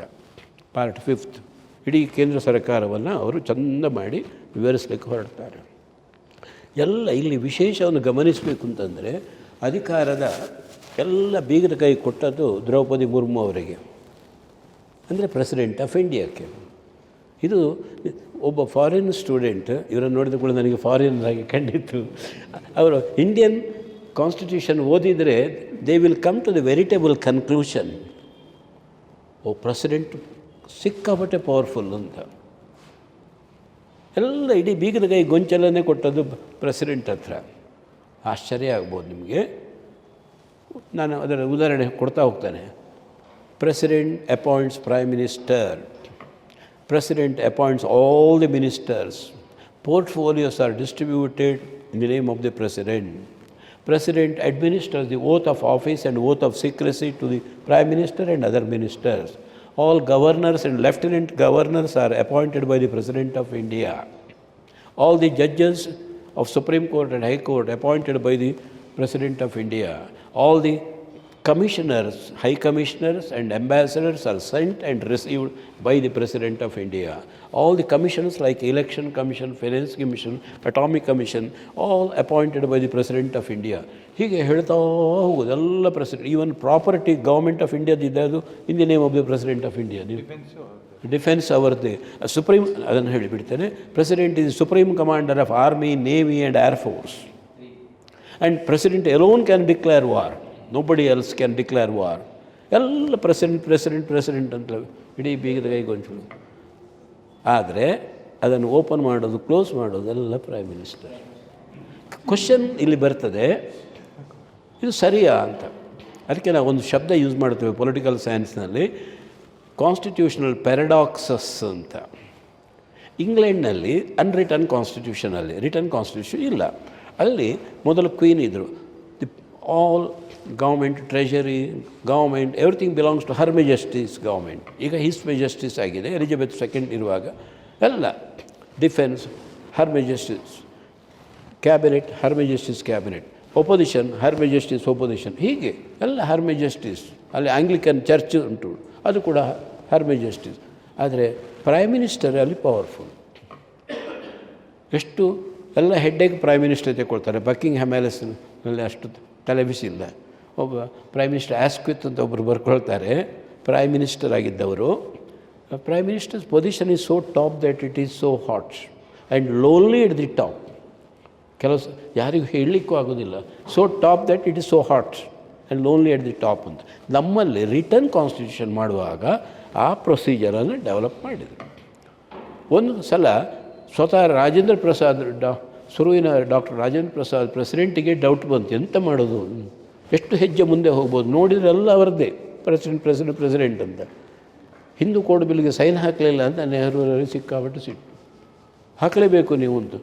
ಆಗ ಕ್ವಶನ್ ಬಂತು. ಅವರು ತುಂಬಿದ ಸಭೆಯಲ್ಲಿ ನ್ಯೂ ಡೆಲ್ಲಿಯಲ್ಲಿ ಎಲ್ಲ ಲೀಗಲ್ ಲ್ಯುಮಿನರೀಸ್ ಎಕ್ಸ್ಪರ್ಟ್ಸ್ ಇದ್ದಂಥ ಸಭೆಯಲ್ಲಿ ಅವರು ಓಪನ್ ಆಗಿ ಹೇಳಿದರು, ನಾವು you have to tell how much I can go, ನಾನು ಎಷ್ಟು ಮುಂದೆ ಹೋಗ್ಬೋದು ಅಂತ ನೀವು ಹೇಳಿ ಅಂತ.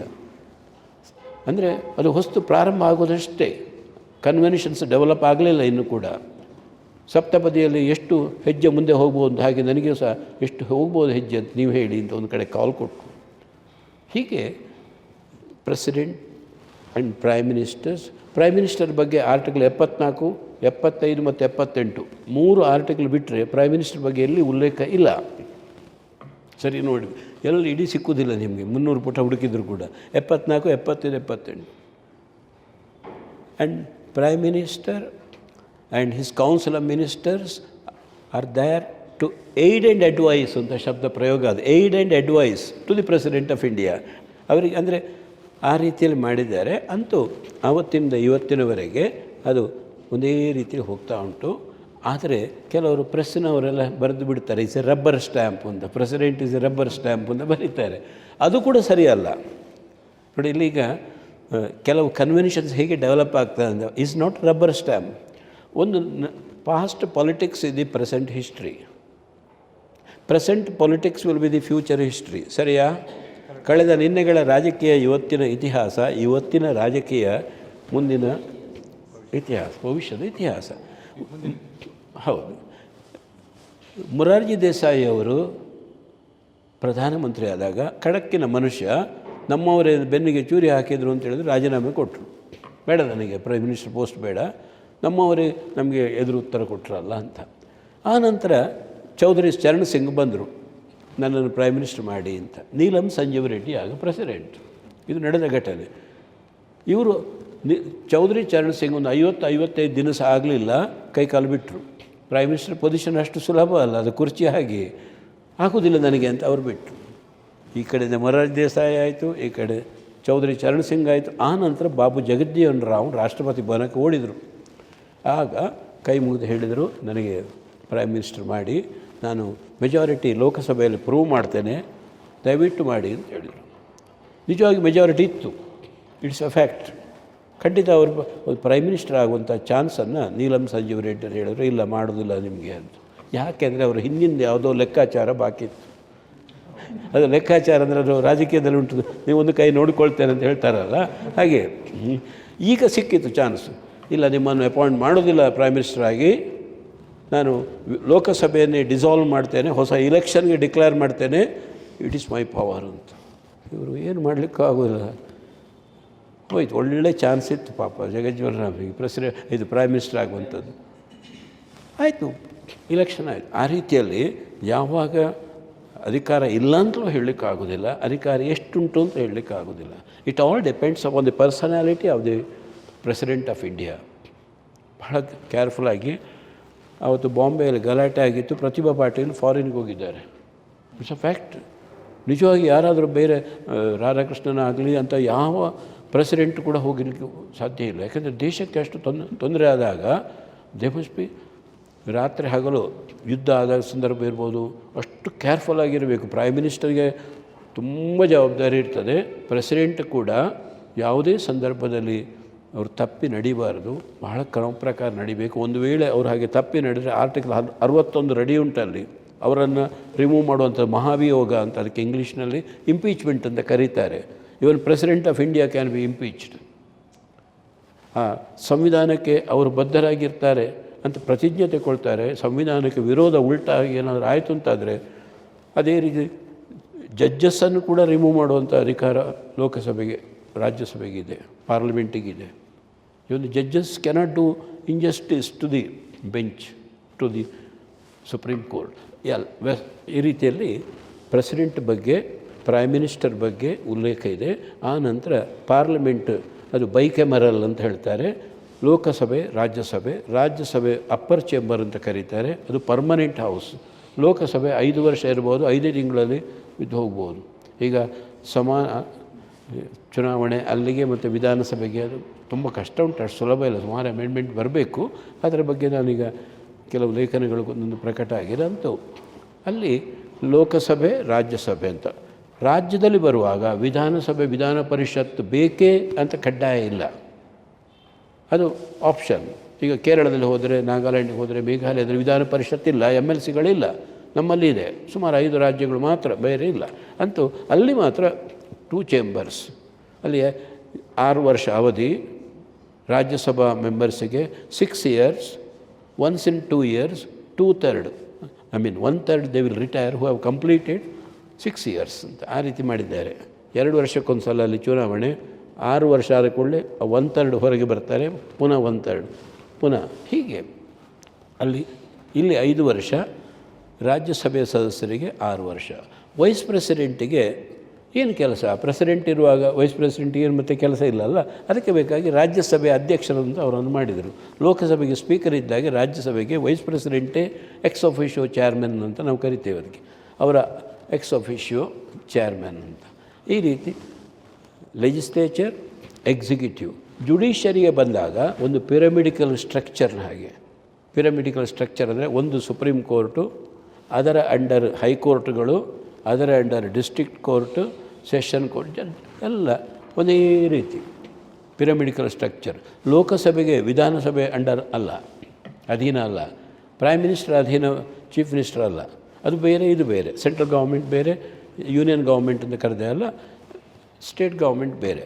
ಆದರೆ ಜುಡಿಷರಿಗೆ ಬಂದಾಗ judges R not elected judges, they are nominated. ಅಂತೂ ಅಲ್ಲಿ ಸುಪ್ರೀಂ ಕೋರ್ಟ್ ಏನು ಜಡ್ಜ್ಮೆಂಟ್ ಕೊಟ್ಟಿದೆ ಅದು ಎಲ್ಲ ಹೈಕೋರ್ಟ್ಗಳಿಗೆ, ಲೋವರ್ ಕೋರ್ಟ್ಗಳಿಗೆ ಬೈಂಡಿಂಗ್.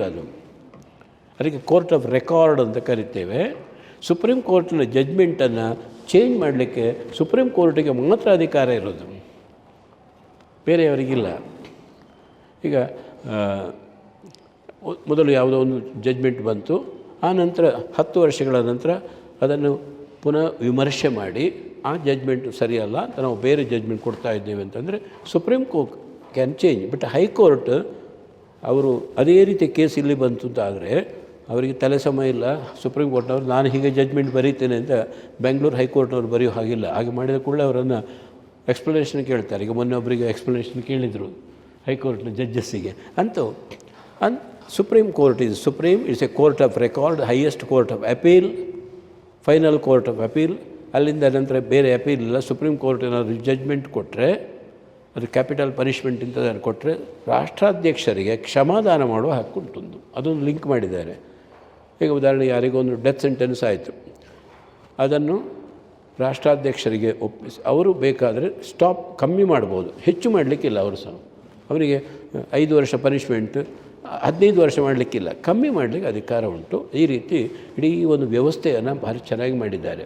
ಅದೇ ರೀತಿ ಸೆಂಟರ್ ಮತ್ತು ಸ್ಟೇಟಿಗೆ ಅಡ್ಮಿನಿಸ್ಟ್ರೇಟಿವ್ ರಿಲೇಷನ್ಸ್ ಏನು, ಲೆಜಿಸ್ಲೇಟಿವ್ ರಿಲೇಷನ್ಸ್ ಏನು, ಫೈನಾನ್ಷಿಯಲ್ ರಿಲೇಷನ್ಸ್ ಏನು ಎಲ್ಲ ಬರೆದಿಟ್ಟಿದ್ದಾರೆ. ಇವರು ಸಿದ್ದರಾಮಯ್ಯ ಕೆಲಸದಲ್ಲಿ ಸುಮ್ಮನೆ ಒಬ್ಬ ಹಿಡಿದು ನಮಗೆ ಕೊಡಲಿಲ್ಲ ಅಂತ.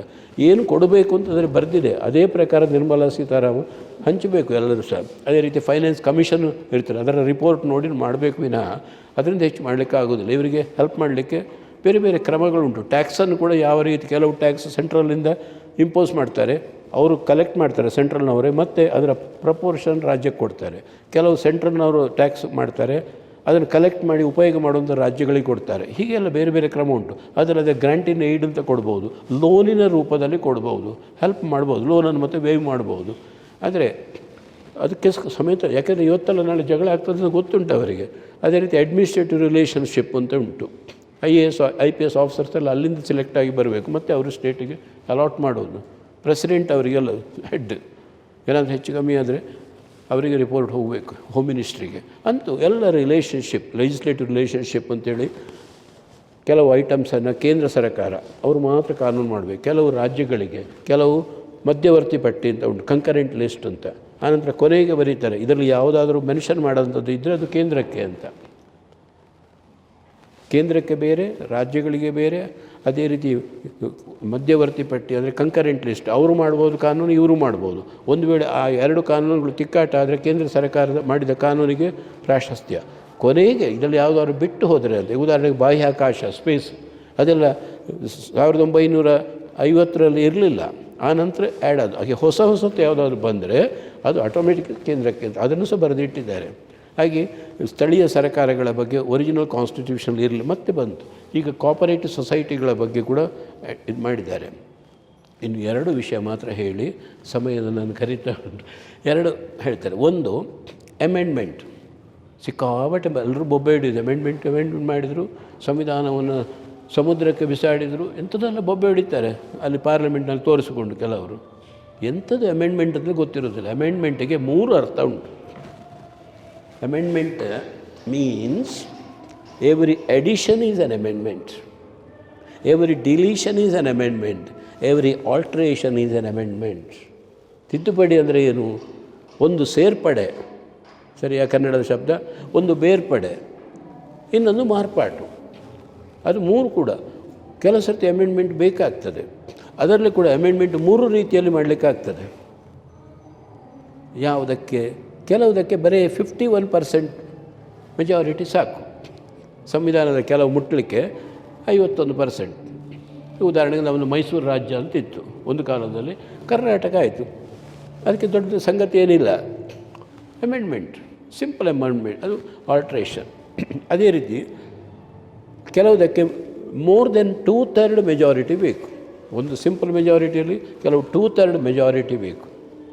ಅದು ಸಹ ಪ್ರೆಸೆಂಟೆಡ್ ವೋಟಿಂಗ್ ಅಂತ ಹೇಳ್ತಾರೆ, ಇಡೀ ಪಾರ್ಲಿಮೆಂಟ್ನ ಲೆಕ್ಕಾಚಾರ ಅಲ್ಲ. ಕೆಲವುದಕ್ಕೆ ಅಲ್ಲಿ ಲೋಕಸಭೆ ರಾಜ್ಯಸಭೆಯಲ್ಲಿ ಪಾಸಾದ ನಂತರ ಎಲ್ಲ ಸ್ಟೇಟ್ಗಳಿಗೆ ಅದನ್ನು ತರಬೇಕು.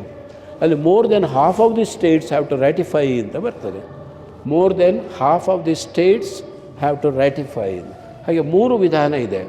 ಕೆಲವು ಕಾನ್ಸ್ಟಿಟ್ಯೂಷನ್ ಬರೀ ಆಲ್ಟ್ರೇಷನ್ ಮಾಡಲಿಕ್ಕೆ ಭಾಳ ಸುಲಭ, ಕೆಲವುದು ಸಿಕ್ಕಾಪಟ್ಟೆ ಕಷ್ಟ. ಅದಕ್ಕೆ ರಿಜಿಡ್ ಕಾನ್ಸ್ಟಿಟ್ಯೂಷನ್, ಫ್ಲೆಕ್ಸಿಬಲ್ ಅಂತ ಹೇಳ್ತಾರೆ. ನಮ್ಮದು ನೈದರ್ ರಿಜಿಡ್ ನಾರ್ ಫ್ಲೆಕ್ಸಿಬಲ್, ಮಧ್ಯದಲ್ಲಿ ಇಟ್ಟಿದ್ದಾರೆ.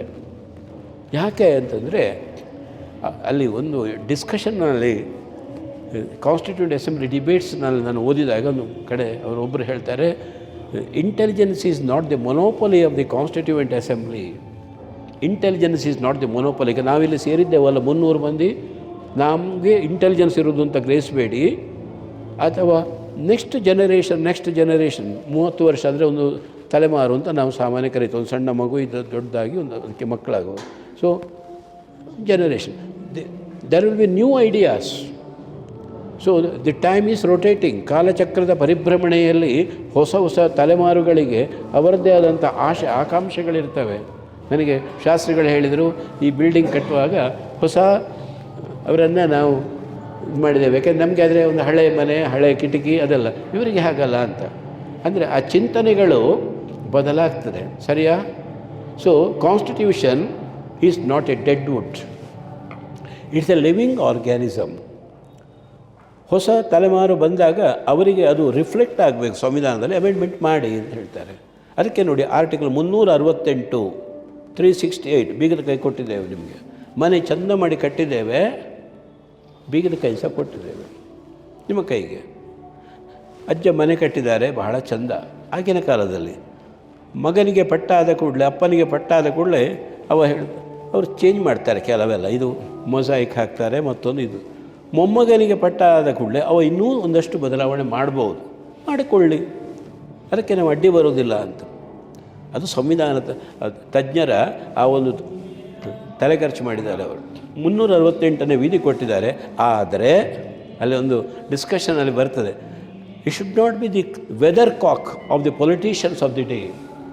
ಅದು ಗಾಳಿ ಕೋಳಿ ಆಗಬಾರ್ದು. ವೆದರ್ ಕಾಕ್ ಅಂದರೆ ಕನ್ನಡ ಶಬ್ದ, ಗಾಳಿ ಕೋಳಿ ಅಂತ ಹೇಳಿದ್ದಾರೆ. ಬೇಕಾದಾಗೆ ಅವರು ಹೀಗೆ ಚೇಂಜ್ ಮಾಡಬೇಡಿ. ಇಂದಿರಾ ಗಾಂಧಿ ಅವರು ಚೇಂಜ್ ಮಾಡಿದಾಗ ಸರ್ದಾರ್ ಸ್ಮರಣ ಸಿಂಗ್ ಕಮಿಟಿ ರಿಪೋರ್ಟ್ ತಂದರು, ಇಡೀ ಅಮೆಂಡ್ಮೆಂಟ್ ಮಾಡಿದರು. 42ನೇ ತಿದ್ದುಪಡಿ, ಪುನಃ ಅದು ಬದಲಾಯಿತು ಅಂತ ಹೇಳುವ. ಅಂತೂ ಆ ರೀತಿ ರಾಜಕೀಯದಲ್ಲಿದ್ದವರು ಜಾಗೃತ ಮಾಡಿ ಅದಕ್ಕೆ ಎಲ್ಲಿ ಬೇಕು, ಎಷ್ಟು ಬೇಕು ಅಷ್ಟು ಪ್ರಮಾಣದಲ್ಲಿ ಮಾತ್ರ ಬದಲಾವಣೆ ಮಾಡಿ ಅಂತ. ಹಾಗೆ ಅಮೆಂಡ್ಮೆಂಟ್ನ ಬಗ್ಗೆ ಎಲ್ಲರೂ ಮಾತಾಡುವವರೇ ಆಗಿದ್ದಾರೆ. ಈಗ 90% ಮಾತಾಡ್ತಾರೆ. ಎಂಥದ್ದು ಗೊತ್ತಿಲ್ಲ. ಅಮೆಂಡ್ಮೆಂಟ್ ಅಂದರೆ ಏನು ಅಂತಂದರೆ 3 ರೀತಿಯ ಅಮೆಂಡ್ಮೆಂಟ್ ಇದೆ. ಅದು 106 ಅಮೆಂಡ್ಮೆಂಟ್ ಆಗಿದೆ. ಲೇಟೆಸ್ಟ್ ಅಮೆಂಡ್ 106, 33% ಮಹಿಳೆಯರಿಗೆ ಕೊಡಲಿಕ್ಕೆ ಅಂತ ಅಮೆಂಡ್ಮೆಂಟ್. ಈಗ ನೆಕ್ಸ್ಟ್ ಅದನ್ನು ಇಂಪ್ಲಿಮೆಂಟ್ ಮಾಡಬೇಕು ಅವರು. ಆಗ ಲೋಕಸಭೆಯಲ್ಲಿ, ರಾಜ್ಯಸಭೆಯಲ್ಲೆಲ್ಲ ಮಹಿಳೆಯರು ಸಾಕಷ್ಟು ಸಂಖ್ಯೆಯಲ್ಲಿ ಇರ್ತಾರೆ. ಜಗಳ ಜಾಸ್ತಿ ಆಗಲಿಕ್ಕಿಲ್ಲ ಅಂತ ಭಾವಿಸ್ತೇವೆ. We pray for that. ಇಲ್ಲಾಂದರೆ ಸಿಕ್ಕಾಪಟ್ಟೆ ಅಂತ ಮಾಡೋದು. ಅಂತೂ ಅದು ಲೇಟೆಸ್ಟ್ ಅಮೆಂಡ್ಮೆಂಟ್. ಹೀಗೆ ಅಮೆಂಡ್ಮೆಂಟ್ ಬಗ್ಗೆ ಕೂಡ ಚಂದ ಮಾಡಿ ಅಲ್ಲಿ ವ್ಯವಸ್ಥೆ 368ನೇ ವಿಧಿ ಆರ್ಟಿಕಲ್ 368ನಲ್ಲಿ ಅಮೆಂಡ್ಮೆಂಟ್ ಅಂದರೆ ಏನು ಅದನ್ನೆಲ್ಲ ಹೇಳ್ತಾರೆ. ಇನ್ನು ಕೊನೆಯದು ವಿಷಯ ಎಮರ್ಜೆನ್ಸಿ ಅಂತ ಬರ್ತದೆ. ತುರ್ತು ಪರಿಸ್ಥಿತಿ, ಜರೂರು ಸಂದರ್ಭ, ವಿಷಮ ಪರಿಸ್ಥಿತಿ ಅಂತ ಕನ್ನಡದಲ್ಲಿ ನಾವು ಪರ್ಯಾಯ ಶಬ್ದ ಹೇಳ್ತೇವೆ. ಎಮರ್ಜೆನ್ಸಿ ಅಂತ ಇಲ್ಲಿ ವಿಷಯ ಡಿಸ್ಕಸ್ ಆಗುವಾಗ ಮಾತ್ರ ತುಂಬ ಚರ್ಚೆ ಆಗಿದೆ. ಪ್ರೊಫೆಸರ್ KT ಶಹಾ, ಇವನ್ HV ಕಾಮತ್ ಅವರೆಲ್ಲ ಹೇಳಿದರು, ಸೇರಿಸಬೇಡಿ ಎಮರ್ಜೆನ್ಸಿ. ರಾತ್ರಿ ಬೆಳಗಾಗೋದ್ರೊಳಗೆ ನಮ್ಮ ಡೆಮೋಕ್ರಸಿ ಡಿಕ್ಟೇಟರ್ಶಿಪ್ ಆಗಿ ಬಿಡ್ಬೋದು, ಏನು ಮಾಡೋದು? ಅವರು ಹೇಳಿದಾಗೆ ಆಯಿತು ಕೂಡ, ಬದಲಾವಣೆ ಆಯಿತು. ಆದರೆ ಎಲ್ಲ ಚರ್ಚೆ ಎಲ್ಲ ಆಗಿ ಈಗ ಕೊನೆಯ ಪಾಯಿಂಟ್ ಹೇಳ್ತಾ ಇದ್ದೇನೆ. ಎಮರ್ಜೆನ್ಸಿ ಅಂಥೇಳಿ ಅದನ್ನು ಸೇರಿಸಿದರು. ಯಾಕೆ ಅಂತಂದರೆ ಸಾಕಷ್ಟು ಒಳ್ಳೊಳ್ಳೆಯ ಚರ್ಚೆಗಳು, ಬಿಸಿ ಬಿಸಿ ಚರ್ಚೆ, ಪೆಟ್ಟುಗಿಟ್ಟಾಗಲಿಲ್ಲ. ಈಗಿನ ಕೆಲವರಿಗೆ ಮೂಗಿಗೆ ರಕ್ತ ಬಂತು, ಇದೆಲ್ಲ ಏನಾಗ. ಆದರೆ ಆರ್ಗ್ಯುಮೆಂಟ್ ಮಾತ್ರ ಬಿಡಲಿಲ್ಲ. ಸೇರಿಸಬೇಡಿ ಅಂತ ಒಂದು ಗ್ರೂಪು. ಅದು ಅಮೇರಿಕದ ಕಾನ್ಸ್ಟಿಟ್ಯೂಷನ್ ಆಗುವಾಗ ಕೂಡ ಅಲ್ಲಿ ಅಲೆಕ್ಸಾಂಡರ್ ಹ್ಯಾಮಿಲ್ಟನ್ ಮತ್ತು ಜೆಫರ್ಸನ್ ಅವ್ರದ್ದು 2 ಗ್ರೂಪ್ ಆಗಿತ್ತಂತೆ. ಆಗ ಜಾರ್ಜ್ ವಾಷಿಂಗ್ಟನ್ ಮೇಲೆ ಕೂತ್ಕೊಂಡಿದ್ದರು. ಅವ್ರಿಗೆ ಎಂತ ಮಾಡೋದು ಗೊತ್ತಾಗಲಿಲ್ಲಂತೆ. ಅದೊಂದು ಹೀಗೆ ಅವ್ರದ್ದು 1789ರಲ್ಲಿ ಸಂವಿಧಾನ ಆದದ್ದು. 1789 ಚರ್ಚೆ ಜೋರಾಯಿತು. ಯಾರು ಬಿಡು ಅಂದಾಜು ಕಾಣೋದಿಲ್ಲ. ಅಲೆಕ್ಸಾಂಡರ್ ಹ್ಯಾಮಿಲ್ಟನ್ ಅವ್ರದ್ದೊಂದು ಗುಂಪು, ಜೆಫರ್ಸನ್ ಇದ್ದು. ನಾವು ಯುನೈಟೆಡ್ ಸ್ಟೇಟ್ಸ್ ಆಫ್ ಅಮೇರಿಕಕ್ಕೆ ನಾವು ಸಂವಿಧಾನ ಮಾಡ್ತೇವೆ, ಇವರು ಡಿವೈಡೆಡ್ ಸ್ಟೇಟ್ ಆಗ್ತಾ ಇದ್ದಾರಲ್ಲ ಅಂತ. ತಕ್ಷಣ ಜಾರ್ಜ್ ವಾಷಿಂಗ್ಟನ್ ಬಿಸಿ ಬಿಸಿ ಟೀ ತರಿಸಿದ್ರಂತೆ. ಸುಮ್ಮನೆ ಚರ್ಚೆ ಜೋರಾಗ್ತಾ ಇರೋ ಬಿಸಿ ಬಿಸಿ ಟೀ ಬಂತು. ಟೀ ಬಂದ ಕೂಡಲೇ ಅವರೆಲ್ಲ ಸಾಸರಿಗೆ ಹಾಕಿ ಕುಡಿಲಿಕ್ಕೆ ಶುರು ಮಾಡಿದ್ರಂತೆ. ಎಲ್ಲ ಆದ ನಂತರ ಟೀ ಕಪ್ ಸಾಸರೆಲ್ಲ ಕೊಂಡೋದ್ರು. ಆಗ ಎಲ್ಲರೂ ನೀವು ಟೀ ಕುಡಿದ್ರಾ ಅಂತ ಕೇಳಿದ್ರಂತೆ. ಜಾರ್ಜ್, ಹೌದು. ಹೇಗೆ ಕುಡಿದ್ರಿ? ಅದು ಬಿಸಿ ಜೋರಿತ್ತು, ಸಾಸರಿಗೆ ಹಾಕಿ ಕುಡಿದೆವು. ಹೌದಾ? ಹಾಗೆಯೇ ನಮಗೀಗ ಸೆನೆಟ್ ಕೂಡ ಬೇಕು, ಬರೀ ಹೌಸ್ ಆಫ್ ರೆಪ್ರೆಸೆಂಟೇಟಿವ್ ಇದ್ದರೆ ಸಾಲದು ಅಂತ. ಅಂದರೆ ಆಗ ಡಿಸ್ಕಷನ್ ಮಾಡ್ತಾ ಇದ್ದದ್ದು ಒಂದೇ ಸದನ ಸಾಕ, 2 ಸದನಗಳು ಬೇಕಂತ ಅಮೇರಿಕಕ್ಕೆ. 1789ರ ಘಟನೆ ಹೇಳ್ತಾ ಇದ್ದೇನೆ. ಕೊನೆಗೆ ಸೆನೆಟ್ ಬೇಕು ಅಂತ ಚರ್ಚೆ.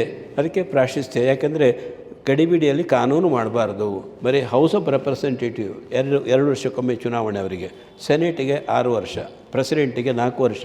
ಈಗ ಅಲ್ಲಿದ್ದಲ್ಲ ಅದೆಲ್ಲ ಫೈನಲ್ ಮಾಡುವಾಗ ಇದೆಲ್ಲ ಗಲಾಟೆ ಆಗಿದೆ. ನಮ್ಮಲ್ಲಿ ಕೂಡ ಚರ್ಚೆ ಆಯಿತು, ಪೆಟ್ಟಾಗಲಿಲ್ಲ. ಚರ್ಚೆಯಲ್ಲಿ ಕೊನೆಗೆ ಸಂವಿಧಾನದಲ್ಲಿ ನಾವು ಎಮರ್ಜೆನ್ಸಿ ಸೇರಿಸುವ as A medicine, not as A daily diet. Medicine ಎಷ್ಟು ಬೇಕು ಅಷ್ಟು ಮಾತ್ರ ಡಾಕ್ಟ್ರ್ ಹೇಳಿದಷ್ಟು. ಒಂದು ಮಾತ್ರೆ ಆದರೆ ಒಂದೇ ಮಾತ್ರೆ, ಒಂದಿಷ್ಟು ಮಾತ್ರೆ ಬೇಗ ಗುಣ ಆಗಲಿ ಅಂತ ನೀರು ಕುಡಿದ್ರೆ ಆನ್ ಮತ್ತು ನೀರೇ ಅವನಿಗೆ. ಹಾಗೆ ಆಗೋದಿಲ್ಲ. ಎಷ್ಟು ಪ್ರಮಾಣದಲ್ಲಿ ಬೇಕು ಅದು ಸಹ ಅಗತ್ಯ ಇದ್ದರೆ ಮಾತ್ರ. ಯಾಕೆ ಅಂತ ಪ್ರಶ್ನೆ. ವ್ಯಕ್ತಿಯ ಜೀವನ ಸರಳ ರೇಖೆ ಅಲ್ಲ, ಸರಿಯಾ? The life of an individual. ನಾವು ನಮ್ಮ ಬದುಕಿನ ಪುಟಗಳನ್ನೇ ತೆರೆದಾಗ ನಮಗೆ ಸ್ಪಷ್ಟ ಕಾಣ್ತದೆ. Life of the nation is also not straight line. Life of an individual ups and downs quite but natural. Gurudev Rabindranath Tagore ಒಂದು ಕಡೆ ಹೇಳ್ತಾರೆ, ನಾವು ನಮ್ಮ ಪಾಡಿಗೆ ನಡ್ಕೊಂಡು ಹೋದರೆ 2 ಕಡೆಯಿಂದ ಸಮಸ್ಯೆಗಳು ಒಂದೊಂದಲ್ಲ ಒಟ್ಟೊಟ್ಟಿಗೆ ಬರ್ತವೆ. Problems after problems crowd in our path clamouring for attention ಅಂತ ಆ ಸೆಂಟೆನ್ಸ್, ಅದು ಅವ್ರದ್ದು ಕೊಟೇಶನ್. ಅದು ಅವರು ಅನುಭವದಲ್ಲೇ ಬರೆದದ್ದು. ಅವರ ಶಾಂತಿನಿಕೇತನ ಎಲ್ಲ ಮಾಡೋ ಸಂದರ್ಭ ಎಷ್ಟು ಕಷ್ಟ ಆಗಿದೆ ಅಂತ. ಸ್ವತಃ ನಾನು ಹೋಗಿ ಬಂದೆ, ಕಲ್ಕತ್ತಾದಿಂದ ಶಾಂತಿನಿಕೇತನವರೆಗೆ ಹೋಗಿ ನೋಡಿ ಹೇಗಿದೆ ಅಂತ ನೋಡಿಕೊಂಡು ಬಂದವ ಆ ದಿನಗಳು. ಅಂತೂ ಒಂದು ಕಟ್ಟಬೇಕಾದ್ರೆ ಎಷ್ಟು ಕಷ್ಟ ಉಂಟು ಅಂತ ಈಗ ಶಾಸ್ತ್ರಿಗಳಿಗೆ ಗೊತ್ತಿರ್ಬೋದು. ಅದರ ನೋವು, ನಲಿವು, ಸಂತೋಷ ಎಲ್ಲ ಆ ಸೋಷಲ್ ವರ್ಕ್ನ ಫೀಲ್ಡ್. ಸಂವಿಧಾನ ಯಾಕೆ ಅದನ್ನು ಸೇರಿಸಿದ್ರು ಅಂತಂದರೆ, if we are not the prophets of the probables, ನಾವು ಭವಿಷ್ಯದ ಪ್ರವಾದಿಗಳಲ್ಲ. ನಾಳೆ ಏನಾಗ್ತದೆ 2025ಕ್ಕೆ ಅಂತ anything may happen. Problems may crop up suddenly like volcano. ಅದಕ್ಕೆ ಬೇಕಾಗಿ ಎಮರ್ಜೆನ್ಸಿ ಪ್ರೊವಿಷನ್ ಅಂತ ಸೇರಿಸಿದರು. ಅದನ್ನು ಸಾಮಾನ್ಯ ದಿನಗಳಲ್ಲಿ ಮುಟ್ಟಬಾರ್ದು, ಅಗತ್ಯ ಇದ್ದಾಗ ಮಾತ್ರ ಅದನ್ನು ಟಚ್ ಮಾಡಬೇಕು. ಅದು ಸಹ ಬೇರೆ ಯಾರು ಹೋಗಿ ಆ ಸ್ವಿಚ್ ಆನ್ ಮಾಡಬಾರ್ದು, ಪ್ರೆಸಿಡೆಂಟ್ ಆಫ್ ಇಂಡಿಯಾವೇ ಟಚ್ ಮಾಡಬೇಕು. ಈವನ್ ಡಿಫೆನ್ಸ್ ಮಿನಿಸ್ಟರ್ ಹೋಗಿ ಯುದ್ಧ ಘೋಷಣೆ ಮಾಡಲಿಕ್ಕಿಲ್ಲ, ಅವರಿಗೆ ಮಾತ್ರ ರೈಟ್ ಅದು. ಪ್ರೆಸಿಡೆಂಟ್ ಅವ್ರ ಹುದ್ದೆಯಲ್ಲಿ ಇರುವಷ್ಟರವರೆಗೆ. ಈಗ ಮೊದಲನೇ ಪ್ರೆಸಿಡೆಂಟ್ ಬಂದು ನಾನು ಅದನ್ನು ಸ್ವಿಚ್ ಆನ್ ಮಾಡ್ತೇನೆ, ಇಲ್ಲ, ಆ ಪ್ರೆಸಿಡೆಂಟ್ ಇರುತ್ತಾನೆ ರಾಷ್ಟ್ರಪತಿ ಭವನದಲ್ಲಿ. ಮೊದಲು ಅದಕ್ಕೆ ವೈಸರಾಯ್ ಭವನ ಅಂತ ಕರೀತಿದ್ರು, ಈಗ ರಾಷ್ಟ್ರಪತಿ ಭವನದಲ್ಲಿರುವವರಿಗೆ 5 ವರ್ಷದ ಮಟ್ಟಿಗೆ. ಇವತ್ತು ಪೆರೇಡೆಲ್ಲ ಆಗ್ತಾ ಉಂಟು ನ್ಯೂ ಡೆಲ್ಲಿಯಲ್ಲಿ. ಯಾಕೆ ಅಂತಂದರೆ ಪ್ರಾಬ್ಲಮ್ಸ್ ಮೇ ಕಮ್. ಯಾವ ರೀತಿ? ಎರಡೇ ರೀತಿ ಪ್ರಾಬ್ಲಮ್ಸ್. ಒಂದು ನ್ಯಾಚುರಲ್ ಕೆಟಾಸ್ಟ್ರಫಿ, ನಿಸರ್ಗದ ಮುನಿಸು ಅಥವಾ ಪ್ರಕೃತಿಯ ವಿಕೋಪ. ವಯನಾಡೆಲ್ಲ ಆಯ್ತಲ್ಲ, ಮಲಗಿದವರು ಮಲಗಿದ್ರು, ಇಡೀ ಮನೆ ಇಲ್ಲ, ಆ ಹಳ್ಳಿಯೇ ಇಲ್ಲ. ಈ ರೀತಿ ಬರ, ನೆರೆ, ಭೂಕಂಪ, ಚಂಡಮಾರುತ ಯಾವುದು ಬರ್ಬೋದು, ಅದೆಲ್ಲ ನ್ಯಾಚುರಲ್ ಕೆಟಾಸ್ಟ್ರಫಿ. ಅಂಥ ದಿನಗಳಲ್ಲಿ ಎಮರ್ಜೆನ್ಸಿ ಘೋಷಣೆ ಮಾಡ್ಬೋದು. ಎಲ್ಲ ಇಂಜಿನಿಯರ್ಸ್ ಬೇಕು, ಡಾಕ್ಟರ್ಸ್ ಬೇಕು, ಅಥವಾ ಏನಾದರೂ ಸೇವೆ ಬೇಕು ಅಂತ ಆದರೆ ಕಂಪಲ್ಸರಿ ಸೇವೆ ಮಾಡಿಸಲಿಕ್ಕೆ ಸಮೇತ ಅಲ್ಲಿ ರೈಟ್ ಉಂಟು, ಪ್ರೆಸಿಡೆಂಟ್ ಆಫ್ ಇಂಡಿಯಾ ಆರ್ಡರ್ ಕೊಟ್ಟರೆ. ಇದು ಒಂದು ರೀತಿಯ ಸಮಸ್ಯೆಗಳು. ಇನ್ನೊಂದು ಮ್ಯಾನ್ ಮೇಡ್ ಹಜಾರ್ಡ್ಸ್, ರಕ್ತಪಾತ, ಯುದ್ಧ, ಉಗ್ರವಾದ, ಭೀತಿವಾದ, ಟೆರರಿಸಮ್, ಇದೆಲ್ಲ ಮ್ಯಾನ್ ಮೇಡ್ ಹಜಾರ್ಡ್ಸ್, ಮನುಷ್ಯ ನಿರ್ಮಿತ ದುರಂತಗಳು. ಬರುವುದಿಲ್ಲ ಅಂತ ಹೇಳಲಿಕ್ಕಾಗೋದಿಲ್ಲ. ನಾನು ಹೇಳಿದೆ, ಒಂದು ವಾಕ್ಯದಲ್ಲಿ 2 ನೆಗೆಟಿವ್ ಸೇರಿಸಿದರೆ ತಕ್ಷಣ ಅದು ಪಾಸಿಟಿವ್ ಆಗ್ತದೆ. ಅಂತಹ ಸಮಸ್ಯೆಗಳು ಬರಲಿರೋ ದಿನಗಳಲ್ಲಿ ಬರುವುದಿಲ್ಲ ಅಂತ ಹೇಳಲಿಕ್ಕಾಗೋದಿಲ್ಲ. ಅದಕ್ಕಾಗಿ ಎಮರ್ಜೆನ್ಸಿ ಅಂತ ಹೇಳಿದರು. 3 ರೀತಿಯ ಎಮರ್ಜೆನ್ಸಿಗಳನ್ನು ಬರೆದರು ಸಂವಿಧಾನದಲ್ಲಿ. ಒಂದೇ ಎಮರ್ಜೆನ್ಸಿ ಅಲ್ಲ. ಆರ್ಟಿಕಲ್ 352, ಆರ್ಟಿಕಲ್ 356, ಇನ್ನೊಂದು 360 ಅಂತ ಉಂಟು. 3 ಎಮರ್ಜೆನ್ಸಿ ಉಂಟು. ಈ ಅಮೆಂಡ್ಮೆಂಟ್ ಕೂಡ 3 ರೀತಿ ಇದ್ದಾಗೆ: simple majority, 2/3 majority and States must also ratify ಅಂತ ಹೇಳ್ತಾರೆ. ಇಲ್ಲಿ ಸಹ 3 ರೀತಿಯ ಅಮೆಂಡ್ಮೆಂಟ್ ಮಾಡಿದರು. ಯಾಕೆಂದರೆ ಒಂದೇ ಮಾಡಲಿಲ್ಲ, ಬಹಳ ಕೇರ್ಫುಲ್ಲು. ಯಾಕಂದರೆ ಅದಕ್ಕೆ ಹೇಳಿದಲ್ಲ, ಒಂದು ಡಿಸ್ಕಷನ್ ಆಗಿದೆ ಅಂತಾರೆ, 5 ವಾಲ್ಯೂಮ್ ಡಿಸ್ಕಷನ್ ಆಗಿದೆ. ಅದರದ್ದೆಲ್ಲ ಡಿಸ್ಕಷನ್ ಆಗಿ ನೋಟ್ ಆದ ನಂತರ ಪುನಃ ಡ್ರಾಫ್ಟ್ ಮಾಡಿ ಪುನಃ ಅದನ್ನು ರಿವೈಸ್ ಮಾಡೋದಂಥದ್ದು. ಒಂದೊಂದು ಶಬ್ದಗಳಿಗೂ ಅಷ್ಟು ಪ್ರಾಮುಖ್ಯತೆ ಕೊಟ್ಟಿದ್ದಾರೆ.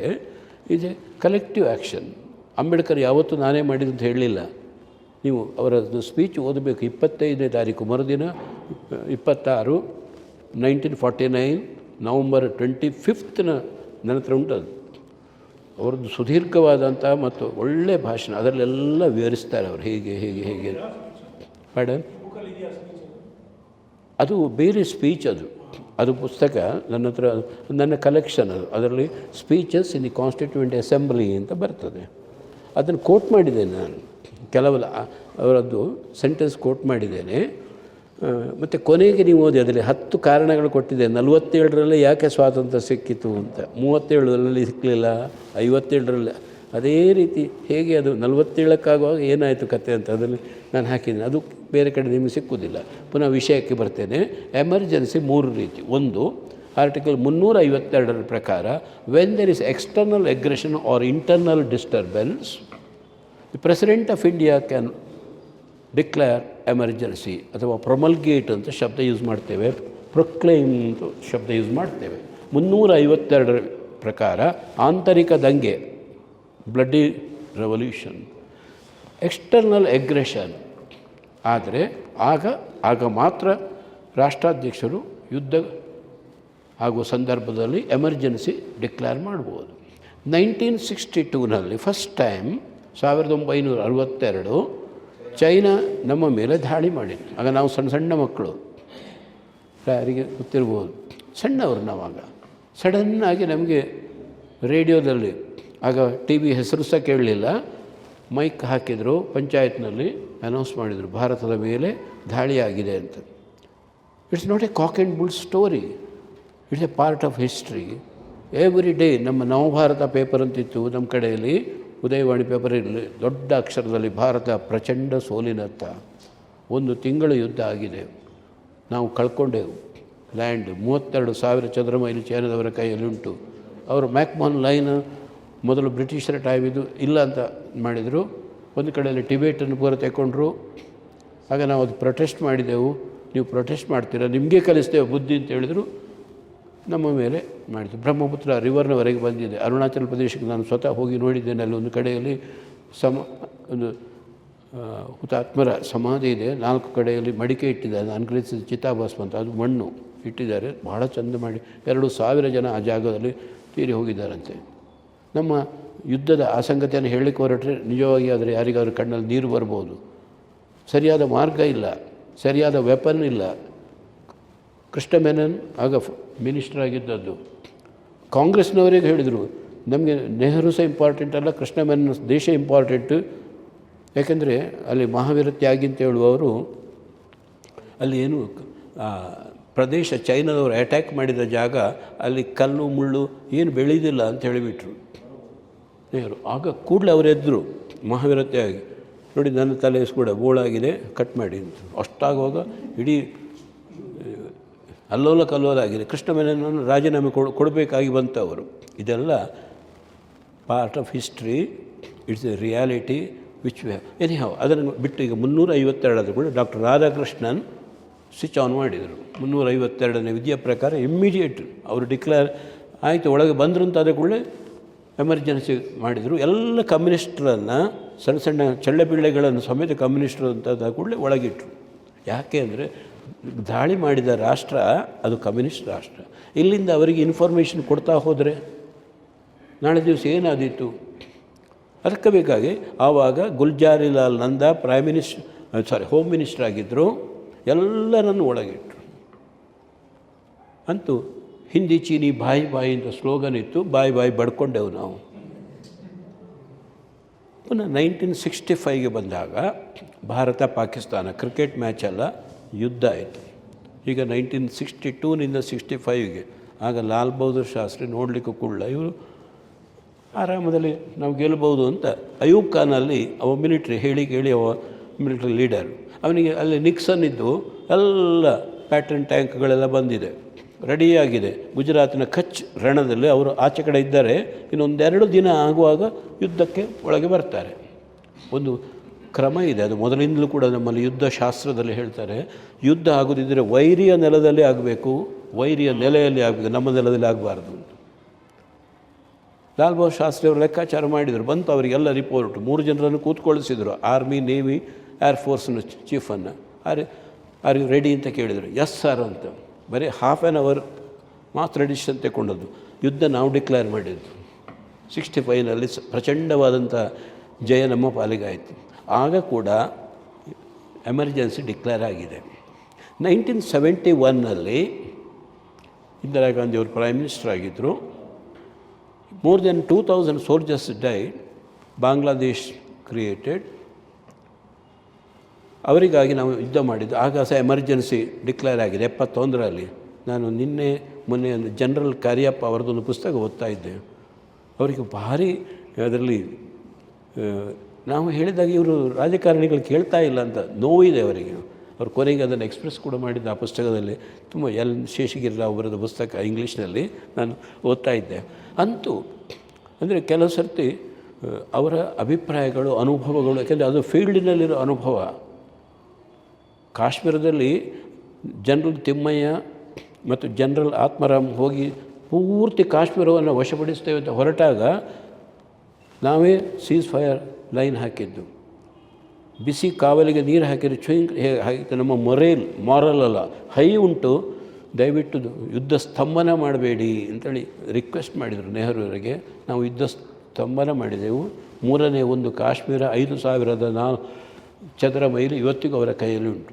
ಹೀಗೆ ಎಲ್ಲಿ ರಾಜಕಾರಣಿಗಳು ತಪ್ಪು ಮಾಡಿದರು ಅದರ ಫಲ ನಾವು ಅನುಭವಿಸಬೇಕಾಗ್ತದೆ. ಹಿಸ್ಟ್ರಿ ಅಂದರೆ ಹಾಗೆ. ಅಂತೂ 3ನೇ ಬಾರಿ 71ನಲ್ಲಿ 75ನಲ್ಲಿ ಸ್ವಾರ್ಥಕ್ಕಾಗಿ ಅದನ್ನು ಸ್ಪಷ್ಟ ಶಬ್ದಗಳಲ್ಲಿ ಹೇಳ್ತೇವೆ. ಪುನಃ ಆಗ ಯುದ್ಧ ಅಲ್ಲ, ಆಂತರಿಕ ಇಂಟರ್ನಲ್ ಎಮರ್ಜೆನ್ಸಿ ಘೋಷಣೆ ಆಯಿತು 1975. ಹೀಗೆ ಅದು ಯಾವಾಗ ಉಪಯೋಗ ಆಗಬೇಕು ಅಲ್ಲಿ ಮಾತ್ರ ಉಪಯೋಗ ಆಗಬೇಕು. ಇದು ಒಂದು ಕೆಟಗರಿ. ಎರಡನೇದು 356. ಒಂದು ರಾಜ್ಯದಲ್ಲಿ ನಾವು I am telling the second type of emergency.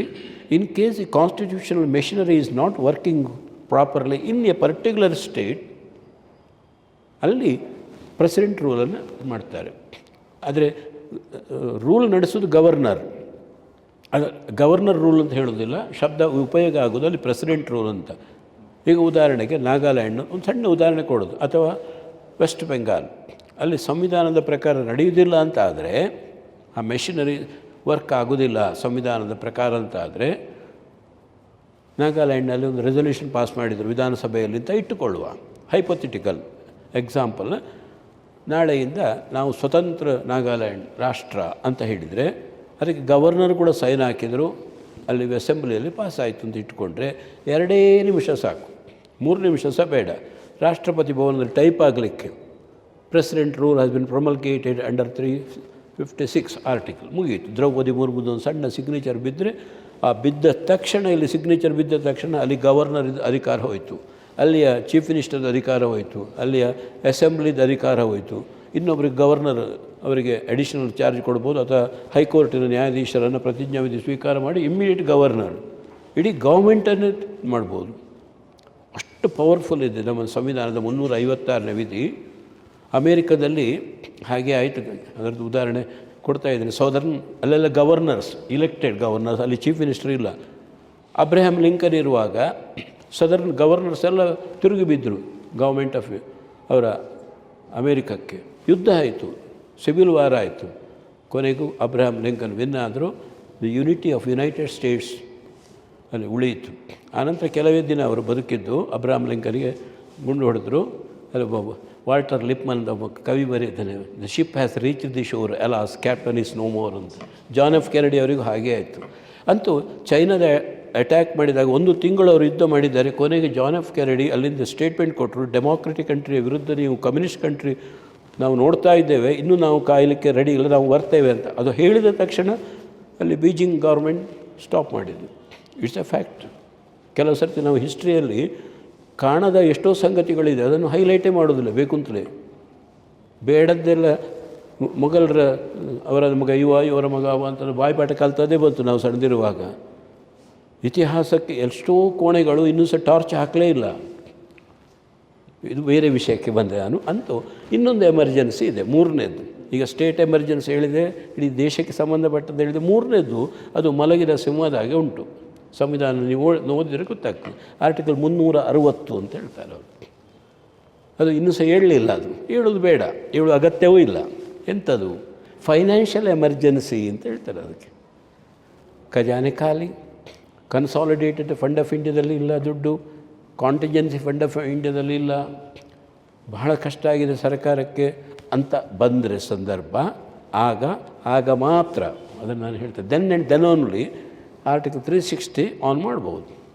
On ಮಾಡಿದರೆ ಏನಾಗ್ತದೆ ಅಂತ ಪ್ರಶ್ನೆಗೆ ಏನೂ ಆಗ್ತದೆ. ಏನು ಮಾಡ್ಬೋದು ಅಂತ ಉತ್ತರಕ್ಕೆ ಏನೂ ಮಾಡ್ಬೋದು. ಅದನ್ನು ಹೇಗೆ ವಿವರಿಸಿದ್ದಾರೆ ಸೂಕ್ಷ್ಮವಾಗಿ ಸಂವಿಧಾನದಲ್ಲಿ ಅಂತಂದರೆ, even the salary of the judges can be reduced during financial emergency ಅಂತ ಒಂದೇ ಸೆಂಟೆನ್ಸಲ್ಲಿ ಹೇಳಿದರು. ಅವರ ಸ್ಯಾಲರಿಯನ್ನು ಕಡಿಮೆ ಮಾಡಬಾರ್ದು, ಹೆಚ್ಚು ಮಾಡ್ಬೋದು ಗೌರ್ಮೆಂಟ್ ಆಫ್ ಇಂಡಿಯಾ. ಇಲ್ಲಿ ಅವರ ಸ್ಯಾಲರಿಯನ್ನೂ ಕಮ್ಮಿ ಮಾಡ್ಬೋದು ಅಂತ ಹೇಳುವಲ್ಲಿಗೆ ಎಲ್ಲ ಬದಲಾವಣೆ. ಉದಾಹರಣೆ, ನಂದು ಬ್ಯಾಂಕಲ್ಲಿ ಹೋಗಿ ಚೆಕ್ ಕೊಟ್ಟರೆ, ಸಾರಿ ಸರ್ ಪ್ರೆಸಿಡೆಂಟ್ ಆರ್ಡರ್ ಆಗಿದೆ, ಫೈನಾನ್ಷಿಯಲ್ ಎಮರ್ಜೆನ್ಸಿ, ಈಗ ಸದ್ಯಕ್ಕೆ ನಿಮಗೆ ಬಿಡುಗಡೆ ಮಾಡಲಿಕ್ಕೆ ನನ್ನದು 10,000 ರೂಪಾಯಿ ಉಂಟು, ನಾವು ಮಾಸ್ಟ್ರುಗಳು ಪೆನ್ಷನ್ ಬಂದು ತೆಕ್ಕೊಳ್ಳುವ ಅಂತಂದರೆ, ಇಲ್ಲ ಅದು ರೂಲ್ ಪ್ರಕಾರ ಇಷ್ಟೇ ತೆಕ್ಕೊಳ್ಬೋದು ಅಂತ ಹೇಳಿದ್ರೆ ನಾವು ಬ್ಯಾಂಕಲ್ಲಿ ಹೀಗೆ ನೋಡಿಕೊಂಡು ಬರಬೇಕಷ್ಟೆ, ಬೋರ್ಡ್ ಮಾತ್ರ ಓದಿ ಹಾಗೆ ಆಗ್ತದೆ ಅಂತಲ್ಲ. ಆದರೆ ಈಗ ಉದಾಹರಣೆಗೆ ನಿಮಗೆ ಕೊಡೋದಾದರೆ, ಮನೆ ಯಜಮಾನರ ಹತ್ರ ದುಡ್ಡು ಇಲ್ಲ, ಅಕ್ಕಿ ತರಲಿಕ್ಕೂ ದುಡ್ಡಿಲ್ಲ ಅಂತ ಮನೆಯವರ ಹತ್ರ ಎಲ್ಲರ ಹತ್ರ ಅವರ ಬ್ಯಾಗಲ್ಲಿ, ಪರ್ಸಲ್ಲಿ, ಕಿಸೆಯಲ್ಲಿ ಎಲ್ಲ ಬೇಕಾದಷ್ಟು ದುಡ್ಡುಂಟು ಅಂತ ಇಟ್ಕೊಳ್ಳುವ. ಒಂದು ದಿನ ಬೆಳಗ್ಗೆ ಆದ ಕೂಡಲೇ ಮನೆ ಯಜಮಾನರು ಹೇಳ್ತಾರೆ, ಲೈನಿಗೆ ನಿಲ್ಲಿ, ನಿಮ್ಮ ಹಣವನ್ನೆಲ್ಲ ಇಲ್ಲಿ ಕೆಳಗೆ ಹಾಕಿ ಹೋಗಿ ಮತ್ತೆ ಹೊರಗೆ ಕಾಲಿಡ್ಬೋದು, ಇಲ್ಲದ್ರೆ ಕಾಲಿಡಲಿಕ್ಕೆ ಆಗೋದಿಲ್ಲ ಅಂತ ಆರ್ಡ್ರ್ ಮಾಡಿದರೆ ಹೇಗೆ? ಹಾಗೆ. ಆದರೆ ಏನು ಅದು ಬರುವ ಸಾಧ್ಯತೆಯೇ ಇಲ್ಲ. 1947ನೇ ಇಸ್ವಿ, ಈಗ 2025, ಎಲ್ಲ ನದಿಗಳಲ್ಲಿ ನೀರು ಹರಿದು ಹೋಗಿದೆ. ಅಂದರೆ ಅರ್ಥ ಸಮಯ ಮುಂದೆ ಹೋಗಿದೆ ಅಂತ ಹೇಳೋದಕ್ಕೆ, water has ಫ್ಲೋನ್ in all the reverse including Ganga and Yamuna, Saraswati ಕೂಡ. ಈಗ ಕುಂಭಮೇಳ ಆಗ್ತಾ ಉಂಟಲ್ಲ, ನನ್ನ ಮಾತಿಗೆ ಮುಕ್ತಾಯ ಆಗ್ತದೆ. ಅಂತೂ ಎಲ್ಲ ನದಿಗಳಲ್ಲಿ ನೀರು ಹರಿದಿದೆ. ನಿರ್ಮಲಾ ಸೀತಾರಾಮನ್ ಅವರು ಬೇಕಾದಷ್ಟು ಬರೀ ಜಿ ಎಸ್ ಟಿ, ನಮ್ಮ ರಾಘವೇಂದ್ರ ಅವರಿಗೆ ಗೊತ್ತಿದೆ, ಬರೀ ಜಿ ಎಸ್ ಟಿಯಲ್ಲಿ ಎಷ್ಟು ಲಕ್ಷಗಳ ಕೋಟಿ ಆಗ್ತದೆ, ಎಷ್ಟು ಸೊನ್ನೆ ಸೇರಿಸಬೇಕು ನನಗೆ ಗೊತ್ತಾಗೋದಿಲ್ಲ, ಅಷ್ಟು ಹಣ ಬರ್ತದೆ ಗೌರ್ಮೆಂಟ್ ಆಫ್ ಇಂಡಿಯಾಕ್ಕೆ. ಹಾಗಾಗಿ ಫೈನಾನ್ಷಿಯಲ್ ಎಮರ್ಜೆನ್ಸಿ ಖಂಡಿತ ಅಗತ್ಯ ಇಲ್ಲ. ಅಮೇರಿಕಾದಲ್ಲಿ ಸಮೇತ ಮೇಲೆ ಕೆಳಗೆ ಹಡಗಾಗ್ತಾ ಇತ್ತು ಬ್ಯಾಂಕಿಂಗ್ ಸಿಸ್ಟಮು. ನಮ್ಮಲ್ಲಿ ಸ್ಟೆಬಿಲಿಟಿ ಇದೆ ಆ್ಯಂಡ್ ವಿಕಸಿತ ಭಾರತ ನಾವು ಕಾಣಲಿಕ್ಕಿದ್ದೇವೆ. ಅಂತೂ ಫೈನಾನ್ಷಿಯಲ್ ಎಮರ್ಜೆನ್ಸಿ ಹೆದರಿಕೆ ಖಂಡಿತ ಇಲ್ಲ. ಯಾಕೆಂದರೆ ಒಂದೊಂದು ಇಂಡಸ್ಟ್ರಿಗಳದ್ದು ಅವರ ಬಜೆಟ್ ನೋಡಿದರೆ ನಮಗೆ ಖುಷಿ ಆಗ್ತದೆ, ಆಶ್ಚರ್ಯವೂ ಆಗ್ತದೆ. ಅಂತೂ ಭಾರತ ಆರ್ಥಿಕವಾಗಿ ಕೂಡ ಪ್ರವರ್ಧಮಾನ ಸ್ಥಿತಿಯಲ್ಲಿದೆ. Article 360 we needless to worry, but it is there. ಇಲ್ಲಿಗೆ ನನ್ನ ಸಂವಿಧಾನದ ವಿವರಣೆ ಸಾಧಾರಣ 1%, 2% ಮಾತ್ರ ಮುಗಿದಿರಬೇಕು.